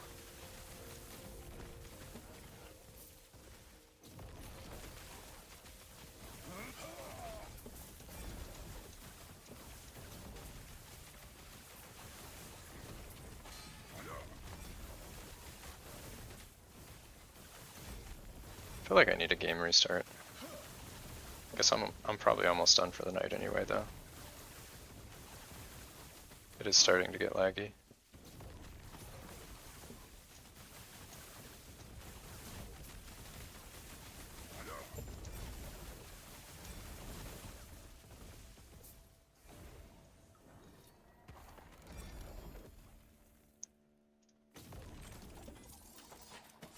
Your marksman died at 81 on hardcore. Oof. Yeah, that's painful. That is a painful one. We need another, what was it? 850. McFluffin writes for Maxroll as well, yeah. Yeah, he's definitely the source of knowledge for that sort of stuff, so I would put a pretty great deal of credibility on that.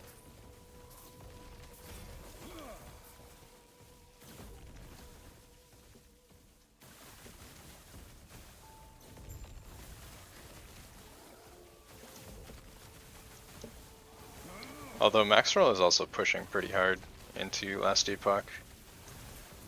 I think pretty much every build maker is writing for Maxroll.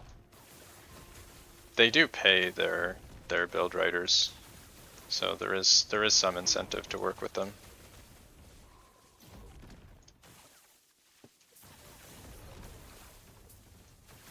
They push hard into, yeah. Yeah, they do.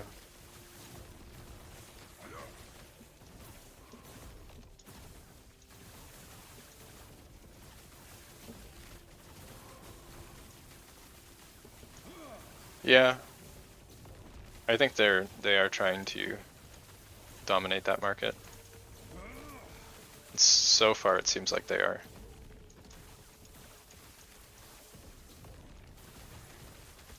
They definitely have Diablo.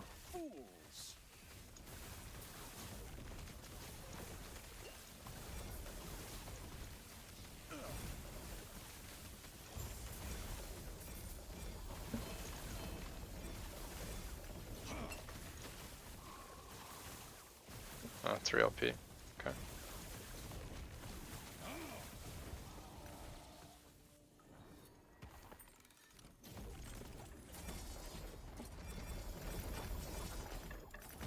Apparently there's some like weird competition between Maxroll and was it Last Epoch Tools. Some of the build writers are asking the LE Tools guy to take down their builds. So there's like a no compete or something. If you sign up for Maxroll, you can't have your builds elsewhere.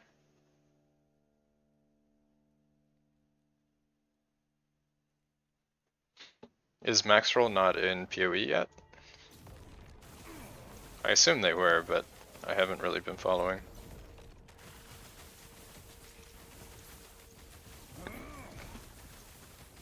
This already does? Oh, okay. Yeah, I figured they were.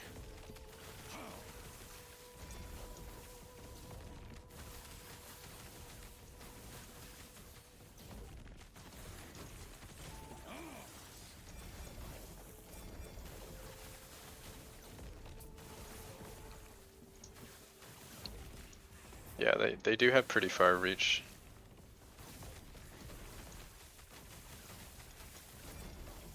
Most people don't use it unless they're new. I've heard similar criticisms of the Last Epoch content.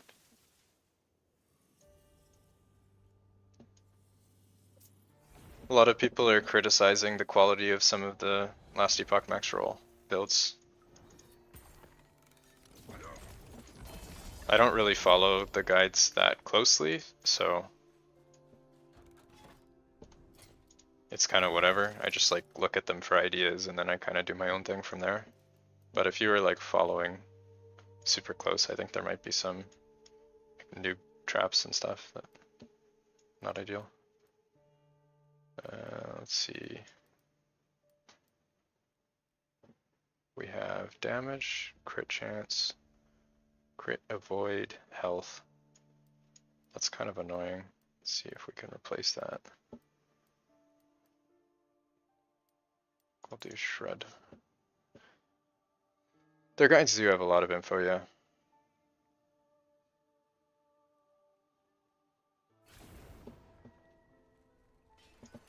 I do think it's not a bad starting place.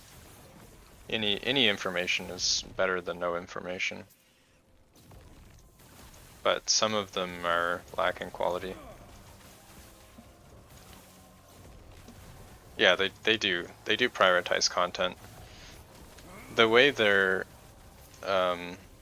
billing works is as a build writer, you get paid per guide you write and per update you do per season. At least that's how it works in Diablo. So there's an incentive for quantity over quality. Good night, Sleepy. Have a good one. Hope to see you in the next one.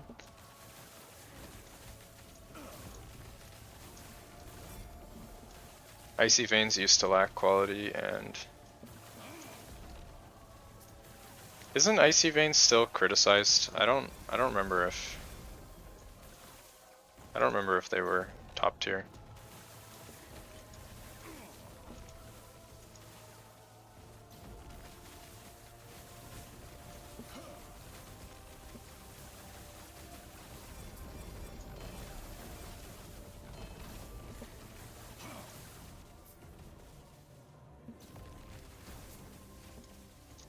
A lot of the hate for the builds is not fair, like Frost Claw. LA Nova build got a lot of hate because people can't read and they were confused on how Nova.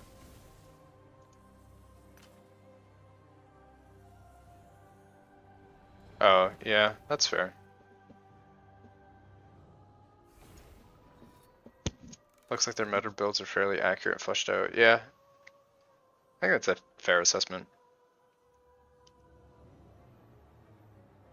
How do you get +5 skill easy? Well, I only have 23 Frost Claw. You get +1 from the Enigma, plus the lightning skills, which we've converted Frost Claw. You get 1 from here, and you get 1 from here, plus the elemental.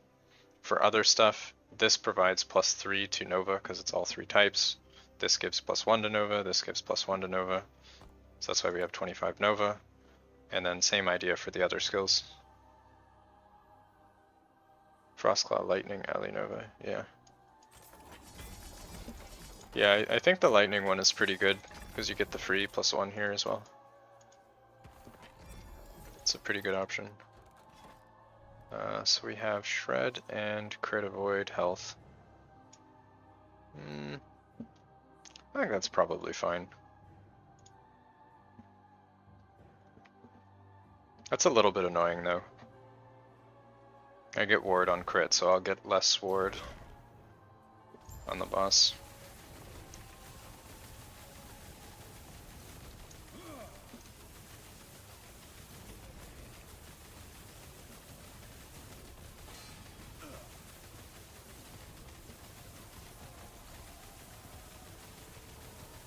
Should drop a portal. Oh yeah, you're right, you're right. Thanks for reminding me.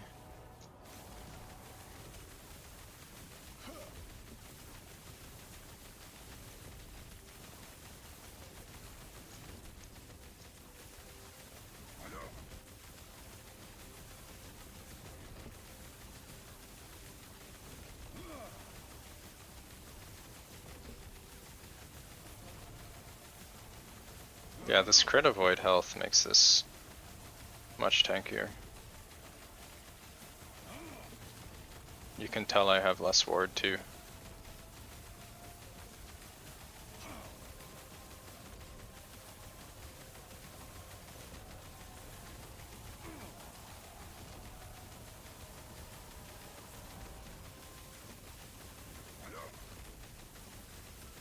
Yeah, this is extremely tanky.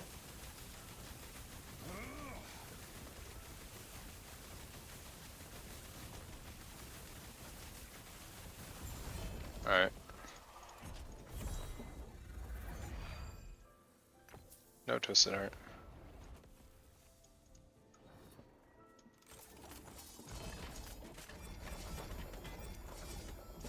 Yeah, that's way better. The blue portal gives you the chest. And you get to use your stash too.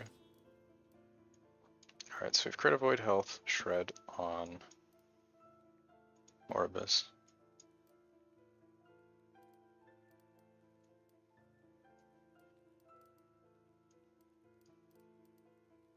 So we have a 9 here, 7.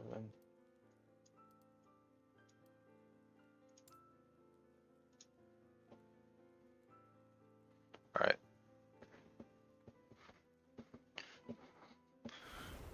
Let's do the shade. And then I'm gonna have to call it a night before I fall asleep. Hopefully we don't rip.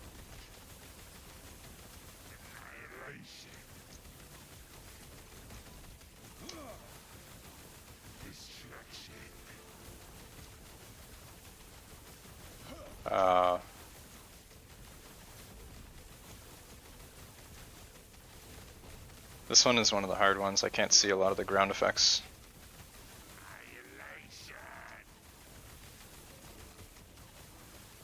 The purple stuff is extremely hard to see with all the effects on my screen.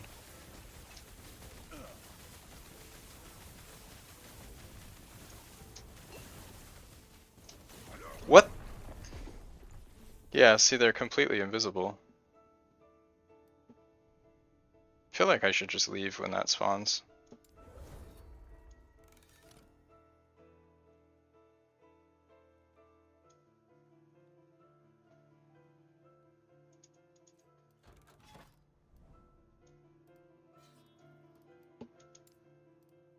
Alright, well, we already wasted our corruption, might as well try another one here.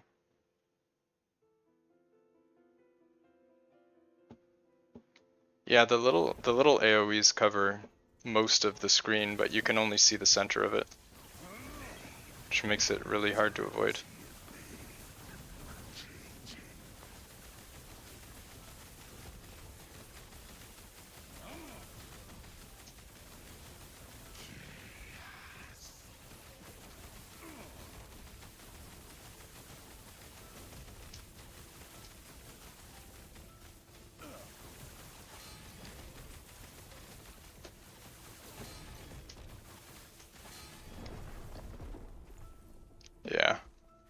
I need to get more armor. I'll have to deal with that tomorrow, I think.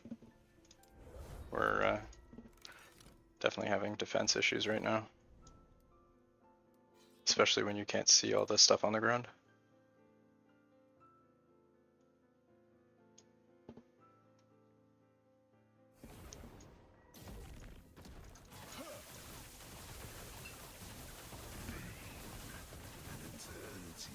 Any other builds you want to play this cycle? I don't know. We'll have to see. Right now I want to get this up to 2000 corruption. And then we'll see how we feel from there.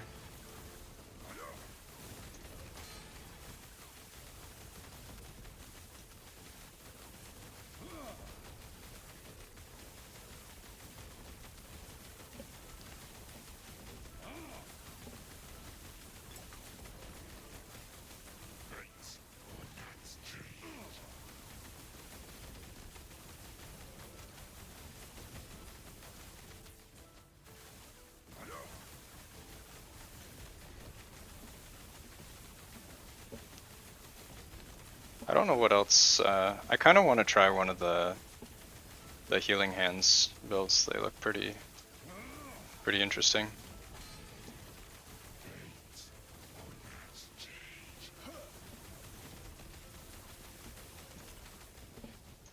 Oh, that.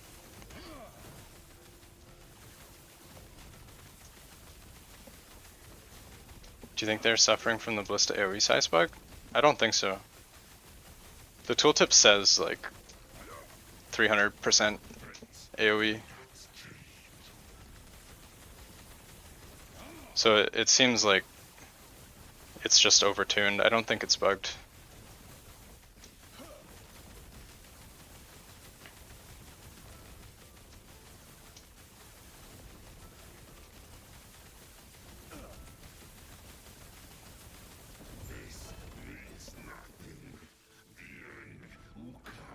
Alright, we need to work on our character tomorrow, but for now that's okay.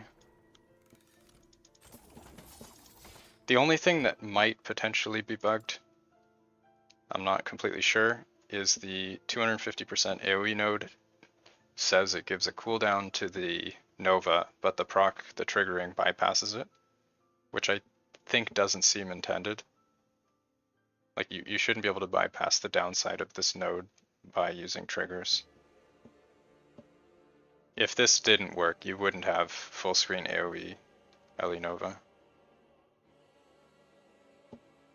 Not completely sure on that though. But yeah, it tracks with other skills. Yeah, it might, but it doesn't really make sense to me. I guess it's intended, but yeah. Alright folks, well that's it for me for tonight.